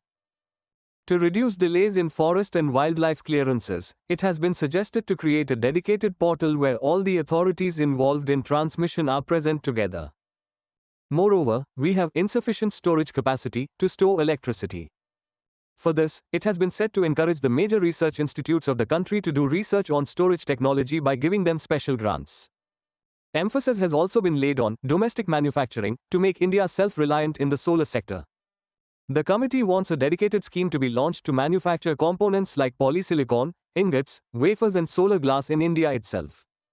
Also, our domestic capability in high-voltage direct current technology is low, which requires a detailed plan for research and training of manpower. Finally, to run this entire sector, skilled manpower is required, for which it has been suggested to increase the number of training institutes and provide training as per the needs of the industries. Now we will talk about those major initiatives which have helped in making our solar energy dream a reality. The most talked about scheme is PM Surya Ghar, which was launched in 2024. Its aim is to install solar systems on the roofs of 1 crore houses. You will be happy to know that by December 2025, about 24 lakh families have become a part of this campaign by installing solar panels on their rooftops. The foundation of India's journey was laid in 2010 with the National Solar Mission, India's most significant initiative to expand solar energy on a large scale. Similarly, a production-linked incentive scheme has been implemented to promote manufacturing of solar panels and their components in India itself. The aim of this scheme of the Ministry of New and Renewable Energy is to manufacture high-capacity solar modules at gigawatt level in India so that we do not have to depend on foreign countries. For farmers, the Prime Minister Kisan Urja Suraksha Evam Utthan Mahabhya, i.e., PM Kusum, scheme is being run. It has 3 main components, one of which is installing standalone solar pumps in areas where electricity grid access is limited. With this, farmers can irrigate during the day without worrying about electricity bills. Solar parks and ultra-mega solar power projects are being built for large-scale power generation. As of October 31, 2025, a total of 55 solar parks have been approved in 13 states of India, with a combined capacity of approximately 40,000 megawatts. This effort of India is not limited to the country only. India and France have jointly founded the International Solar Alliance, an intergovernmental organization to mobilize global investment in solar energy. Along with this, work is going on the visionary idea of One Sun, One World, One Grid, which aims to connect the renewable energy grids of different countries so that solar energy generated in one part of the world can be used in another part. In conclusion, with continuous improvement in technology, supportive government policies and investment in infrastructure, India can overcome every obstacle in the way of solar energy. If we continue to move forward at this pace, India will soon lead the entire world in the field of renewable energy. Convention on International Trade in Endangered Species of Wild Flora and Fauna. Recently, the 20th meeting of its member countries i.e. COP20 was concluded in Samarkand, Uzbekistan. This is the first time such a major conference on international trade in endangered species of wild animals and flora has been held in a Central Asian country. The biggest achievement of this meeting was that a total of 77 new species from around the world have been included in the lists of CITES so that their trade can be strictly monitored. Some of the notable names include oceanic white-tip sharks, whale sharks, and all species of manta and devil rays. Additionally, the land iguana and all 3 species of marine iguana from the Galapagos Islands, as well as Holmes' hinge-back tortoise, have been placed in Appendix 1, meaning their international trade will now be almost completely prohibited. India's role in this conference was also quite influential. The European Union had proposed to include Google in Appendix 2, which was successfully opposed by India. India argued that a comprehensive and accurate assessment of the population of Gugulu was necessary before including it in the list. Accepting India's point, this proposal has been stopped for the time being. Another interesting discussion in the meeting was on pool living alongside fauna and flora. The effort was to incorporate the experiences and needs of the people who live around these forests and animals into wildlife conservation. However, this proposal was rejected because many countries felt it would be too expensive and would complicate working methods. Finally, following the proposal of Brazil, Senegal and Mexico, it was decided to increase the CITES budget by 6.98% from 2026 to 2028 to further strengthen the campaigns to save endangered species around the world. It is also very important to understand this important agreement in depth. CITES was initiated in 1973 in Washington, D.C., where countries around the world agreed to regulate the trade in wild fauna and flora. You will be happy to know that it was opened for signature on the 3rd of March 1973, and in memory of this, United Nations World Wildlife Day is celebrated every year on the 3rd of March. This agreement came into effect throughout the world from the 1st of July 1975. Its main objective is to ensure that international trade in wild animals and plants does not become a threat to their survival. By nature, it is an international agreement that countries join voluntarily, but once a member, it becomes legally mandatory for that country to follow the CITES rules. The CITES only provides a framework, and each member country must enact its own laws to implement it at its national level. Its secretariat is headed by the Executive Director of the United Nations Environment Programme, and it has a total of 185 member countries including India. Under CITES, species are divided into 3 lists or appendices according to their protection needs. India has also taken several constitutional and legal steps to curb illegal wildlife trade.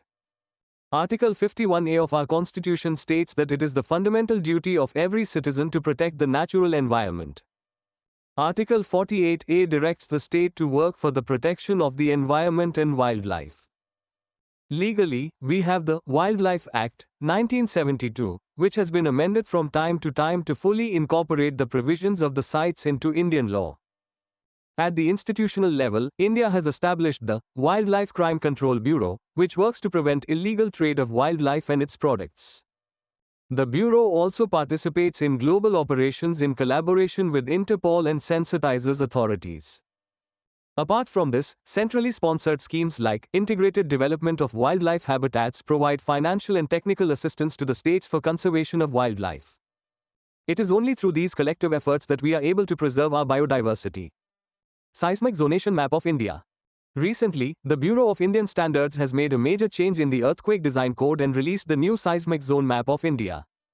The biggest and historic thing about this update is that now a new and most dangerous category has been created in India, which has been named Seismic Zone 6.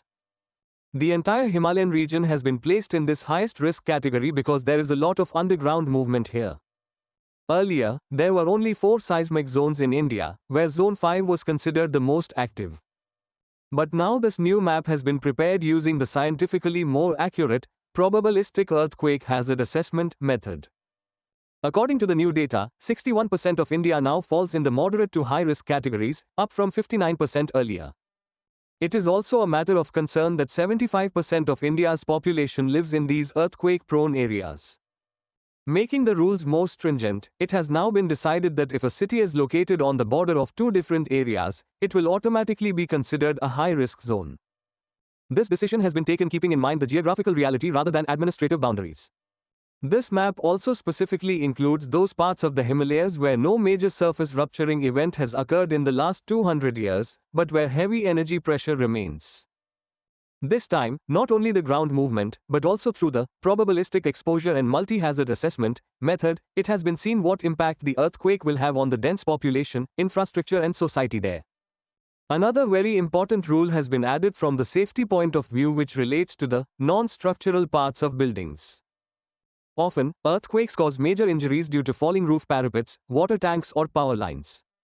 Now the rule is that all such heavy objects weighing more than 1% of the total weight of the building will have to be firmly fastened. These small changes can prove decisive in saving lives in major accidents. We often hear in the news that earthquakes keep occurring in the Himalayan regions. But have you ever wondered why there is such a high probability of earthquakes in the Himalayan region? The first and foremost reason is its geographical location. The Himalayan mountains lie right on top of the world's most active tectonic collision boundaries. In fact, 2 huge layers beneath the ground, which we call the Indian Plate and the Eurasian Plate, are colliding with each other. This collision is so powerful that it has led to the formation of high mountains like the Himalayas. The second reason is its physical structure or physiography. Geologically, the Himalayas are a very young region. Since it is still forming, the rocks within it are constantly undergoing adjustment, folding, and breaking processes. Due to this movement, tremors are felt on the Earth's surface. In addition, several major fault systems exist beneath the Himalayan range. These include major rifts such as the main frontal thrust, main boundary thrust, and main central thrust. These fault lines can become active at any time and cause a major earthquake. Finally, another important thing is stored energy. Many parts of the Himalayas have observed a long, seismic gap, meaning there has been no major earthquake there for centuries.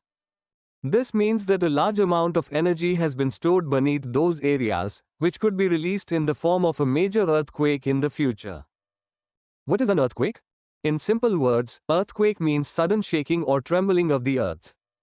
This happens when energy is suddenly released in layers of rock deep within the ground. This energy often emanates from near a fault. A fault is actually a crack between rocks, where two layers try to slide in opposite directions, but remain connected due to friction. When the pressure becomes too great, they suddenly shift and the earth shakes. To understand earthquake, it is important to know 2 points. The point from which energy emanates inside the earth is called the focus or hypocenter. The nearest point on the earth's surface, directly above it, is called the epicenter. This is where earthquake waves are first felt. The impact of earthquakes can be devastating. They damage buildings, bridges and dams, cause loss of life and property, and sometimes even trigger disasters such as floods, landslides or tsunamis, as we saw with the 2004 Indian Ocean tsunami. There are 2 scales to measure earthquakes. The first is the Richter scale, which measures the energy released during an earthquake or its intensity on a scale of 0 to 10. The second is the Mercalli scale, which measures the visual damage caused by an earthquake, i.e. its intensity, between 1 and 12. We have seen many major earthquakes in history, such as the 7.9 magnitude Bhuj earthquake in Gujarat in 2001 or the 2015 Nepal earthquake. Recently in 2025, a very powerful earthquake of magnitude 8.8 was recorded in the Kamchatka Peninsula of Russia. India has developed a strong framework to deal with these threats. The National Disaster Management Authority is the biggest institution in this direction, whose chairman is the Prime Minister himself. NDMA's Earthquake Risk Index assesses the risks to Indian cities. Besides this, we have National Disaster Response Force for immediate help in case of any disaster. The National Center for Seismology is working to monitor earthquake activity, increasing the number of its observatories to 168 by February 2025. The government has also launched the Earthquake app, which gives real-time updates. Talking about the way forward, we have to make earthquake-resistant construction our habit. Special designs will have to be prepared especially for important buildings like hospitals and schools. We must strictly follow the building construction rules and not compromise on safety standards. It is also very important to spread awareness among people and increase the strength of old buildings. In conclusion, this new seismic map of India is a big change towards our security. This will not only enhance security in the Himalayan states but also help achieve the Sustainable Development Goals 9 Sudanese pounds and 11, so that our cities and communities are prepared for any future disaster. Localization of disaster risk reduction. Recently, the government has approved a national project to strengthen community-based disaster risk reduction initiatives in Panchayati Raj institutions, for which a budget of 507.37 crore rupees has been allocated. Community-based disaster risk reduction simply means actively involving the local community in identifying, analyzing, and planning disaster risks. Its biggest advantage is that whenever a disaster occurs, the local people are the first responders, i.e. the first to reach for help. They have local knowledge and geographical understanding of their area, which teams coming from outside do not have. The Sendai Framework, a global agreement for disaster management, also places great emphasis on this participation of communities. The main objective of this national project is to make disaster management a part of local governance. It will adopt a bottom-up approach, where our panchayats will be made the backbone for disaster preparedness, recovery and resilience. This project is being implemented jointly by the Ministry of Panchayati Raj and the National Disaster Management Authority. This scheme will be implemented in 81 districts of 20 states of India where the risk of disasters is highest. For this, a cluster-based model has been created, under which 20 gram panchayats of every district will be included.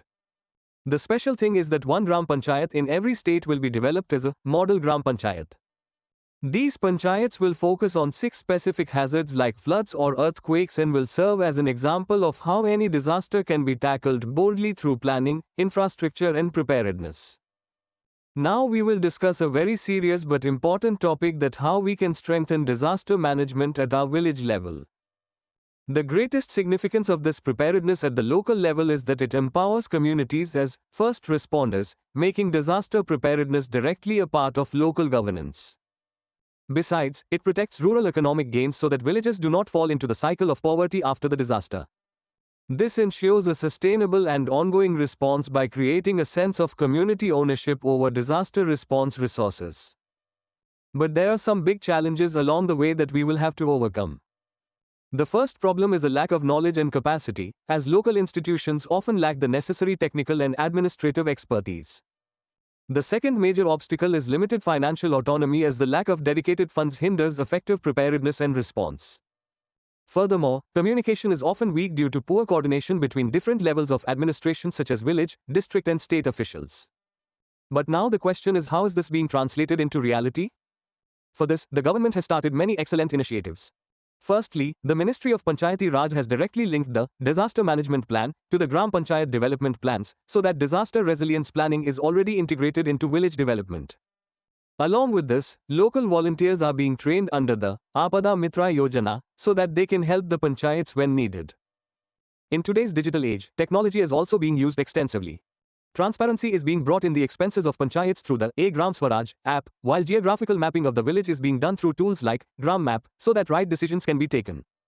Disaster warnings are disseminated to the general public through the Sachet portal, which is based on international standards, i.e., Common Alerting Protocol. Talking about the way forward, we have to mainstream disaster risk reduction. This means that before building any new road, school or hospital, it must be ensured that it is capable of withstanding an earthquake or flood.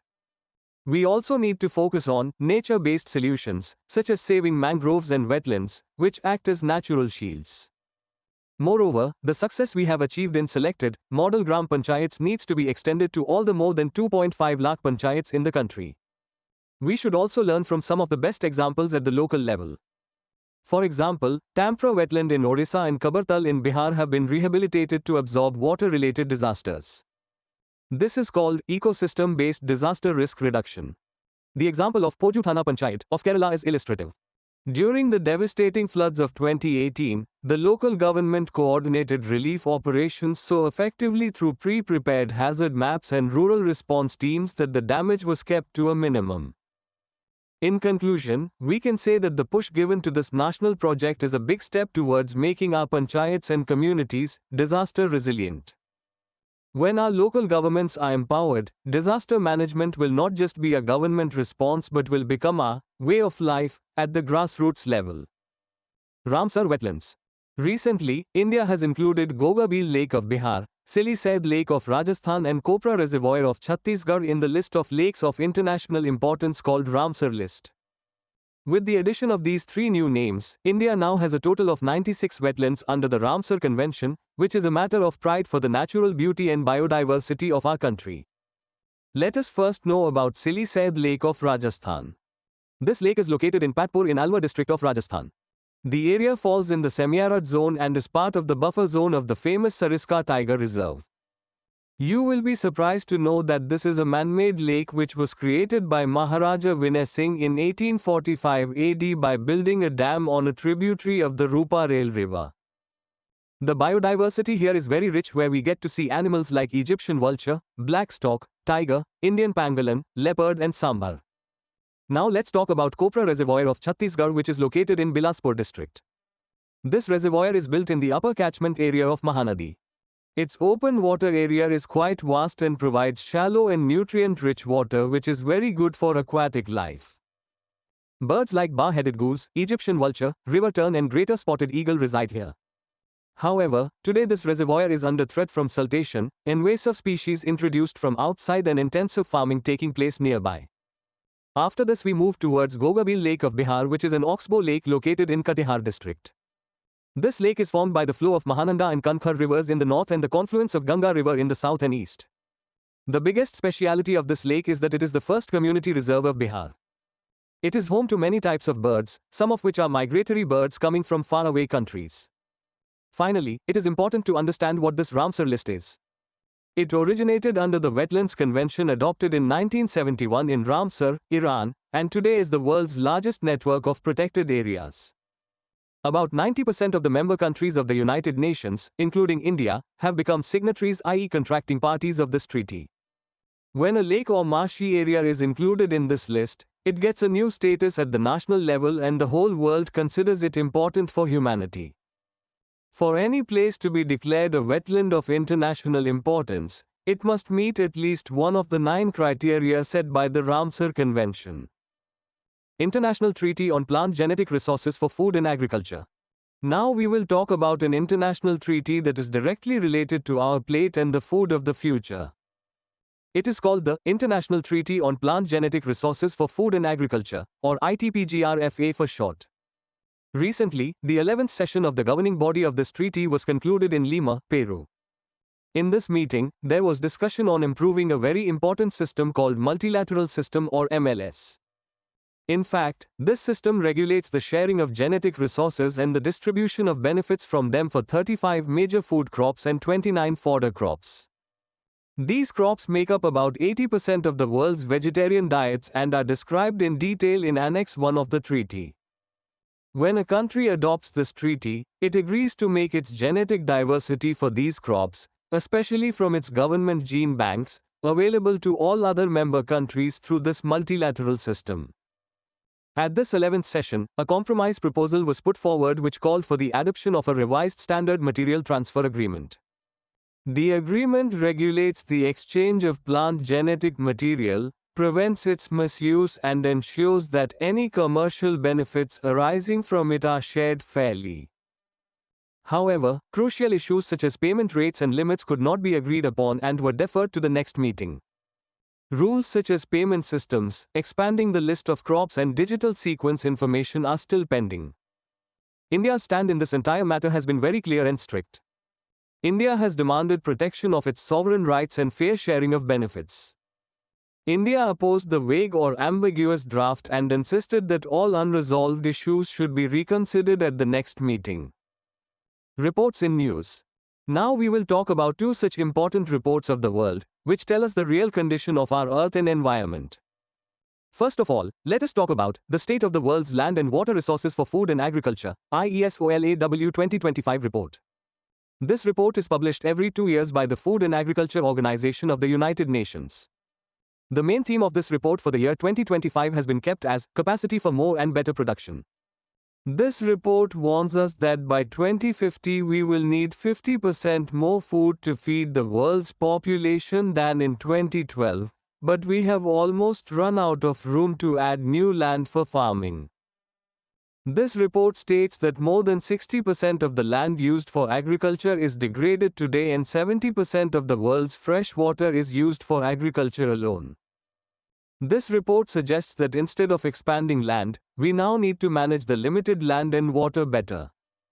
In the Indian context, examples like community-managed natural farming in Andhra Pradesh have been praised, which are proving helpful in improving soil health. Now let's talk about the second big report, named Global Environment Outlook or GEO. It is published by the United Nations Environment Programme. Recently its 7th version, i.e. GEO 7, has been released in December 2025. This report is a kind of health checkup of the world's environment. It states that our planet is facing a triple crisis of climate change, biodiversity loss and pollution. A frightening figure has come to light in the GEO 7 report that about 10 lakh species of the world are on the verge of extinction. The report also says that if we do not invest now, the world's GDP could decline by up to 4% by 2050. For India, the report suggests adopting green GDP and moving towards a circular economy. Champions of the Earth Award. Recently a very proud thing has come to light for India. Tamil Nadu Cadre IAS officer Supriya Sahuji has been honored with this prestigious award. Supriya Sahuji has been given this honor for her outstanding and visionary leadership in addressing serious environmental challenges in India, such as combating plastic pollution and wildlife conservation. The new ways he showed to save nature while in the administration have become an example for the entire world today. Now let us understand this award in detail. Champions of the Earth is the United Nations' highest environmental honor. It was started in the year 2005 and since then it is given every year to those people or organizations who are doing extraordinary work for the environment. This award is given by the United Nations Environment Programme to individuals and organizations that find new and sustainable solutions to tackle the three biggest crises facing our planet: climate change, loss of nature and biodiversity, and pollution and waste. The aim of this award is to bring to the world's attention those heroes who, through their hard work, are proving that if we want, we can make our Earth green and safe again. National Energy Conservation Award. Recently, the Government of India has announced the National Energy Conservation Award, i.e. National Energy Conservation Award 2025. This year our beautiful city Chandigarh has secured the first position in the entire country for its outstanding efforts in the field of energy conservation and efficiency. Now let us understand what this award is. These awards are given every year by the Bureau of Energy Efficiency, which comes under the Ministry of Power. Their main objective is to honor states, institutions or cities that have achieved exceptional achievements in the field of energy conservation. This recognition is a huge encouragement towards preventing energy wastage and using it wisely. Let us tell you that these awards are decided on the basis of State Energy Efficiency Index. This index is a kind of scale or national assessment framework which has been prepared by the Bureau of Energy Efficiency in collaboration with the Alliance for an Energy Efficient Economy. This framework closely examines the effectiveness of energy-saving policies in sectors such as buildings, industries, transport and municipalities in a state or union territory and their outcomes. Operation Thunder 2025. Now we will talk about a very big and adventurous campaign launched for the protection of wildlife which has been named Operation Thunder 2025. This year, this operation has achieved a huge success across the world where about 30,000 live animals have been rescued from the clutches of smugglers. Now let us understand what this Operation Thunder is and who runs it. Actually, this is an international level campaign which is jointly conducted by Interpol and World Customs Organization. In this noble work, he also gets full support from the International Consortium on Combating Wildlife and Forest Crime.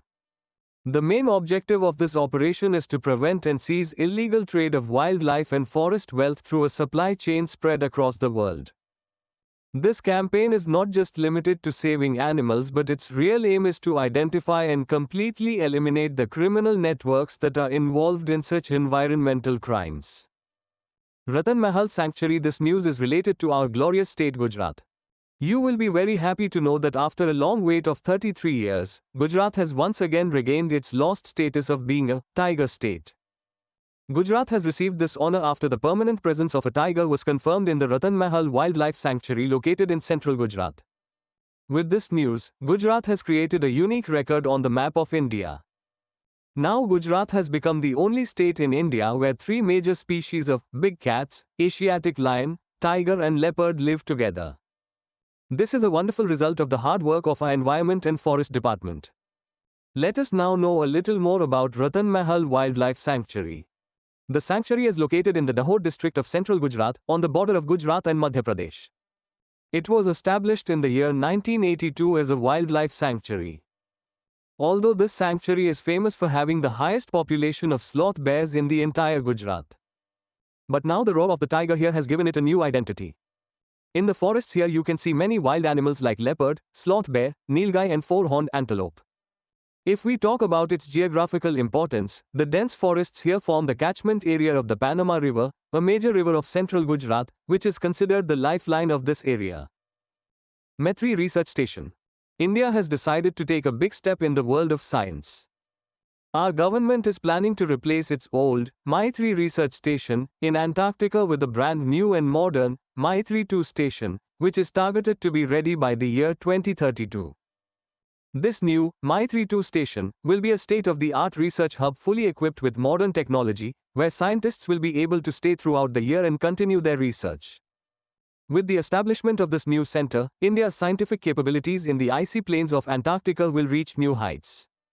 Let us also know a little about the history of the old Maitri station. It was built in the year 1988 and since then it has been a home for scientists. The station serves as a gateway to the largest mountain ranges in central Droning Moorland and is located south of the Shermacha region.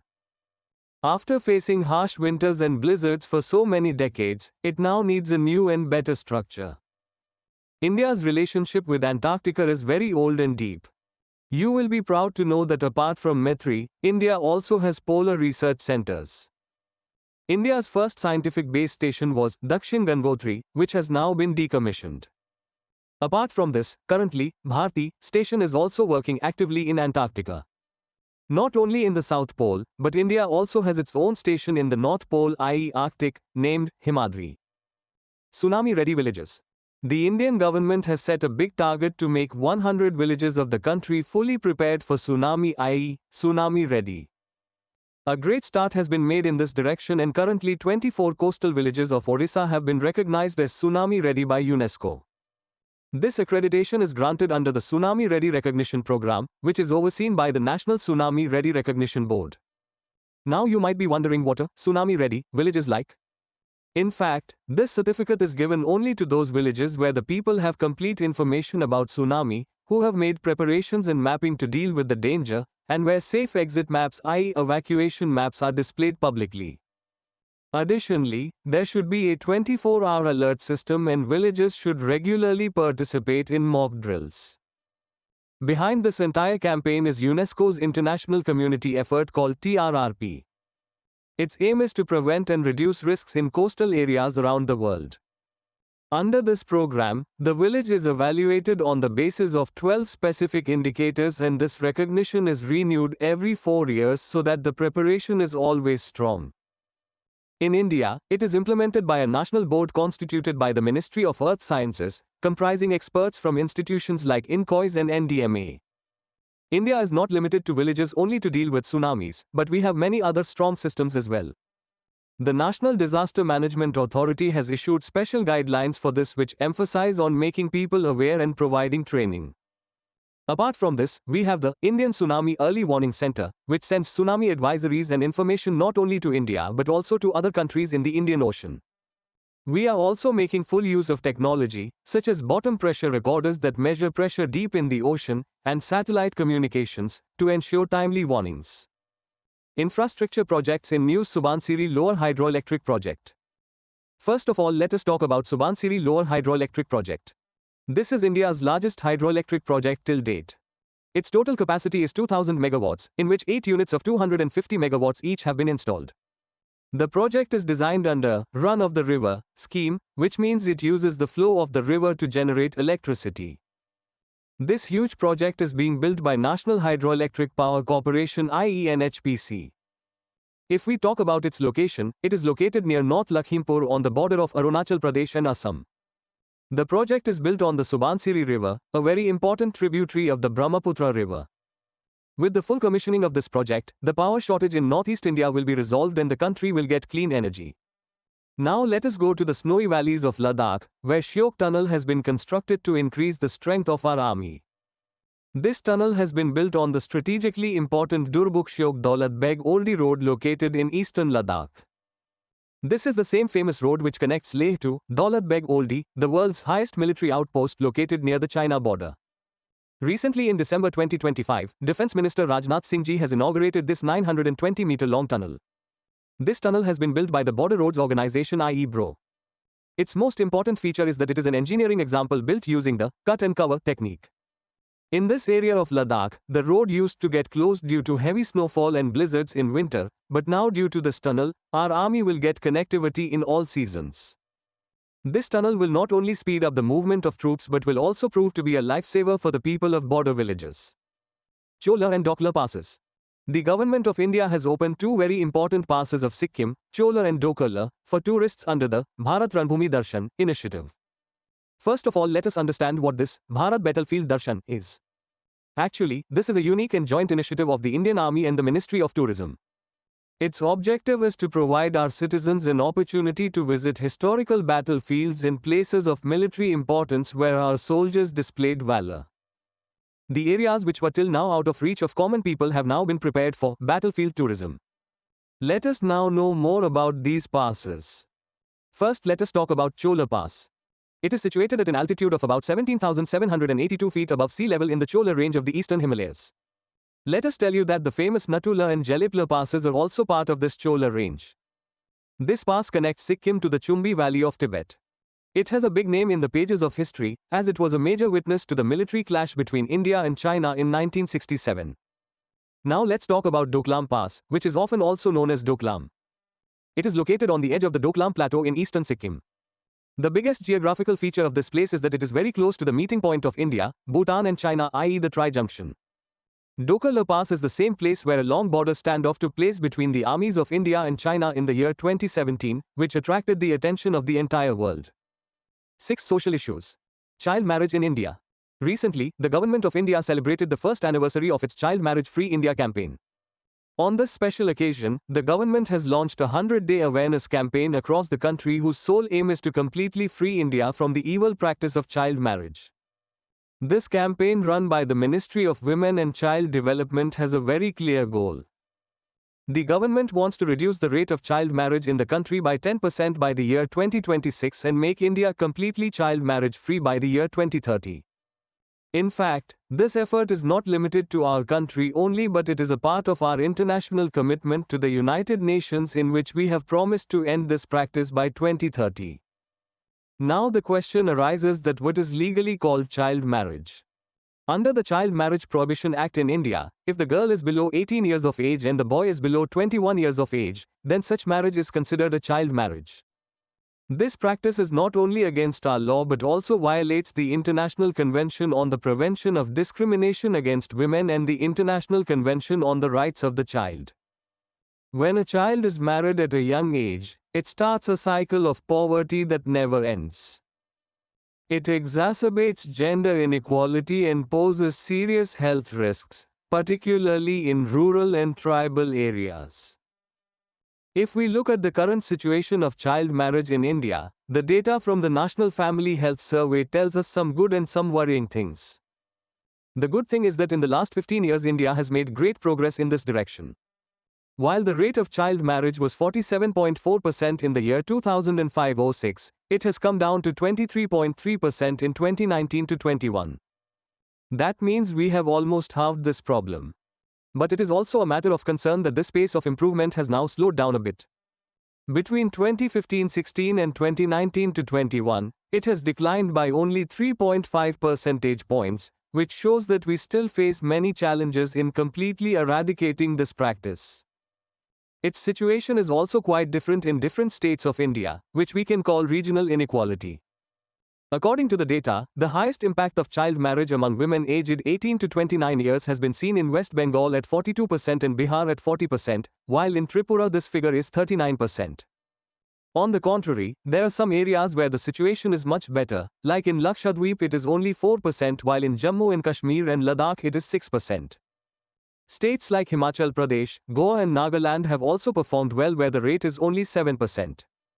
It is clear from these figures that we still have a long way to go to secure the future of every child in every corner of the country. Now we will delve deeper into why this practice persists in our society even in the 21st century. There are many complex reasons behind this which are very important for us to understand as an aware citizen. First of all, let us talk about our laws and policies. In India, there are strict laws like Child Marriage Prohibition Act and POCSO, but the biggest problem is their poor implementation. These laws are not strictly enforced at the ground level, making them ineffective. There is a huge lack of awareness, especially in rural and remote areas, and there is no strong mechanism to monitor it. The situation is such that the rate of reporting of child marriage cases and punishment to the culprits is very low. Lack of education is also a major reason for this problem. If we look at the statistics, it is revealed that 48% of the girls who do not have any means of education get married before the age of 18. In contrast, this figure is just 4% among girls who receive higher education. This clearly shows that education acts as a protective shield. Economic reasons are also keeping this evil practice alive. The impact of economic inequality is that 40% of girls from the poorest families are married in childhood, while in affluent families this figure is only 8%. Due to poverty, marriages are often seen as a financial transaction, where young girls are even traded to repay debts or achieve financial stability. Surprisingly, this is not just limited to the poor. Many wealthy families also marry off their daughters early to maintain their social status. The cultural and social structure of our society is also responsible for this. Due to social backwardness, child marriage is more prevalent in scheduled caste and scheduled tribe communities, where according to the National Family Health Survey, 26% of marriages take place before the legal age. The reason often given behind this is saving the family's honor. There is so much emphasis on virginity and family prestige in society that parents find it better to get married in a hurry. Patriarchal thinking even today sees girls as a burden and considers older husbands as their protectors. Women's dependence on men and social expectations of becoming mothers at an early age further promote this evil practice. In many communities, it has become a deeply rooted cultural tradition, where laws or economic conditions have no significant impact. If we look at the differences between states, there are 8 states in India where the rate of child marriage is much higher than the national average. West Bengal, Bihar and Tripura top the list, where nearly 40% of women aged 20 to 24 were married before they turned 18. These figures force us to think about how deep the need for change is. Now we will discuss what concrete steps our government is taking to eradicate this social evil from its roots. On the legal front, the government has implemented the Prohibition of Child Marriage Act 2006. The law is very clear that marriage between a girl below 18 years of age and a boy below 21 years of age is completely prohibited. Section 16 of this law empowers state governments to appoint child marriage prohibition officers, whose sole duty is to prevent such marriages. Additionally, the POCSO Act 2012 helps curb incidents like child marriage by protecting children from sexual abuse. Another important law is the Juvenile Justice Act 2015, which provides for the care and protection of children who are at risk of being forced into premature marriage through child welfare committees. To bring about change at the grassroots level, the Beti Bachao Beti Padhao scheme was launched in the year 2015. The main objective of the scheme run by the Ministry of Women and Child Development is to challenge the stereotypes and son-centric customs prevalent in the society which consider girls as a burden. State governments have also set excellent examples in this direction. Take the Kanyashri scheme of West Bengal, under which girls aged 13 to 18 are given 1,000 rupees annually to continue their studies and a lump sum amount of 25,000 rupees when they turn 18 to 19, provided they are not married. Balod district of Chhattisgarh has become an example, which became the first child marriage-free district of India due to the joint efforts of the government and the community. Some tribes in the northeastern states, such as the Mao, Pome and Tangkhal Nagas of Manipur, have a culturally ingrained tradition of late marriage, which is an inspiration for the rest of the country. The way forward now leads us to legal reforms. Experts believe that there should be a uniform code of marriage age for women of all religions and regions.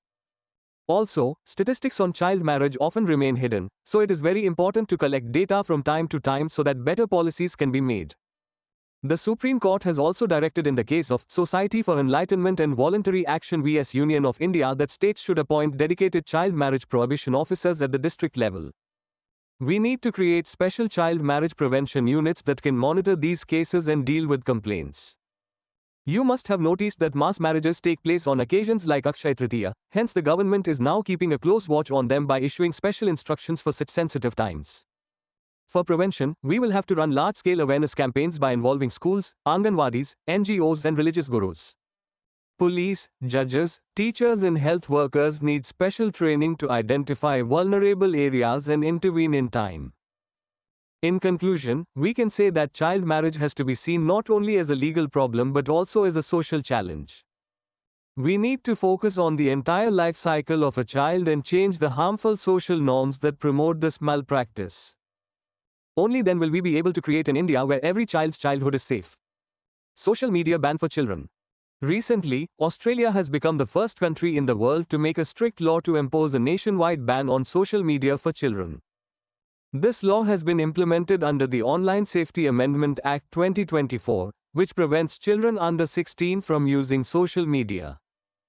If we go deeper into this news, we come to know that this ban will initially be applicable on 10 major platforms, which include Facebook, Instagram, Snapchat, Threads, TikTok, X, YouTube, Reddit and streaming platforms like Kick and Twitch. Under this law, all these platforms have been categorized as age-restricted social media platforms. Now it will be the responsibility of these companies to ensure that underage children cannot create or use accounts on their platforms. Now you might be wondering why there was a need to ban social media for children. The first and biggest reason for this is the cognitive development of children. Excessive use of social media weakens the concentration of children. This negatively impacts their ability to learn and retain information, ultimately leading to lower school performance. This is also very worrying from a mental health perspective. Social media addiction is causing problems like anxiety, depression, and low self-esteem in children. Due to this, cases of neurodevelopmental disorders like attention deficit hyperactivity disorder are also increasing in children. Apart from this, it also has a deep impact on physical health. False standards of beauty seen on social media promote eating disorders and obesity in children. Constantly sitting in front of the screen disrupts their sleep patterns and they are unable to remain physically active. Talking about the social development of children, spending hours on virtual platforms reduces their face-to-face interactions. This can make them feel socially isolated and strain their relationships with family. Online safety is also a big issue. Social media makes children vulnerable to cyberbullying, exploitation, and online sexual predators. Additionally, dangerous viral trends on social media, such as the breath-holding, blackout challenge, put children's lives at risk. In today's urban life, where both parents go to work, supervision of children has decreased. This is often called the iPad kid phenomenon, where children spend hours glued to their screens. The biggest problem is the algorithms of these platforms, which are designed to keep children glued to the screen for as long as possible, making it very difficult for them to get off it. Many serious concerns are being raised across the world regarding such a complete ban. The biggest challenge is age verification and privacy risks. Social media platforms have not yet clarified how they will check the age of users. In such a situation, children can find ways to avoid these restrictions by using virtual private networks. Furthermore, using methods such as government ID, facial or voice recognition to verify age may compromise users' privacy and the security of their data. Another fear is that of excessive regulation. Gaming and chat platforms like Roblox and Discord fear they could also be banned, which would impact those who are using them legitimately. Experts also believe that it is difficult to completely ban social media, and doing so may lead children to unsafe parts of the internet called the dark web. Along with this, it is also being considered a violation of human rights. Restricting social media can reduce children's freedom of expression and access to information. This can be particularly harmful for young people from vulnerable groups like the LGBTQIA+ community, who often find support and connection through online communities. This restriction can also hinder the development of their digital skills, as through social media children learn creative expression, educational content and networking based on their hobbies. Now if we talk about India, our country has taken many important steps for the safety of children on online platforms. The most prominent among these is the Digital Personal Data Protection Act 2023. This law makes it mandatory for data fiduciaries to obtain verifiable consent from parents before using the data of children under 18 years of age. Additionally, Section 67B of the Information Technology Act, 2000 provides for stringent punishment for publishing or viewing child sexual abuse material online.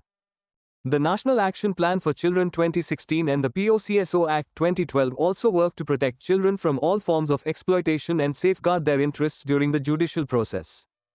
The National Commission for Protection of Child Rights in India has also created an online portal for complaints.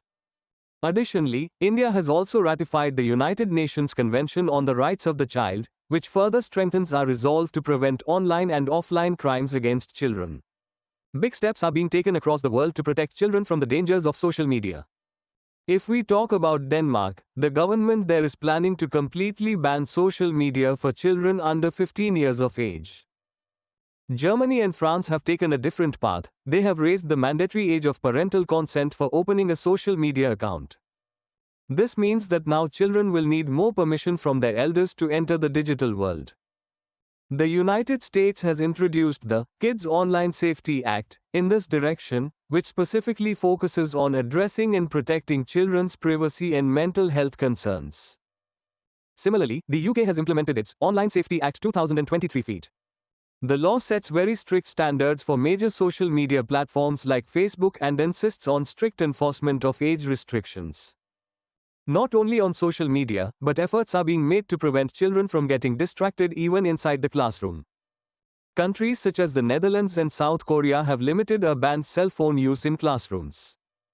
Apart from this, under its General Data Protection Regulation, the European Union has made a rule that parental consent is necessary for the use of personal data of children under 16 years of age. However, it has also given its member countries the freedom to reduce this age limit to 13 years. What should be the way forward? First of all, we need child-centric digital governance. This means that governments, regulatory bodies, technology companies, and parents work together to create a safe and inclusive digital environment. Platforms should be designed to prioritize children's safety, such as privacy by default and algorithmic accountability. The UK's age-appropriate design code is a great example to draw inspiration from. Along with this, we have to further strengthen the grievance redressal mechanism. Child Helpline 1098 needs to be further strengthened. Also, technically trained cyber nodal officers should be appointed in the state police. Panic button tools like POCSOE box should be developed to enable immediate reporting of online threats and prompt action on them. Digital skills and education are also very important. We need to teach both children and parents about responsible online behavior and digital literacy. Kerala's Digital Addiction Centers are a great example in this direction, which provide free counseling and help to children suffering from digital addiction. Campaigns in schools and communities under programs like Nippon Bharat and Digital India can empower children, teachers, and parents to identify online risks. Parental involvement is crucial for the safety of children. Parents should work with their children to set up their social media accounts so that the privacy settings and passwords are strong. Using screen time management tools like Google Family Link, you can set time limits on internet usage and monitor children's digital habits. Finally, it is important to hold tech companies accountable. Simply banning them isn't the answer. Companies need to be held accountable for creating safe and child-friendly spaces. Just as platforms like Meta have set an age limit of 13, other companies will also have to adopt stricter safety standards. In conclusion, we can say that it is essential to protect children from the harm of social media, but this requires a balanced approach. Only when we combine child-centric governance, strong regulatory oversight, active parental engagement, and accountability of technology companies will we be able to create a future where children are protected from the dangers of the digital world and can also benefit from its positive potential. Right to disconnect. Recently, a private member's bill on right to disconnect has been introduced in the Lok Sabha. Now you might be wondering, what is this right to disconnect? Simply put, it is a legal protection that gives employees the right to completely disconnect from office work after their working hours. This means that after the duty is over, they can ignore work-related emails, calls or messages and cannot be forced to respond. This right is based on Article 24 of the Universal Declaration of Human Rights, which states that every human being has the right to rest and leisure, including a limitation on working hours and the provision of holidays. If we talk about the Indian Constitution, this right is linked to our right to life and dignity under Article 21. Also, Article 39E and Article 42 give the responsibility to the government to ensure that the health of workers is not abused and they get humane working conditions. Now the question is, why do we need this right? In the digital age, the compulsion to be available 24 hours a day has had a negative impact on our mental and physical health. Due to this, problems like insomnia, heavy stress and mental fatigue are increasing among people. Surprisingly, overworking leads to a decline in productivity. Research shows that when a person works more than 50 hours a week, his working capacity decreases, which ultimately affects the economic growth of the country. Its socio-psychological effects are also profound. A person burdened with work becomes socially isolated and his personal relationships deteriorate. The tragic death of an Ernst & Young employee in Pune in 2024 due to work pressure has brought the gravity of the issue to the fore. This right is also necessary to balance the relationship between employer and employee. Often employees fear that if they are not available 24/7, they may face disciplinary action. Furthermore, it is also important for gender equality. A recent report shows that women working in sectors like auditing, IT and media in India are working more than 55 hours a week, which is a big challenge for their health and personal life. There are some things related to its implementation which are very important to understand. The biggest challenge is its logistics and compliance. Companies will have to create a system that can monitor working hours and strictly enforce it. This will be especially difficult for companies whose teams work in different countries or time zones. Creating the same policy for every team can be a major headache. Furthermore, certain essential services will have to be excluded from this right. For example, in sectors like healthcare, police, fire service, electricity department and IT operations, it is important to have staff available in case of an emergency. Similarly, employees who are on-call duty must remain within reach, although they should receive separate compensation for this. Limited communication will need to be allowed in urgent or unexpected situations to maintain business continuity.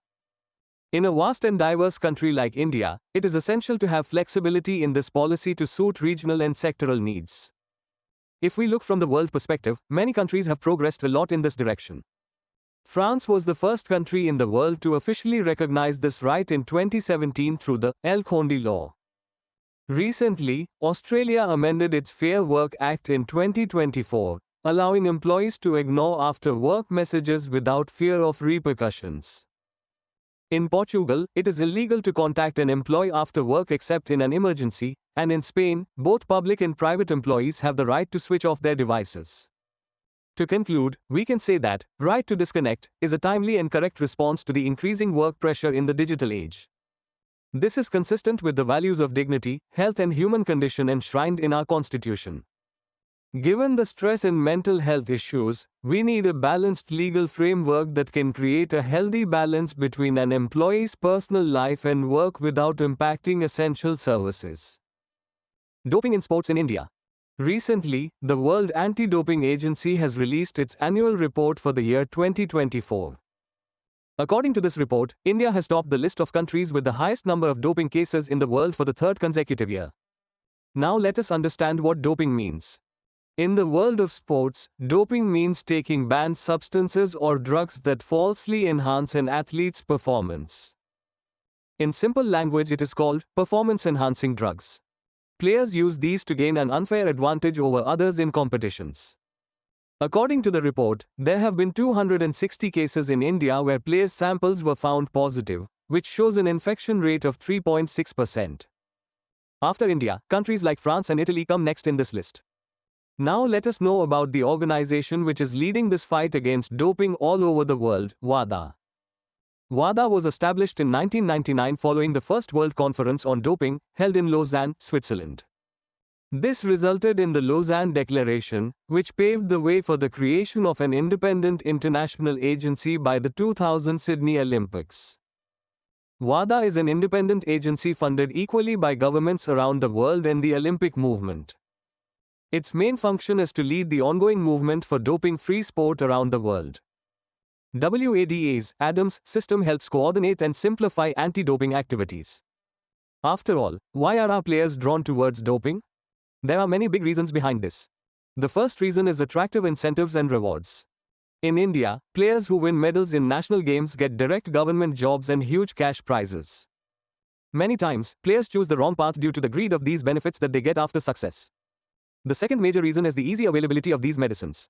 Banned substances like anabolic steroids are easily available at local gyms and pharmacies without a prescription.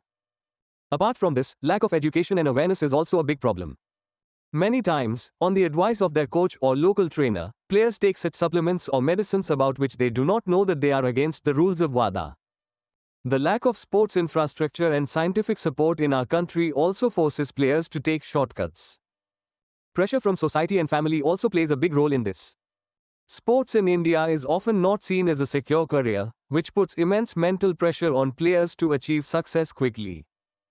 Also, the testing and monitoring system is very weak in smaller tournaments and district-level competitions, which reduces the fear of getting caught among the players. Administrative issues such as nepotism and lack of transparency within sports associations also lead to player dissatisfaction and doping scandals. Another global problem is that funding for organizations like WADA is declining, with the US recently deciding to stop funding WADA in 2025, weakening the campaign for doping-free sport. Now we will discuss how deep and bad impact doping has on a player and the entire society.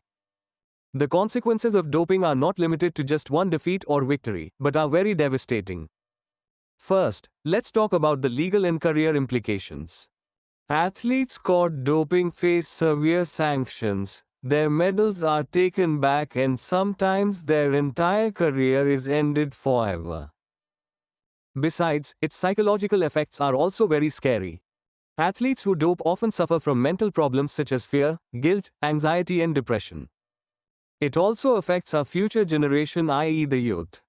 When senior athletes dope, unethical practices become normalized among younger athletes, which goes against the spirit of sport. It also causes economic losses. Doping scandals often lead to the withdrawal of sponsors and funding, creating financial instability in the sporting world.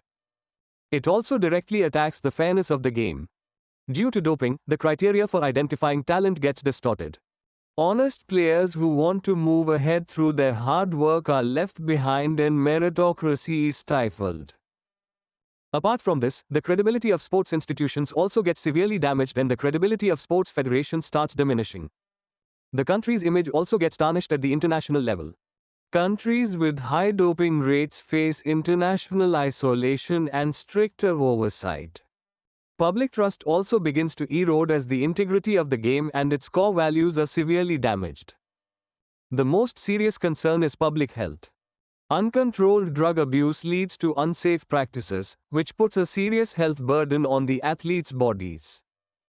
But the good news is that the Indian government and the National Anti-Doping Agency i.e. NADA have become very active to eradicate this problem from its roots. The government has recently launched the NIDAMS portal, i.e. NADA India Data Administration and Management System.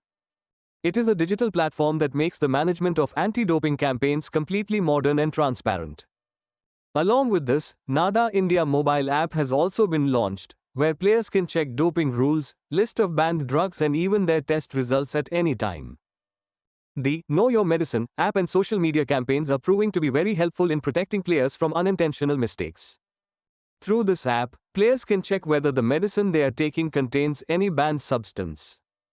Additionally, players and their associates are being educated through platforms like Atal. The government's special focus is on high-performance training centers, where athletes are given on-the-spot training and anti-doping booths have been set up for them. Players are being rigorously tested not only during games but also during training.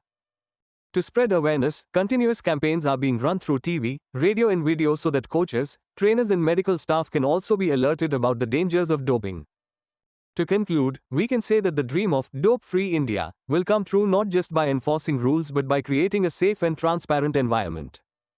In this, it is very important to use modern scientific techniques like athlete biological passport, which keeps an eye on the biological changes of the player over a long period of time. Only when the players themselves become aware and get proper scientific support, will India be able to prove its honesty and talent in the world of sports. Child trafficking.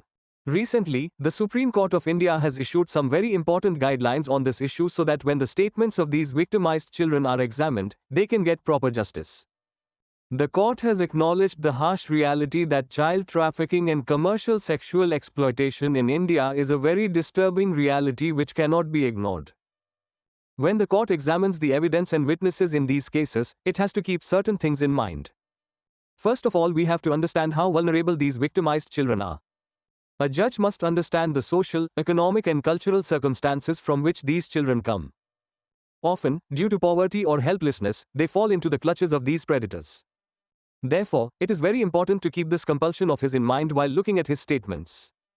The court has said a very humane thing that if a child who is a victim of trafficking makes minor mistakes while giving his testimony or there is a slight inconsistency in his words, then his entire testimony should not be considered wrong on this basis alone. We have to understand what mental state that child is going through. In fact, if the testimony of the victim child is reliable and solid, then the culprit can be punished only on the basis of his statement. There is no need for any other external witness for this. Another huge problem is what we call secondary victimization. When a child has to recount his ordeal again and again, he or she relives the traumatic experience, causing mental trauma, social stigma, and fear of retaliation from the perpetrators. Therefore, the court must be very sensitive and practical while evaluating the testimony so that the legal process does not become a re-torture for the child. Finally, the Supreme Court has made it clear that a trafficked child should never be considered an accomplice or co-offender of the perpetrator.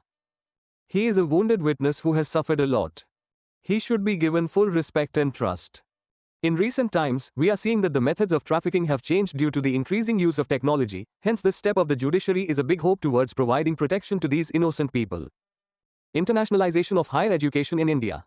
Niti Aayog has recently released a very important report on the internationalization of higher education in India. This is a key pillar of our National Education Policy 2020. This simply means that we want to connect India's domestic education system with the world in such a way that it becomes a global system. For this, the number of foreign students and teachers in Indian institutions will be increased, campuses of the best universities of the world will be opened in India, and at the same time, good institutions of India will also be expanded abroad. Now the question arises that why does India need to internationalize its higher education? A major reason for this is economic, which we call external remittances. In the last decade, the money sent by Indian students to study abroad has increased by more than 2,000%.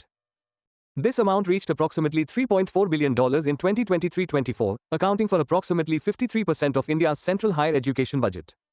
If we provide world-class education in India itself, then this money will be useful for the country. Apart from this, it will democratize quality. This means that 97% of Indian students who study within the country will also be able to get high-level education of global standards. Another advantage is global preparedness. When our campuses have international curriculum and foreign faculty, our large workforce will be able to become competitive for jobs around the world. Apart from this step will also help in stopping brain drain, taking help of Indian diaspora spread across the world and improving global ranking. It will also enhance India's soft power, as we see with IIT Delhi opening its campus in Abu Dhabi. To achieve this goal, Niti Aayog has also given some specific recommendations. There has been talk of forming an inter-ministerial task force at the governance level and designating 54 central universities as centers of excellence for specific countries. The rules need to be changed to incorporate international standards into the rankings and simplify visa documentation for foreign students. On the funding front, Niti Aayog has suggested creating a $10 billion sovereign research fund called Bharat Vidyakosh and launching Vishwa Bandhu scholarships to attract global researchers. To strengthen India's branding, a network called Bharat Ki Aan will be created, in which successful people of Indian origin living abroad will work as brand ambassadors. Also, the Study in India portal will be developed as a digital solution. Finally, the curriculum will integrate Indian knowledge systems with global standards and make internships mandatory in degree programs to enable students to gain practical experience along with bookish knowledge. Now we will cover all these topics of science and technology. The Shanti Act 2025. Recently, the President of India has given his assent to the Peace Bill 2025, whose full name is Sustainable Harnessing and Advancement of Nuclear Energy for Transforming India. This news is important because it is going to completely change the way nuclear energy is used in our country. Actually, the biggest purpose of bringing this law is to combine all the old and different laws related to nuclear energy into one.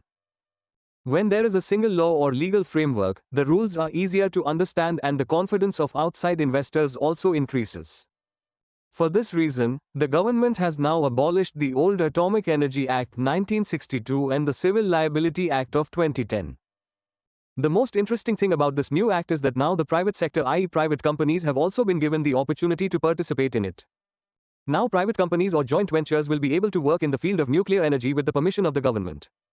They will be able to run power plants, generate electricity and also manufacture necessary machines. They will even be able to perform technical tasks like making nuclear fuel and refining uranium-235. But complete care has been taken of safety, hence it will be mandatory to obtain safety clearance before any work related to radiation. However, the government still keeps some very sensitive tasks to itself, such as enrichment of radioactive materials or management of spent fuel. These tasks will be carried out only by the central government or its own agencies. Also, the Atomic Energy Regulatory Board has now been given legal status. This board, formed in 1983, will now be accountable not only to the government but directly to the parliament, which will increase its strength and impartiality. Its main job will be to ensure that safety and quality are taken care of in nuclear plants. A new system has been created to determine responsibility in case of accidents, which is called graded liability. In this, the limit of compensation has been fixed according to the capacity of the plant. It has been fixed at 3,000 crore rupees for large plants, 1,500 crore rupees for medium plants and 100 crore rupees for small reactors i.e. SMR. If the damage exceeds this limit, the government will bear the cost through a special nuclear liability fund. Another major change is that now there will be no responsibility on the companies supplying the goods, which was there in the earlier law. This act is not limited to power generation only, but also makes rules for the use of nuclear technology in areas like agriculture, health and research. A robust framework has been put in place for granting and revoking licenses, although some relaxations have been provided for licensing for research and new inventions. Apart from this, there is also a provision to create a council to resolve disputes and a special commission for compensation in major accidents. The most important thing is that if any damage occurs on the land of another country due to any incident in India, then this law provides the facility of compensation there also. And if anyone wants to appeal against these decisions, he can go to the appellate tribunal constituted under the Electricity Act. This law is a big and bold step towards making India self-reliant in the field of energy. Now we will discuss a very basic but important question, that why did India need to open the doors of its nuclear sector to private companies, i.e. private entities? Till now, the share of electricity generated from nuclear energy in our country is only 3% of the total electricity production.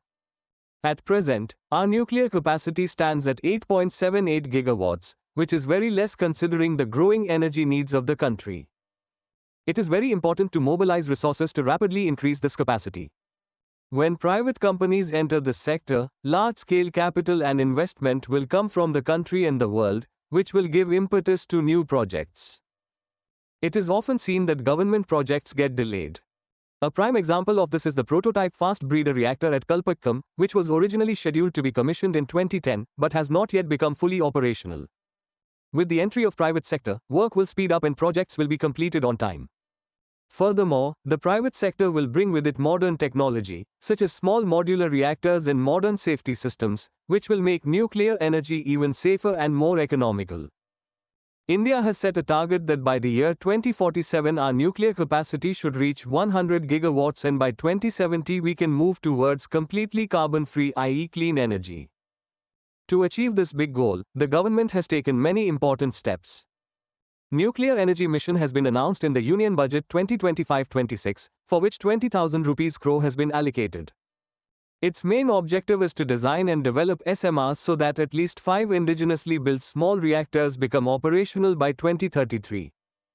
Our institutions like Baba Atomic Research Center are also doing excellent work in this direction, such as the Bharat Small Modular Reactor with a capacity of 200 MWE.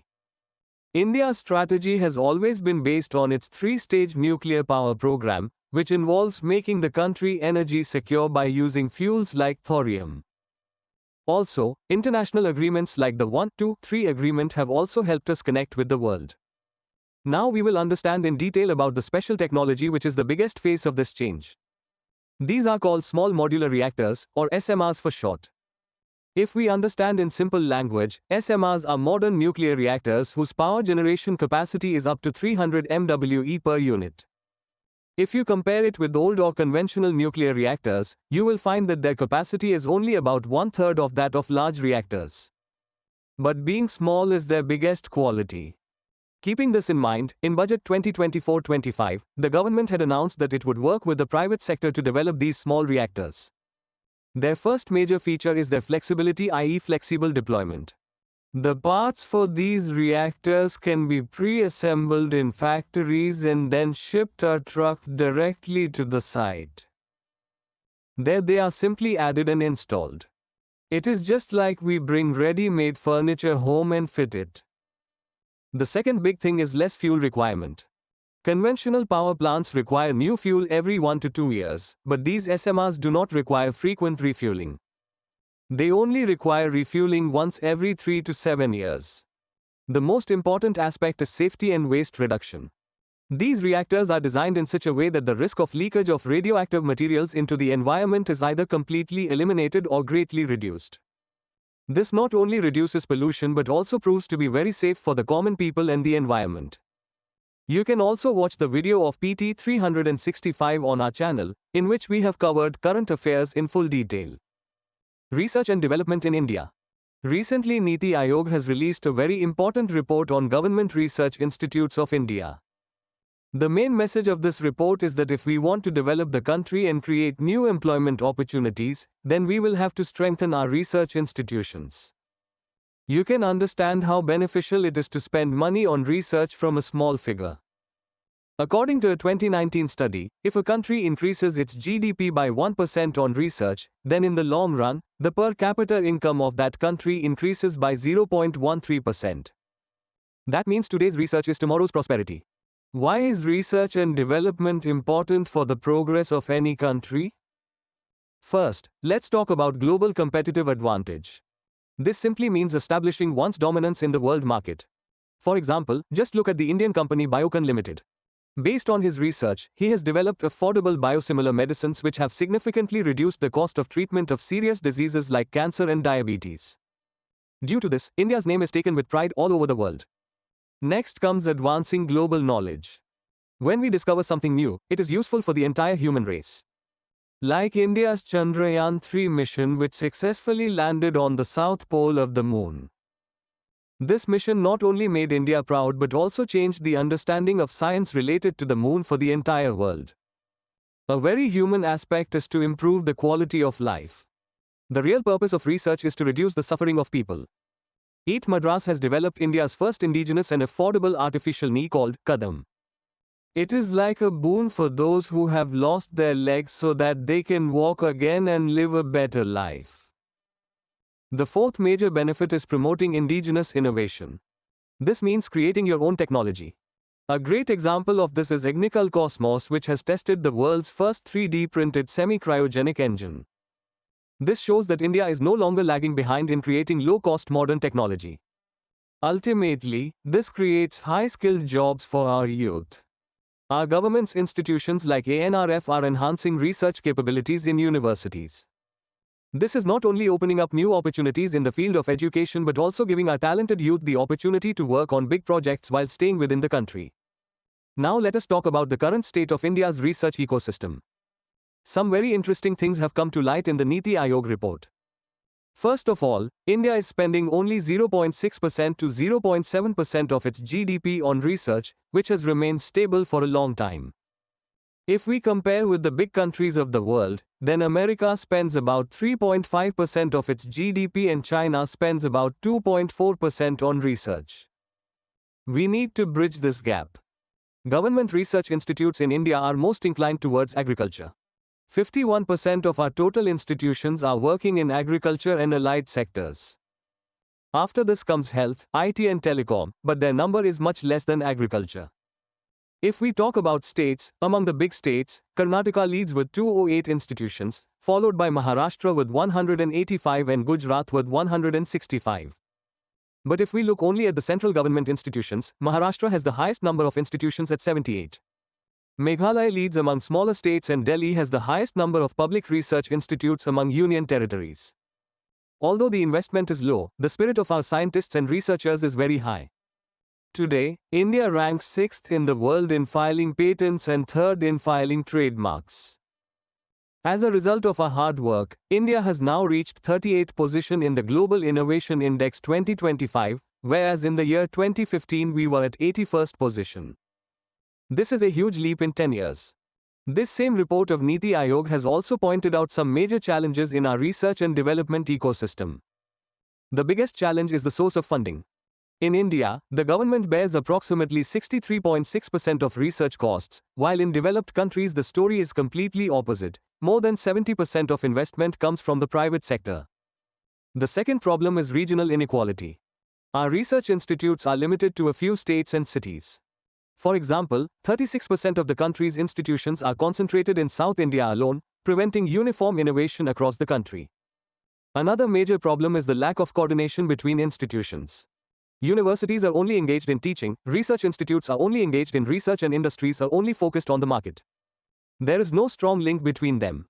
For this reason, research done in the lab is not able to reach the market. Even though we are filing a lot of patents, many of them are just for paperwork or to increase scores, which have no real use in the market. Additionally, outdated government regulations and slow decision-making processes also hinder the progress of scientists. The government has taken many excellent initiatives to overcome these problems. The most important research is the National Research Foundation, which was created in the year 2023. Its job is to bridge the gap between industry, university and government. Additionally, the National Quantum Mission has been launched to take India forward in quantum technology, with the aim of making India a global leader by 2031. More than 10,000 labs have been created under the Atal Innovation Mission to develop scientific thinking among school children. India AI mission is working for artificial intelligence, under which large computer systems with more than 10,000 GPUs and indigenous models like Bharat Gen are being developed. Even an RDI scheme of 1 lakh rupees crore has been introduced to encourage the private sector for research. The way forward is very clear. We will have to create such industrial clusters, like America's Silicon Valley, where research institutes and companies work at the same place. This will reduce the time taken for the goods to be manufactured and taken out from the lab. We should create shared hubs, where even small startups can use expensive machines. Also, we have to create a system where scientists can teach in universities and professors can go to the lab and do research, as is done in MIT in America. Finally, it is also very important to create special benches in the courts to resolve patent-related disputes quickly. If you like the video, then like it now. National Blood Transfusion Bill 2025. Recently, the National Blood Transfusion Bill 2025 has been introduced in the Parliament. Its main objective is to create uniform rules and framework for blood banks and blood transfusion facilities across India. Till now, the rules related to blood transfusion in our country were scattered in different laws, due to which sometimes safety standards were lacking. To improve this, a dedicated and independent law has been brought. This law will regulate the entire process of blood collection, testing, processing, storage and distribution, and transfusion to the patient. Under this law, a very important institution will be created, whose name is National Blood Transfusion Authority or NBTA. Its headquarters will be in New Delhi and it will be the main body to oversee and make rules for blood centers across the country. This authority will ensure that the quality and safety standards of blood are the same, no matter which state or union territory you are in. From now on, it will be mandatory for every blood center in the country to register with NBTA. This registration will be valid for 5 years and will have to be renewed from time to time based on compliance with the rules. Apart from this, a national hemovigilance system will also be created. This is a kind of monitoring system that will keep an eye on any adverse reactions occurring after blood transfusion and will help in preventing diseases spread through blood. This law provides for very strict punishment for those who are negligent. If someone runs a blood center without registration, he can be imprisoned for up to 3 years or fined up to 10 lakh rupees. At the same time, if someone knowingly transfuses unsafe or contaminated blood, then a provision of 2 to 5 years of imprisonment and a fine of at least 5 lakh rupees has been made for him. The government also emphasizes that people should donate blood voluntarily and without any greed for money, which is called voluntary blood donation. To maintain transparency of this entire system, it will be audited by CAG and its report will be presented in the Parliament every year. This step is also necessary because in recent years there have been some tragic cases of infection due to contaminated blood. This law is a concrete promise to correct those mistakes and provide safe blood to every patient. Now, first of all, let us talk about blood transfusion. This is a process in which the whole blood or a specific part of it is taken from one person, whom we call a donor, and is transfused into the body of another person, i.e. the recipient. Its main purpose is to restore blood volume in the body, improve the body's ability to carry oxygen, or correct a deficiency of any blood element in the body. There is a disease related to this which is called thalassemia. It is a hereditary blood disorder, which means the disease is passed from parents to children.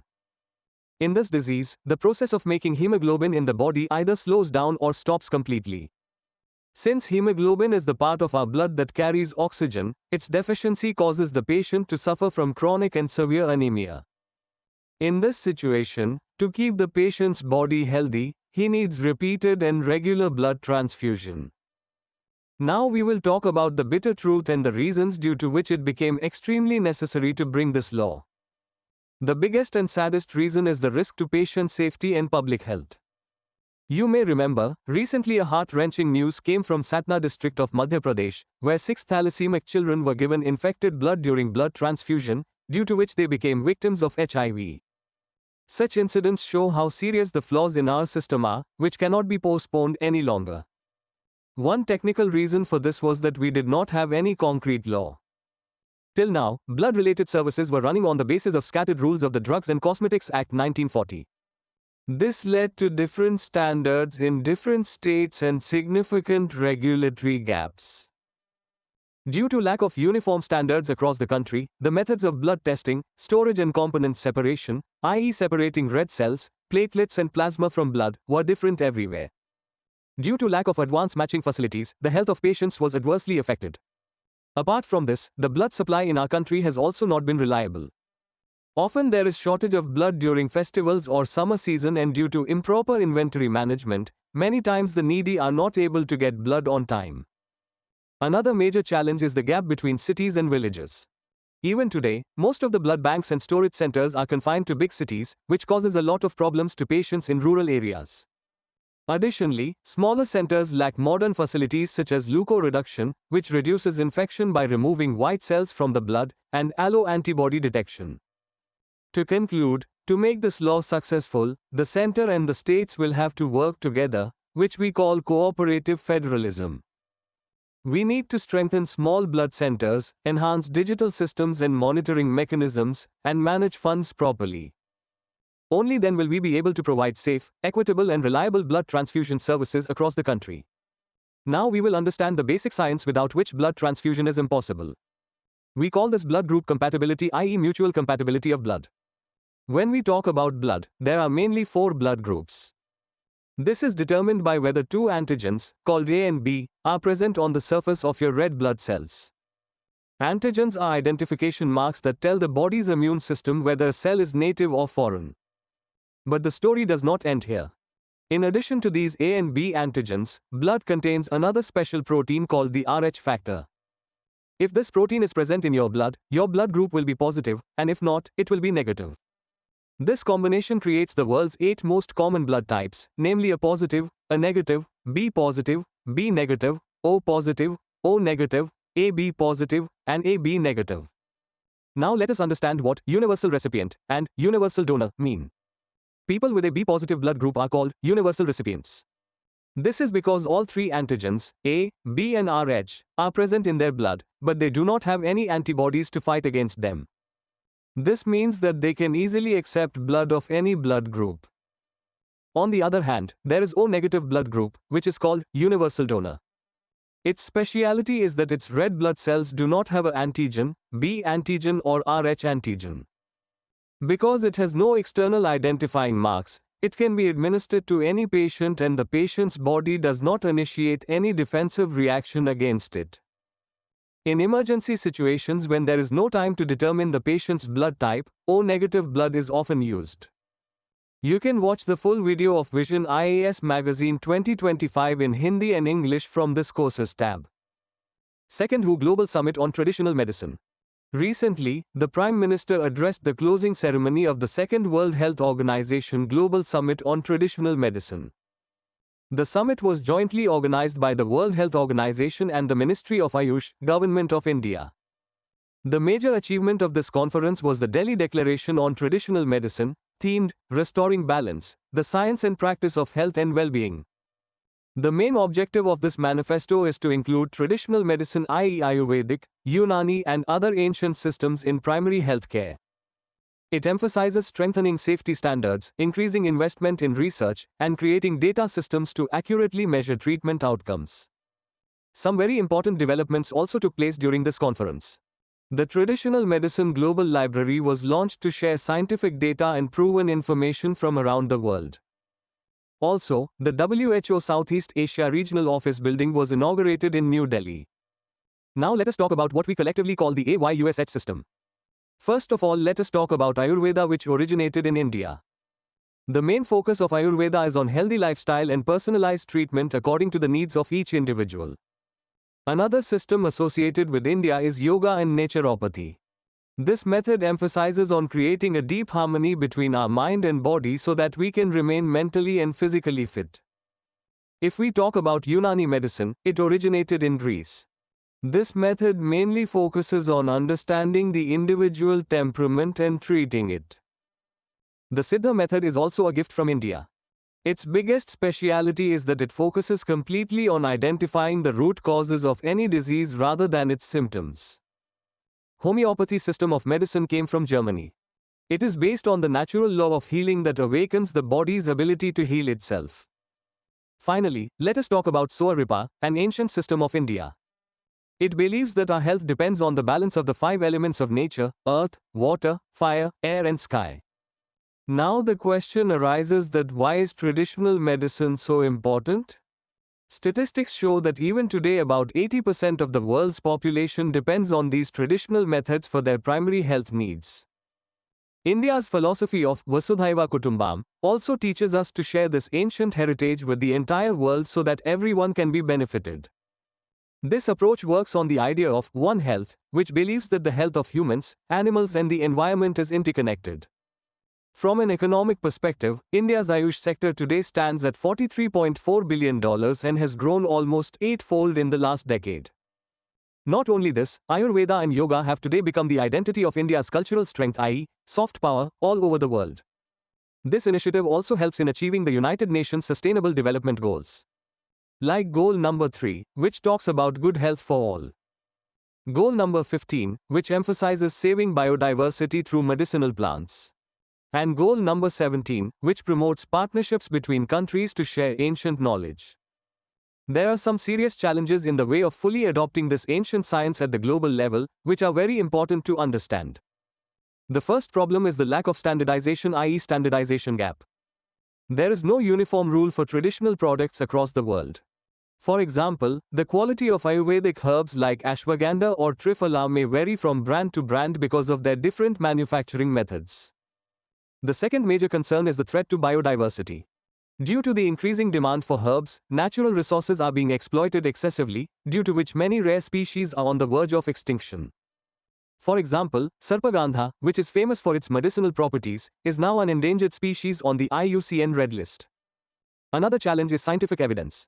Mainstream medicine only accepts drugs that have undergone rigorous clinical trials. Many traditional treatments do not yet have such data. For example, echinacea is widely used for colds, but its results in clinical trials have not always been consistent. Apart from this, there is also the problem of intellectual property rights, i.e. IPR. Current laws grant patents to companies, while traditional knowledge has belonged to entire societies for centuries. You may remember that a patent was granted in America on the wound healing properties of turmeric, which later had to be cancelled after opposition from India. To address these issues, we must focus on evidence-based research to reassure the world of safety and efficacy. We need to create a unique IPR system that protects collective knowledge. Also, to save rare plants, work will have to be done on their natural and artificial conservation. The Government of India is already taking several steps in this direction. Infrastructure is being strengthened through the National Ayush Mission. Schemes like Ayurgya and Ayur Swasthya Yojana are helping in research and standardization of medicines. To maintain quality, AOGUSY scheme is being implemented, which focuses on quality and monitoring of medicines. India has also created a traditional knowledge digital library, which contains complete records of our ancient medical knowledge so that no outside company can falsely claim it as its own. India is also increasing cooperation at the international level. We have agreements with countries like Indonesia and Cuba and are working with Germany to integrate traditional medicine into the public health system. In conclusion, India's traditional wisdom reminds us that true health is not just a cure for diseases, but a journey of mind, body and spirit living in harmony with nature. You can watch the videos of Vision IAS Magazine of all these months from these playlists. Quantum Economy. Recently, Niti Aayog and IBM together have presented a very special plan or roadmap to the world. The main objective of this scheme is to make India one of the top 3 quantum economies of the world by the year 2047. This roadmap titled Transforming India into a Leading Quantum-Powered Economy will help us build an indigenous quantum computing ecosystem within India itself. This will enable us to gain a significant share in the world's quantum market. A major goal of this mission is that by the year 2035, we should create at least 10 such quantum startups which can compete at the global level. Each of these startups should have revenues exceeding $100 million United States dollars. Moreover, we aim to capture more than 50% of the global quantum software and services market value.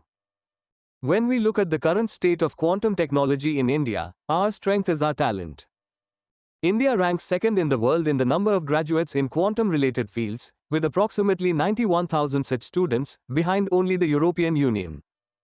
Different states of India are also not behind in this race and they are creating their own infrastructure. For example, Karnataka has established the Quantum Research Park, while Andhra Pradesh has recently launched the Amravati Quantum Valley. Now you might be wondering, what is this quantum technology? To understand it in simple language, this technology works on those laws of physics which apply to subatomic particles, i.e. particles smaller than atoms. This is called quantum mechanics. Two main principles work in this, which are called quantum entanglement and quantum superposition. This entire technology is mainly divided into four major parts or vectors. The first is quantum computing, which works many times faster than today's computers. The second is quantum communication, which uses methods like quantum key distribution to send information so that the data remains completely secure. The third part is quantum sensing and metrology, which increases the accuracy of measuring things. And the last one is quantum materials, which helps in discovering new types of materials. This technology is going to become the biggest basis for India's progress in the coming times. ISRO's LNM-3M6 mission. Now we will talk about another great success of ISRO, which is known as LVM-3M6 mission. Through this mission, ISRO has successfully placed the Bluebird Block 2 satellite in the low Earth orbit. This was the sixth operational flight of the LVM-3 rocket and the third dedicated commercial mission to launch the Bluebird satellite of the US company AST SpaceMobile into space. This rocket was launched from Satish Dhawan Space Center in Sriharikota. This entire mission is actually part of a commercial agreement between New Space India Limited and American company AST. New Space India Limited was established in the year 2019 and is a fully government-owned company under the Department of Space, which acts as the commercial arm of ISRO. Now let's talk about Bluebird Block 2, which is actually part of a global satellite network. Its biggest feature is that it provides connectivity directly to your mobile phone. With its help, it will become very easy to use 4G and 5G voice and video calls, messaging, streaming and internet data. It has been placed in low Earth orbit, which is at an altitude of about 160 to 2000 kilometers above the Earth's surface. This orbit is very useful for satellite imaging and is also where the International Space Station is located. Talking about the features of this satellite, it has a 223 square meter phased array, which makes it the largest commercial communication satellite ever deployed in this orbit. Also, it is the heaviest payload ever, weighing 6,100 kilograms and successfully launched by LVM-3 rocket. This mission further strengthens India's growing strength in the world of space and our credibility in the global market. You can watch all the videos from this month's magazine in this playlist. Scheme to manufacture rare earth magnets in India. Recently, the Union Cabinet has approved a special scheme to promote the manufacture of sintered rare earth permanent magnets in India. The main objective of the scheme is to ensure long-term supply of rare earth magnets to India and reduce our dependence on imports from other countries. Now this question might be arising in your mind, that what is this sintering? Sintering is a process in which magnetic material is heated to very high temperatures without melting it. This makes the magnets stronger, improves their magnetic performance and significantly reduces the risk of corrosion. If we look at some special points of this important scheme, the government has fixed a financial outlay of 7,280 crore rupees for it. It is divided into two parts, out of which 6,450 crore rupees will be given as sales-linked incentives over the next 5 years and 750 crore rupees will be given as capital subsidy for setting up new facilities. The major objective of this scheme is to develop the capacity to produce 6,000 metric tons of integrated rare earth permanent magnets per year in India. This 6,000 metric ton capacity will be allocated to 5 beneficiaries through competitive bidding at the global level. In this, each beneficiary can be given a maximum capacity of up to 1,200 metric tons. The most interesting thing is that this scheme promotes end-to-end manufacturing. This means that the entire process from rare earth oxide to metal, then alloy and finally to finished magnet will be covered under one roof. The total duration of this scheme is 7 years. In this, the first 2 years have been kept for setting up the factory, i.e. gestation period, and after that, incentive amount will be given on sales for the next 5 years. This step will prove to be the backbone in making India's dreams of clean energy and electric vehicles come true. Project Suncatcher. Google CEO recently announced that the company has begun work on a long-term research initiative called Project Suncatcher. The main objective of this project is to establish solar-powered data centers in space. Project Suncatcher is actually an effort by Google under which a group of solar-powered satellites, i.e. satellite constellation, will be created in space. These satellites will be able to perform large-scale machine learning computations in space itself. These satellites will be equipped with Google's special processors, called Tensor Processing Units or TPUs, so they can easily process complex data. Now you might be wondering what is the need to send data centers into space. Then it has many big benefits. The first advantage is that this will completely avoid the environmental impact of data centers located on Earth, because keeping these centers cool on Earth requires a lot of energy and water. The second major reason is security and strength. Being in space, these data centers will be safe from the risk of power outages, cutting off undersea cables, or any natural disaster. Another very important aspect of this is related to data sovereignty. Since outer space is not subject to any single country's national jurisdiction or law under the 1967 Outer Space Treaty, storing data there can be free of legal complications. This project will not only revolutionize the world of technology but will also change the way we manage data securely and sustainably. Direct Firing Site Navigation System. Recently, a major agreement has been signed between India and France, under which both the countries will jointly produce direct firing site navigation system in India itself. This system is mainly a combination of two large and modern devices. The first of these is the Sigma-30N navigation system, which gives our artillery or guns the power to carry out accurate attacks even without GPS.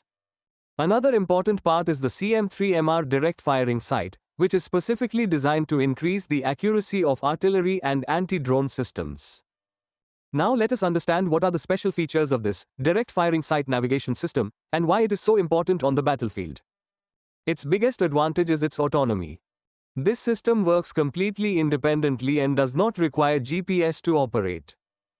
Its biggest advantage is when the enemy jams or disrupts GPS signals through electronic warfare. Even in such difficult situations, our system will continue to work with complete reliability. The other great feature of this technique is its versatility. It can be easily integrated with various types of military equipment. Be it heavy artillery, radar or mobile air defense systems, it fits everywhere. Moreover, its direct fire capability makes it even more special. Very advanced thermal and optical sights have been used in it. With its help, soldiers can quickly identify visible targets, such as enemy drones, and attack them directly and accurately. If you like the video, then you can share this video with your friends who are preparing for IAS. Dhruv 64. India has launched its new Dhruv 64 microprocessor. If you want to understand in simple language what a microprocessor is, then it is considered the brain of modern electronic devices like mobile and computers. The biggest feature of Dhruv 64 is that it is India's first 1.0 GHz, 64-bit dual-core fully indigenous microprocessor. This amazing processor has been developed by the Center for Development of Advanced Computing under the Microprocessor Development Program.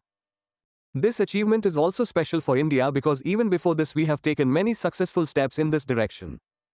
For example, in the year 2018, IIT Madras developed Shakti and IIT Bombay developed Ajit processor.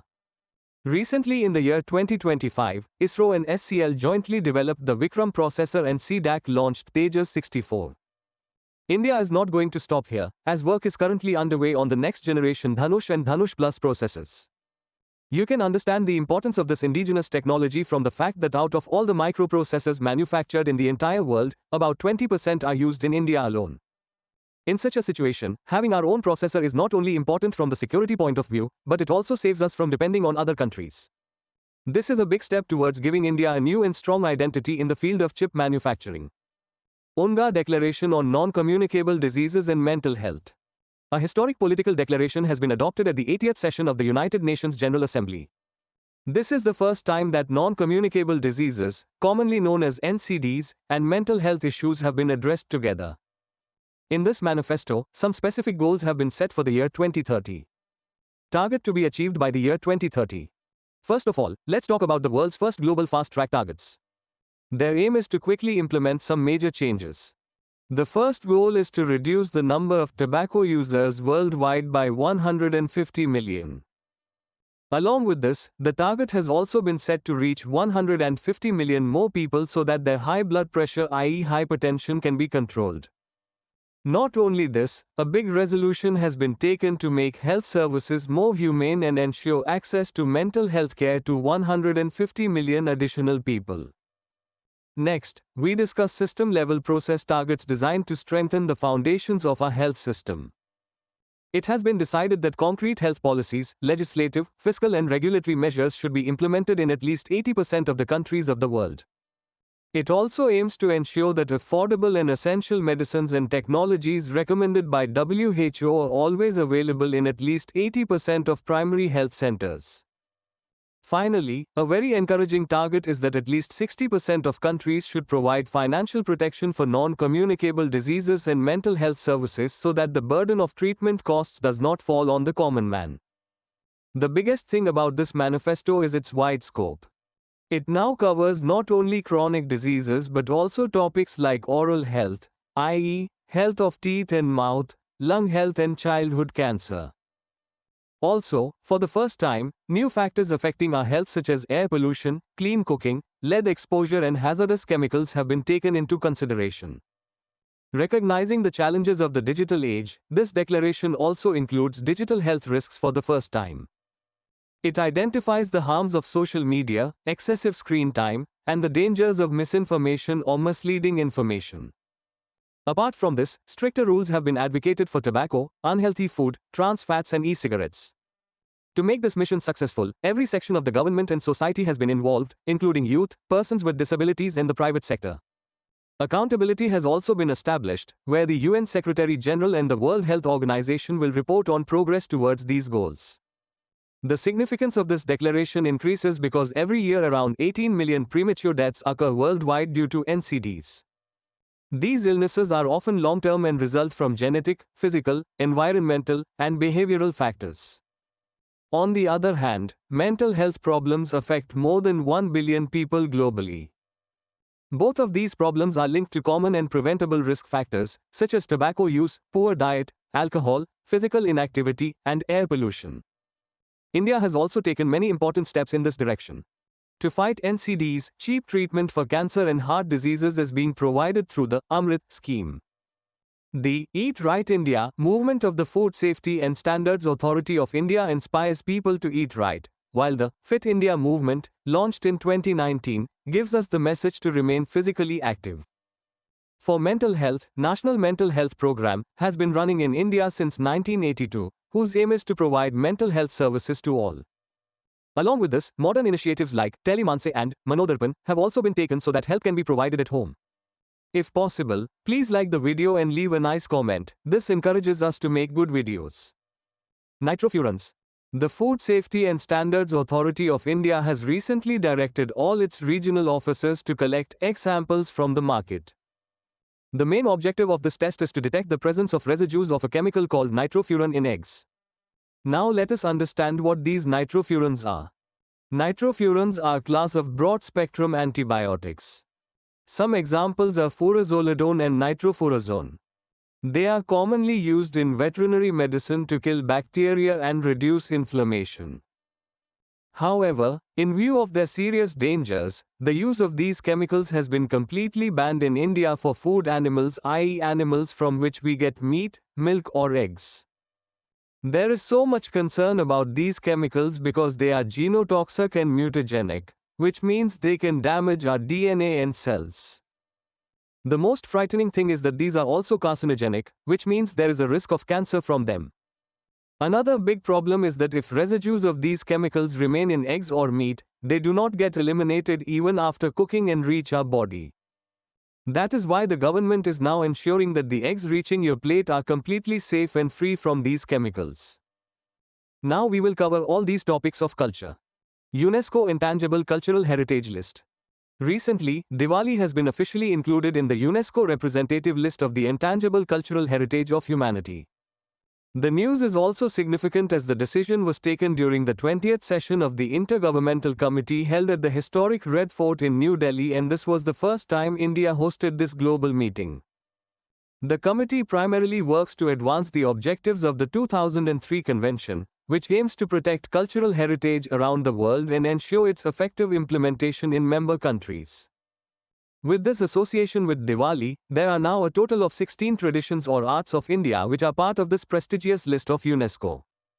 In this meeting, not only the heritage of India but also of other countries of the world was discussed, and some such arts were also selected which need to be saved immediately, that is, which have been placed in the category of urgent safeguarding. Such as the Dong Ho folk wood block printing art of Vietnam and the Mawazindika spiritual dance of Kenya. Similarly, Boindo, an ancient and vanishing musical instrument of Pakistan, has also found a place in this list. Also included in the representative list of humanity are the Joropo dance of Venezuela and the famous Tamgale traditional art of weaving saris of Bangladesh, as well as the Bazard style of miniature art of Afghanistan. Now this question may arise in your mind that what is this intangible cultural heritage? In simple terms, according to UNESCO, it is not just old buildings or monuments, but it includes those practices, performing arts, knowledge and skills which a community or group considers part of its heritage. It also includes the tools and artifacts associated with these traditions. Its biggest speciality is that this heritage is passed on from one generation to another, and the people of the community keep improving it continuously according to their environment and history. It gives us a sense of our identity and increases respect for cultural diversity and creativity in society. We can see this in many forms such as our spoken traditions, performing arts like music and dance, social customs, festivals, our traditional knowledge related to nature and the skill of making things by hand, i.e. craftsmanship. Now it is important to understand under which rule or agreement this entire process works. In fact, all this is possible because of the Convention for the Safeguarding of the Intangible Cultural Heritage. It is a multilateral agreement that is legally binding, and its main objective is to protect cultural heritage around the world and give it a special recognition in the society. If we talk about its history, it started in the year 2003 when it was adopted during the 32nd General Conference of UNESCO in Paris. To run this system, mainly 3 lists have been made. The first is the Urgent Safeguarding List, in which those arts are kept which are at a high risk of extinction. The second is the Representative List, which includes famous traditions like Diwali, and the third is the Register of Best Safeguarding Practices, where a record of best practices for preserving heritage is maintained. A framework has been prepared to run this entire system. At its top is the General Assembly of State Parties, which is its supreme body and meets once every 2 years. Below this there is an Intergovernmental Committee, which has 24 members. These members are elected on the basis of geographical representation and rotation. This is the committee that examines applications and proposals from different countries to decide which tradition should be included in the list. More than 180 countries of the world, including India, are part of this agreement, and it is the primary responsibility of those countries to nominate and protect their heritage. India is making many important efforts to save its cultural wealth. The Ministry of Culture has specifically launched the Scheme for Safeguarding the Intangible Heritage and Diverse Cultural Traditions of India to consolidate the conservation work which was scattered across different places through a centralized system.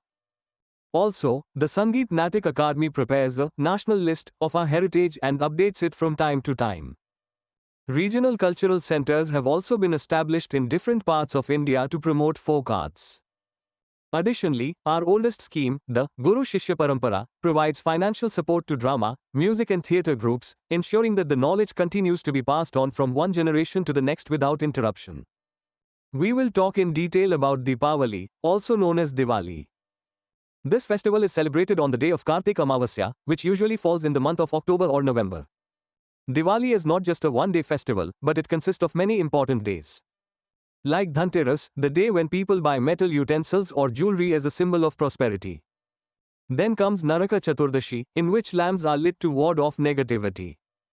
After this, the main day is followed by the holy puja of goddess Lakshmi and Lord Ganesha, and finally Bhai Dooj is celebrated, which is a celebration of the unbreakable love and bond between brother and sister. The philosophy behind Diwali is very deep. This festival is a celebration of happiness, prosperity, renewal and abundance for all.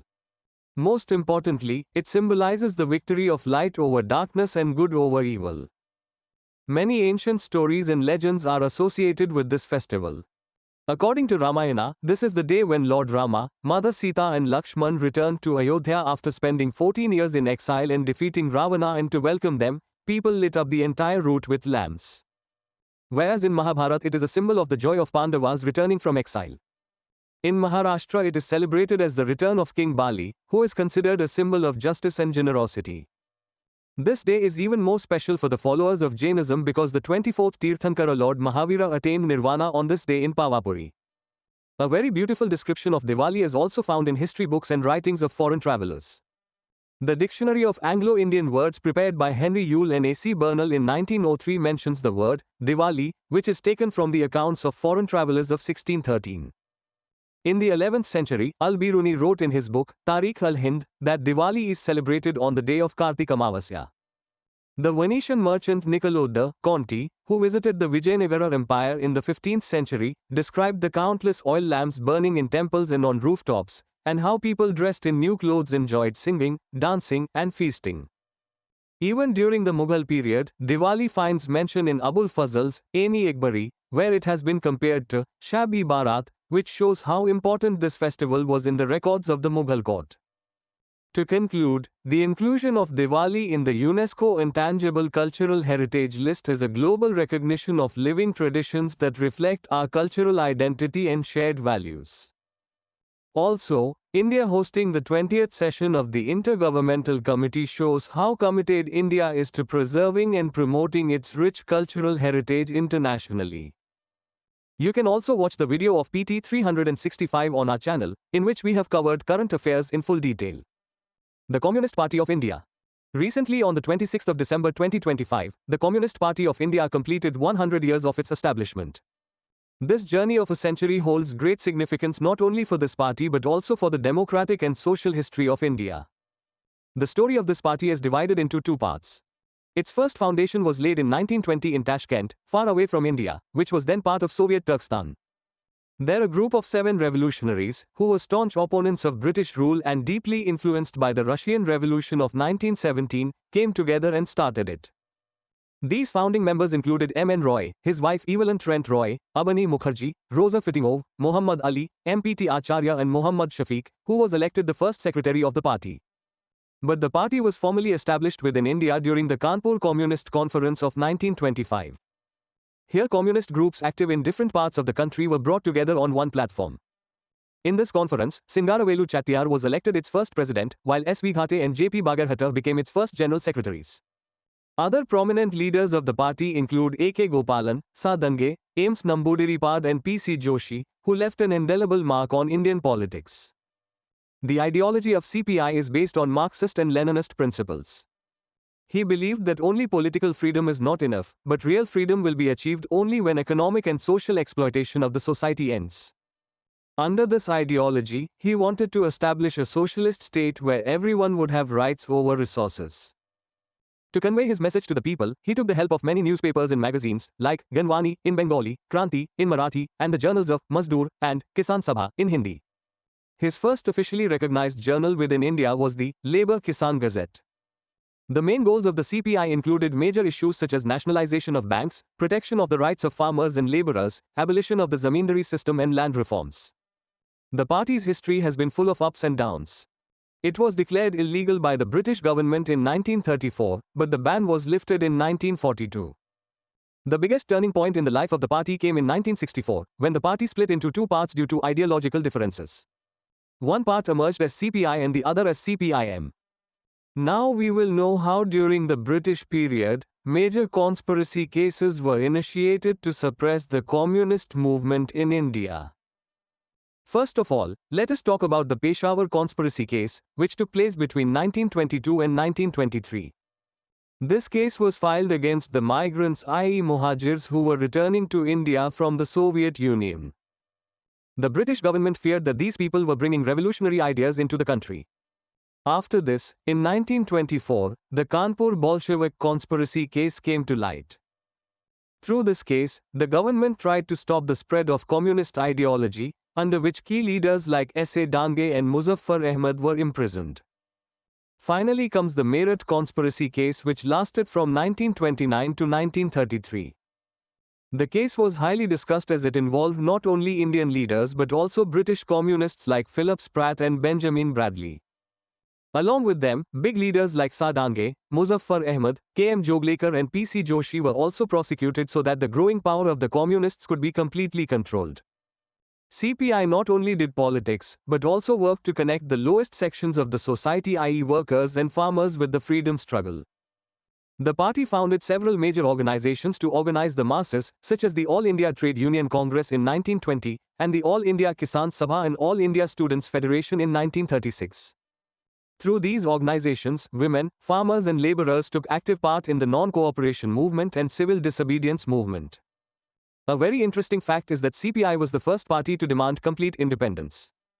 When the Ahmedabad session of 1921 and the Gaya session of 1922 of the Indian National Congress were going on, the communists wrote an open letter demanding complete independence. You may recall that the Congress passed this resolution much later, in the Lahore session of 1929. CPI not only fought for independence from the British, but also opened a front against the evils prevalent within the society. He stressed on the equality of Dalits and Hindu-Muslim unity. For example, in Kerala, leaders like A.K. Gopalan and P. Krishnapillai led the satyagraha for the entry of untouchables into the Guruvayur temple. Apart from this, communist leaders also actively participated in Baba Saheb Ambedkar's Mahat Satyagraha and Kalram temple entry movement. The contribution of CPI in the making of the constitution is also incomparable. Did you know that the idea of a constituent assembly for India was first formally mooted by M.N. Roy in 1934? Not only this, in 1925 CPI became the first party which banned members of communal organizations from joining its party. Communist ideology has had a major influence in shaping the secularism, justice, equality and rights of minorities that have been talked about in our constitution. He raised revolutionary slogans like abolition of the zamindari system and land belongs to the tiller. Ideologically too, he spread revolutionary ideas through platforms like the Progressive Writers Association. Be it farmers' struggles or workers' strikes, CPI leaders have always been in the forefront supporting them. Now we are talking about those major rebellions which were supported by the Communist Party of India, i.e. CPI. The main objective of these movements was to provide rights to poor farmers and laborers. First of all, let us talk about the Telangana People's Revolt, which lasted from 1946 to 1951. This was an armed struggle in the Telangana region which was started jointly by the Communist Party and the Kisan Sabha. Its biggest objective was to eradicate the zamindari system, i.e. landlordism, so that farmers could get their land. After this comes the Tevaga movement, i.e. Tevaga struggle, which took place in West Bengal between 1938 and 1949. The All India Kisan Sabha, led by the Communist Party, took this movement forward. The demand of the farmers was very clear that the crop yield should be divided into 3 parts, out of which 2/3 should go to the tenant farmers and only 1/3 should go to the sub-landlords. Now let us take a look at the Panapra Vailar struggle of Kerala, which took place in 1946. Under the leadership of the Communist Party, the choir workers and agricultural laborers of Alappuzha raised their voice against the autocratic rule of the Diwan of Travancore. His aim was to establish a democratic government. In this context, the struggle of the tribals of Tripura, i.e. Tripura tribal struggle, is also very important. Here the Tripura Upajati Ganmukti Parishad, in collaboration with the Kisan Sabha, launched a massive movement against land grabbing and exploitative systems like the Titun system, also known as the Gan Shiksha Andolan. Maharashtra also witnessed the Varli Rebellion, or Revolt of the Varlis, between 1945 and 1947. It was started by communist women leader Godavari Parulekar in Thane district. He fought against the inhuman exploitation of the Varli tribals by the landlords and organized them. Apart from this, the Communist Party also had a deep influence on the Surma Valley conflict, which lasted from 1936 to 1948, and the famous naval mutiny of 1946, i.e. Rin Mutiny. All these movements teach us how to organize and raise our voice for our rights. If you like the video, then like it now. INSV Kaundinya. Recently, a very special ship of the Indian Navy, named INSVS Kaundinya, started its journey from Porbandar, Gujarat and reached the country of Oman. This is no ordinary ship, but a wooden ship crafted using the ancient Tankai method. The design of INSVS Kaundinya is essentially a reconstruction of a 5th century ship, inspired by the paintings in cave number 17 of the famous Ajanta caves in Maharashtra. A special agreement was signed between the Ministry of Culture, Indian Navy and Hodi Innovation to build this historic ship. It is named after Kaundinya, a great Indian navigator of the 1st century. According to Southeast Asian and Chinese records, Kaundinya made a long sea voyage from India to the Mekong Delta. There he married Queen Soma and helped establish the Funan Kingdom in present-day Cambodia. Although not much information is available about him in Indian texts, he is considered to be the first famous Indian sailor to have an impact across the world. There are some very special marks and symbols on this ship. First of all, let's talk about Gandaberunda. It is a two-headed eagle, which is believed to be related to the ancient Kadamba dynasty. This symbol represents power and protection. You will see sun motifs on the sails of the ship. These figures represent vitality, divinity, navigation, and auspicious beginnings. The bow of the ship has the shape of a lion. It is a mythical lion-like creature, which symbolizes the strength and guardianship of the ship. A Harappan-style stone anchor is placed on the deck of the ship. It is a tribute to the maritime trade networks of the ancient Indus Valley civilization and the early anchoring technology of that period. The technology used to build this ship is a wonder in itself. This is called the Tankai method, which is a 2000-year-old technique of shipbuilding. It is also called stitched shipbuilding. Its biggest speciality is that iron nails or any metal are not used in it. The wooden planks are stitched together with coconut rope, i.e. coir, and coconut fibers, and natural resin is used to fill the cracks. This ship is completely different from today's modern ships because it does not have any engine or machinery. It runs entirely on the strength of wind and sails. In the stitching method, first the outer structure of the ship, i.e. the hull, is stitched and then the inner structure is prepared. This gives the ship a special flexibility, due to which it absorbs the heavy pressure of sea waves and does not develop cracks. Although it is built using traditional methods, its design and scientific properties have also been tested using modern methods to ensure its durability in the open sea.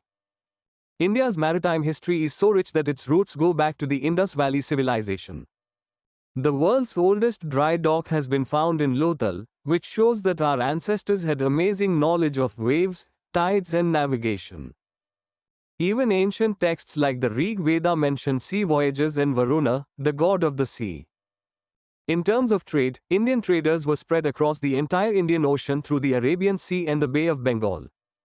Our trade with Rome, Arabia, and Southeast Asia was at its peak during the times of Chola, Chera, and Pandya kings. During the Vijayanagara Empire, horses were imported from Iran and Iraq through the port of Goa. India was the main center of Indian Ocean trade long before the arrival of Europeans. Not just trade, India also spread its soft power and culture through the sea. Emperor Ashoka's son Mahendra and daughter Sanghamitra went to Sri Lanka from Tamralipti port. This is how our art, architecture, and language reached Southeast Asia, examples of which we can still see today in the huge temples like Borobudur in Indonesia and Angkor Wat in Cambodia. Talking about naval strength, the Navy of Magadha is considered to be the first recorded navy in the world. Chanakya's Arthashastra also describes in detail the rules of waterways and ports. Chola King Rajendra Chola I launched major naval expeditions to conquer Sri Lanka and the Sri Vijaya Empire. At the same time, Chhatrapati Shivaji Maharaj built sea forts like Sindhudurg and Vijayadurg and established a navy of more than 500 ships, which was later led by the invincible Sarkhel Kanoji Angre. There was also a lot of diplomacy through the sea. King Meghavarman of Sri Lanka sent his envoys to Samudragupta, and the kings of the Salindra dynasty sent their envoys to the Pala rulers. In conclusion, we can say that this voyage of INSV Kaundinya is not just the voyage of a ship, but it is a symbol of reviving the ancient maritime power and glory of India, which had shown the way to the entire world for centuries.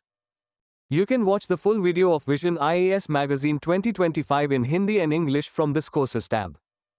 Collapse of the Indus Valley Civilization. Recently, a new research published in the journal Communications, Earth and Environment has revealed this. This study makes it clear that the decline of the Harappan civilization was not due to any single sudden catastrophic event. We often think that there must have been a major flood or attack, but the main findings of this research tell a different story. The biggest reason was the impact of drought. Actually, this civilization ended due to a drought that lasted for centuries. According to the study, there were 4 major droughts between 2425 and 1400 BC, each lasting more than 85 years. These long droughts severely affected almost the entire region. This water shortage created a resource crisis. Due to changes in hydrology, rivers, lakes and soil started drying up. When the basic needs of life were not met, the Harappans were forced to migrate frequently in search of favorable living conditions. Not only agriculture, but falling water levels also caused huge losses to business. At that time, trade was mainly carried out by boats through the rivers, but this route was closed due to the drying up of the rivers. Farming became difficult and water shortages halted trade, leaving the population with no option but to migrate to other places. Some other factors also added to this decline, such as severe shortage in food supply and weak governance system of that time. All these factors together gradually pushed this vast and prosperous civilization towards its end.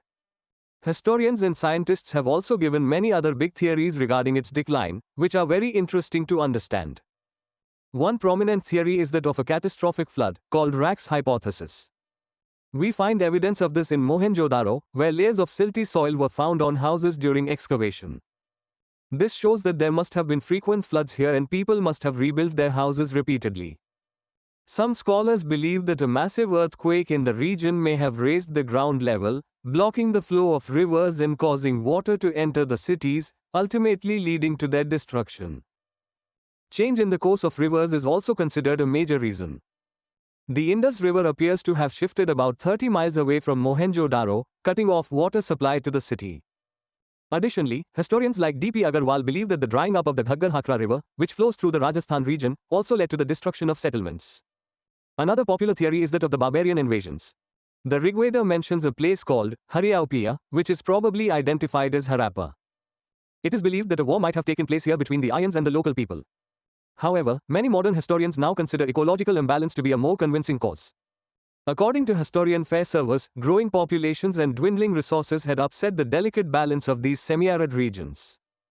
D.P. Agrawal also supports the view that climate change gradually shook the foundation of this great civilization. New GI tags. Tamil Nadu has recently added 5 new geographical indication tags to its list of famous commodities.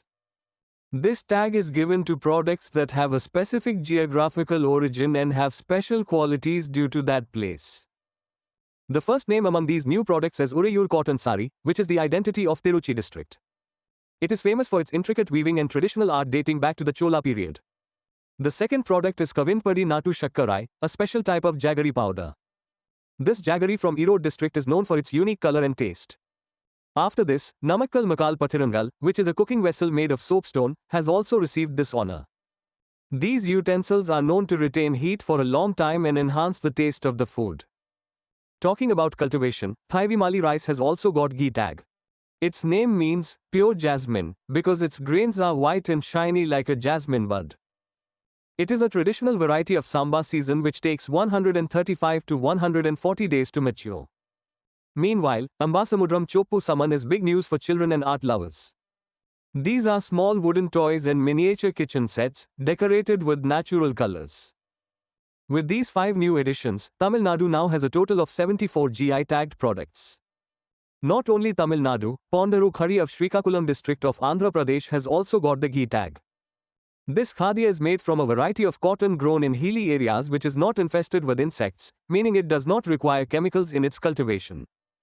It is completely eco-friendly and pure hand-spun khari. If we talk about the rules of GI tag, it is regulated under the Geographical Indications of Goods Act, 1999. Once received, this tag is valid for 10 years and can be renewed later. This tag not only gives a brand value to the product but also protects against counterfeit products and helps local communities financially. You can watch the videos of Vision IAS Magazine of all these months from these playlists. Charaiching Festival. Recently, Charaiching Festival has been organized on the famous Majuli island of Assam. The main objective of this festival is to revive the heritage of Asia's first protected royal bird sanctuary. This festival is linked to a glorious history dating back to about 392 years. In the year 1633, a home king Swargadev Pratap Singha established a protected royal bird sanctuary named Charaichurg. This was the first place not only in India but in the whole of Asia which was declared protected by the king especially for the conservation of birds. Majuli, the place where this festival is being celebrated, is also very special in itself. Majuli is the world's largest river island located in the middle of the Brahmaputra River in Assam. Famous for its unique culture and biodiversity, this island still preserves that ancient heritage. Prehvihir Temple. Amid the recent escalating tensions and clashes along the border between Thailand and Cambodia, India has appealed for the protection and preservation of this historic temple. This temple is located in Cambodia, a country in Southeast Asia, very close to the border of Thailand. This temple is dedicated to Lord Shiva and is considered very special because of its height and structure. If we talk about its history, this temple was built during the Khmer dynasty. It was started during the reign of King Yashovarman I between the years 889 and 910. And finally, during the reign of King Suryavarman II, i.e. from 1113 to 1150, it was completed. This temple is not only a religious place but also a wonderful example of art and architecture, due to which it has been included in the UNESCO World Heritage Site. This temple is of great importance for India because it symbolizes the deep cultural and religious ties between ancient India and Southeast Asia. You can watch all the videos from this month's magazine in this playlist. Petra and Ellora Caves. Recently, a very special, twinning agreement has been signed between India and Jordan. The agreement is between two UNESCO World Heritage Sites, Ellora Caves and Petra. Both these places are known for their magnificent rock-cut architecture. First of all, let us talk about the pride of our country, the caves of Ellora. These caves are located on the Charanadri Hills in Sambhajigarh district of Maharashtra, near which the Alaganga river flows. These were mainly built between the years 600 and 1000 by the Rashtrakuta and Yadava dynasties. The biggest feature of Ellora is that these caves have been carved from top to bottom by cutting basalt rocks. Here monuments of Hinduism, Buddhism and Jainism stand shoulder to shoulder, presenting a fine example of the religious tolerance and harmony of ancient India. In these caves, one can also see magnificent mural paintings related to all three religions. On the other hand, there are the famous Petra caves of Jordan, which are also called Rose City or Pink City because they were made by cutting the pink sandstone hills there. It was the capital of the Nabatean Empire around the 4th century BC. The speciality of Petra is that it is half built and half carved out of the rocks. This amazing city is surrounded by high mountains, narrow roads and deep valleys on all sides. UN Alliance of Civilization. The United Nations Alliance of Civilizations recently completed 2 decades, or 20 years, of its journey. This organization has been working to bridge the gap between different cultures and communities for the last 20 years. If we talk about its beginning, then this special alliance was started jointly by the countries of Turkey and Spain in the year 2005. Its main secretariat is located in New York City, USA. There was a very noble purpose behind forming this organization. In today's world, cultural differences often arise between different countries and communities, leading to increased polarization and conflict in society. The alliance operates a vast network of partners around the world. It includes various countries, international and regional organizations and civil society groups. All these together ensure that cultural relations between different nations and communities improve. Its direct benefit is that mutual misunderstandings are reduced and it helps in preventing conflicts. In simple words, this organization tries to connect the world like a family through conversation. If you like the video, then you can share this video with your friends who are preparing for IAS. Commonwealth. India has successfully secured the rights to host the Centennial Commonwealth Games to be held in the year 2030. This occasion is also historic because these games will complete 100 years in 2030, and on this special occasion, athletes from all over the world will showcase their talent on Indian soil. Commonwealth Games is a major sporting event held every 4 years, in which athletes from Commonwealth countries participate. These games started in the year 1930. This hosting experience is not new for India. Before this, the 19th Commonwealth Games were organized in a very grand manner in Delhi in the year 2010. But the special thing this time is that Ahmedabad city of Gujarat has been officially declared the host city for these centenary games of 2030. Now let us understand a little about what this Commonwealth or Commonwealth is. It actually began at the 1926 Imperial Conference, where Britain and its dominions agreed that they would all be equal members of one community within the British Empire. After this, the London Declaration of the year 1949 laid the foundation of the modern Commonwealth.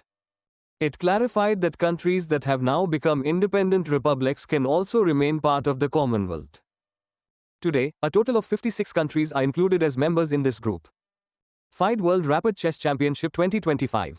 Recently, India's brilliant players have made their mark in the FIDE World Rapid Chess Championship 2025 held in Doha. In this prestigious competition, India's legendary Grandmaster Koneru Hampi and rising star Arjun Eragisi have brought glory to the country by winning the bronze medal. You might be wondering, what is this FIDE? So let us tell you that the International Chess Federation, i.e. FIDE, is the main organization controlling the game of chess all over the world, whose headquarters is located in Lausanne, Switzerland. Some of the special things about this victory that you should know is that Grandmaster Arjun has won his first maiden bronze medal in this event. Not only this, Arjun Eragisi has now become the second Indian male player after the great Grandmaster Viswanathan Anand to achieve a podium finish, i.e. win a medal. This achievement is truly a historic moment for the Indian sports world. 9. Ethics. Contemporary relevance of Bhagavad Gita. Recently, the Vice President of India has described the Gita as a universal guide. He says that today, when the world is changing so rapidly, the Gita gives us moral clarity and shows us the right direction. The teachings of the Gita emphasize on right conduct, purposeful action, and building a strong character. In today's times, when challenges like war, intolerance, and environmental crisis are increasing all over the world, the principles of Gita have become very important not only for an individual but for the entire society.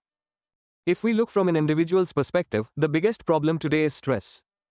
The Gita gives the idea of sthitaprajna, which means a person whose intellect is stable. It teaches us how to control our emotions and maintain mental balance. When we practice samavatva, or equanimity of mind, we remain strong through the ups and downs of life, such as success and failure or happiness and sorrow. Similarly, regarding work and inspiration, the Gita shows us the path of selfless action. This simply means that we should focus all our attention on our efforts, not on their results. When we work without worrying about the results, the stress of performance reduces and we enjoy the process of our work rather than external rewards. These principles are also very important for today's administrators and civil servants. In India, the Karmayogi competency framework has been implemented to train government officials, which is based on the principles of the Gita. This Swadeshi model focuses on 4 main qualities, which include Swadhyaya, i.e. self-awareness, Sahyogya, i.e. working together, Rajakarma, i.e. completing the work efficiently, and Swadharma, i.e. serving the citizens. Renunciation of the fruits of action is essential to the ethics of public service. It teaches officers to perform their duties with a spirit of service, without selfish greed like fame or wealth, which is called Karma Yoga. Sensitivity and tact are essential for a good administrator. Gita teaches us that Shilam Param Bhushanam, i.e. character, is the greatest ornament. This means that it is not enough to just know the rules, but it is also important to listen to people's problems and feel their pain. Only when an officer is aware of the problems of the people, he can truly serve the society. In this way, these ancient teachings of Gita still have the power to improve our professional and personal life. Even in the field of business and leadership, the principles of Gita are no less than a boon for today's corporate world. Decision-making is the biggest challenge for a business leader. The Gita advises that a leader should rise above the dilemma of success and failure and take rational and fair decisions. Similarly, the modern concept of corporate social responsibility is in perfect harmony with the Gita's principle of Lokasangra, which means working for the welfare of the world. According to this, leaders should not only run after profits, but they should consider themselves as custodians of the wealth of the society so that all stakeholders can benefit. Gita advocates an inside-out approach to leadership. This means that before handling external challenges, the first condition is to conquer your inner ego and anger and control yourself. When we talk about society and the world as a whole, the Gita gives a very deep understanding about just war and justice. The Gita argues that although peace is always preferable, it is necessary to fight against moral parasites who exploit others for their own benefit and harm morality. The text also promotes universal values of tolerance and acceptance for social harmony. It teaches that all living beings are connected to each other through a single universal consciousness, which creates a sense of global unity and mutual respect. Sustainability is a big issue in today's times. The Gita lays a philosophical foundation for environmental protection by advocating control over greed and lust, i.e., excessive desires, as it prevents us from the indiscriminate consumption that has become a threat to nature today. To conclude, the Srimad Bhagavad Gita is not just a religious text, but it serves as a comprehensive manual of life and management. It moves us away from an ethics focused on results to an ethics focused on right process and right action, which provides a robust framework for addressing modern complexities. Be it a common man struggling with stress, a public administrator, or the CEO of a big company, the central message of the Gita is the same for everyone. Conquering oneself and selfless devotion to one's duty is the real key to resilience in life, effective leadership, and social welfare. Now we will discuss a situation which is like a big test for any civil servant. Imagine you are the district magistrate of a district which is naturally very sensitive and where tribal communities live. The state government has approved a major mining project here. This project will bring with it employment, government revenue, and infrastructure development. But the other side of this is that it will force the local people to leave their land. There will be large-scale deforestation, and it can also cause irreparable damage to the environment. In this situation, local people are protesting as they feel that this is an attack on their right to livelihood and cultural identity. On the other hand, political leaders are putting pressure on you to complete the land acquisition work quickly. Civil society is demanding the cancellation of this project, and the media is also keeping an eye on you. Even your career progress depends on how you handle it. You yourself are grappling with an internal conflict because on one hand there is the economic interest of the country, and on the other hand there is the question of social justice, environmental sustainability, and human dignity. In such difficult times, the principle of selfless action from the Bhagavad Gita can become your biggest guide. As an administrator, you must rise above any concerns about your career or fear of any political pressure and focus solely on your duty. Here the idea of Loksangraha says that you have to choose the path which ensures the welfare of every section of the society, especially the vulnerable tribal communities. You have to remain calm like a Sthitaprajna and create a balance between development and environment. Questions? 1. Ethical issues involved in the case. The biggest conflict in this case study is development versus environment. On one hand, there is the economic interest and revenue of the state, and on the other hand, there is the question of protecting ecological sensitivity and biodiversity. The issue of social justice is also involved here, because the livelihood of the tribals and their cultural identity are at stake. Furthermore, as an administrator you face the challenge of personal interest versus public duty, where career concerns and political pressures may influence your ability to make impartial decisions. 2. Options available to the district magistrate.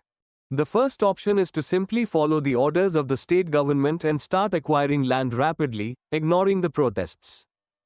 This may secure your career, but it will be unfair to the tribals.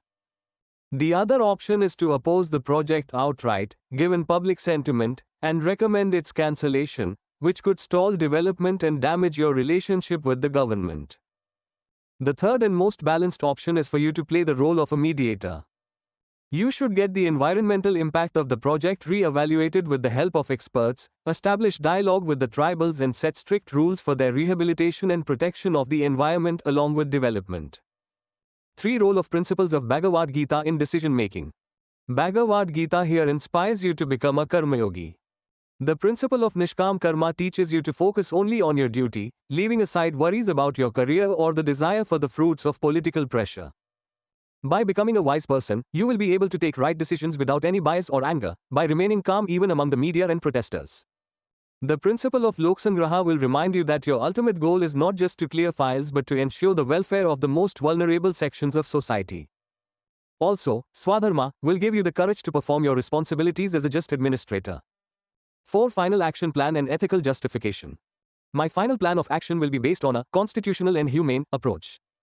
First, I will start direct communication with the Gram Sabhas to understand their concerns, which is part of empathy and soft skills. I will send a detailed report to the government suggesting alternative methods of mining or areas with less damage. I will ensure that the rehabilitation process is not just on paper, but the tribals are settled in accordance with their dignity and culture. Its moral justification is that this approach ensures maximum welfare of maximum number of people. This not only drives economic growth but also strikes a necessary balance between social justice and environmental sustainability.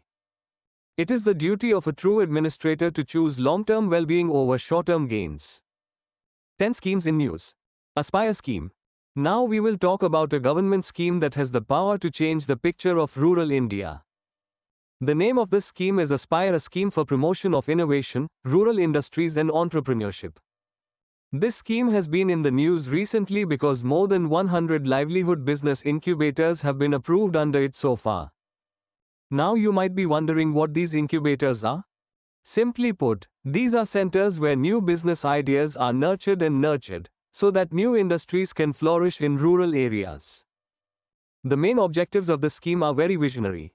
Firstly, it aims to set up livelihood business incubators in rural and backward areas to foster the spirit of innovation and entrepreneurship among the people there. The second major goal is to create employment. This scheme promotes micro-enterprises in the agro-rural sector which are formal and can be expanded in the future. Additionally, it focuses on skilling workers in new agro-rural technologies, improving their skills and retraining them. The aim of this scheme is to provide skilled human resources to the industrial sectors. Only when our micro, small and medium enterprises are strengthened through innovation, will they be able to compete with big companies in the market and contribute to the country's economy. Now let's talk about the main features of the Aspire plan that make it so special. First of all, know that this scheme is an important initiative of the Ministry of Micro, Small and Medium Enterprises, which was started in 2015. It is a central sector scheme, which means that all the money for it is provided by the central government. It is implemented through institutions nominated by the ministry and approved incubators. The main focus of the scheme is on rural enterprises, agribusinesses and service companies that have the potential to grow in the future. Its approach is very helpful. It not only provides money but also creates an entire incubation ecosystem. Here, new entrepreneurs are taught to walk the talk, they get advice from experienced mentors and their skills are honed. Now let us see how the government provides financial assistance in this. Under the scheme, grants are given for setting up livelihood business incubators and technology business incubators. Here LBI means an organization that works for skill development and turning new business ideas into reality in rural and backward areas.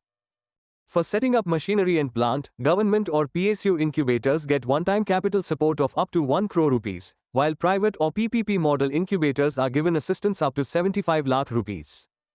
Not only this, there is also a provision for one-time assistance of maximum 1 crore rupees to run the day-to-day expenses of the incubator. Seed support is also provided to new inventors to develop their initial prototypes. Also, clusters of small industries are strengthened so that they can operate on a larger scale and improve their access to the market. Finally, it's important to know who is eligible. All those MSME institutions which have Udyam registration can become a part of it. Additionally, any individual innovator or new entrepreneur can avail the services of these incubation centers, where he is provided complete assistance from business planning to financing. 11 places in news. India. First, let us talk about Ladakh, where the Defense Minister has inaugurated 125 border infrastructure projects, including the Shyok Tunnel. Meanwhile, the Charaiching Festival was organized in Majuli, Assam, aimed at reviving Asia's first protected royal bird sanctuary. Hornbill Festival, a famous 10-day-long cultural festival, was celebrated with great pomp in Nagaland in the northeast. Moving to central India, farmers in Betul district of Madhya Pradesh are adopting natural farming through the Jiva program, which is helping prevent crop loss and soil erosion. A good news from Bihar is that a central sector scheme of 476 crore rupees has been launched for the all-round development of the Makhana sector. In the west, Gujarat has regained the status of tiger state after 33 years, as the presence of tigers was recorded in Ratan Mahal Wildlife Sanctuary. India's largest circular labyrinth has been discovered in the Boramani grasslands in Solapur, Maharashtra. Talking about South India, in Karnataka the Union Finance Minister has expressed concern over the poor maintenance of Hampi. Soil tests in Kuttanad paddy fields in Kerala have revealed that aluminium levels have risen above safe limits. The famous Kartikai Deepam festival has begun in Tamil Nadu, while the Naraspuram lace craft of Andhra Pradesh has been praised by the Prime Minister as a symbol of women empowerment. Finally, Chola and Doklam passes in Sikkim have been opened for battlefield tourism under the Bharat Ranbhumi Darshan initiative. The Andaman and Nicobar administration has notified the Great Nicobar Island Development Region. There was sad news from Goa where the president expressed condolences over the loss of lives in a fire at a nightclub in North Goa. World. First, let us talk about India and Netherlands, where a letter of intent for defense cooperation has recently been signed. Meanwhile, in the West, Mexico has taken a major decision and announced to impose tariffs of up to 50% on imports from its non-preferential trading partners, which also includes India.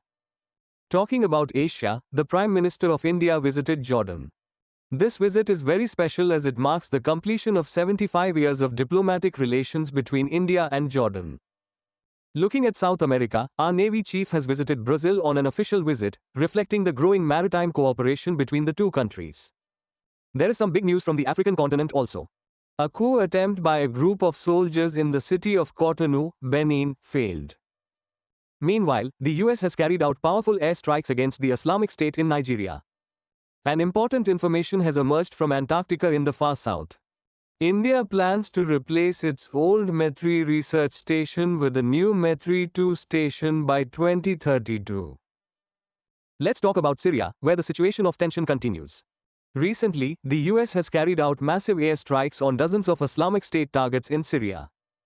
Meanwhile, the neighboring country Kuwait has taken an important trade step. Kuwait has signed an agreement with China for the construction of Mubarak Al-Kabir port. The 14th meeting of the India-Oman Strategic Consultative Group was held in Muscat, the capital of India's neighboring Oman, reflecting the strengthening ties between the two countries. Talking about Southeast Asia, Thailand has recently carried out airstrikes in Cambodia, which is a worrying news from the security point of view of the region. A very important and historical news is coming from Somaliland. Israel has become the first country in the world to formally recognize the self-proclaimed Republic of Somaliland as an independent and sovereign nation. Finally, some sad environmental news from Australia. Extreme heat and a rare coral disease have caused the complete loss of 3/4 of Goniaphora colonies in a section of the Great Barrier Reef, a new study has found. You can also watch PT 365 or other parts of this magazine from the description box of this video or from this end screen. If you liked this video, then do not forget to like, share and subscribe to the channel NoName IAS.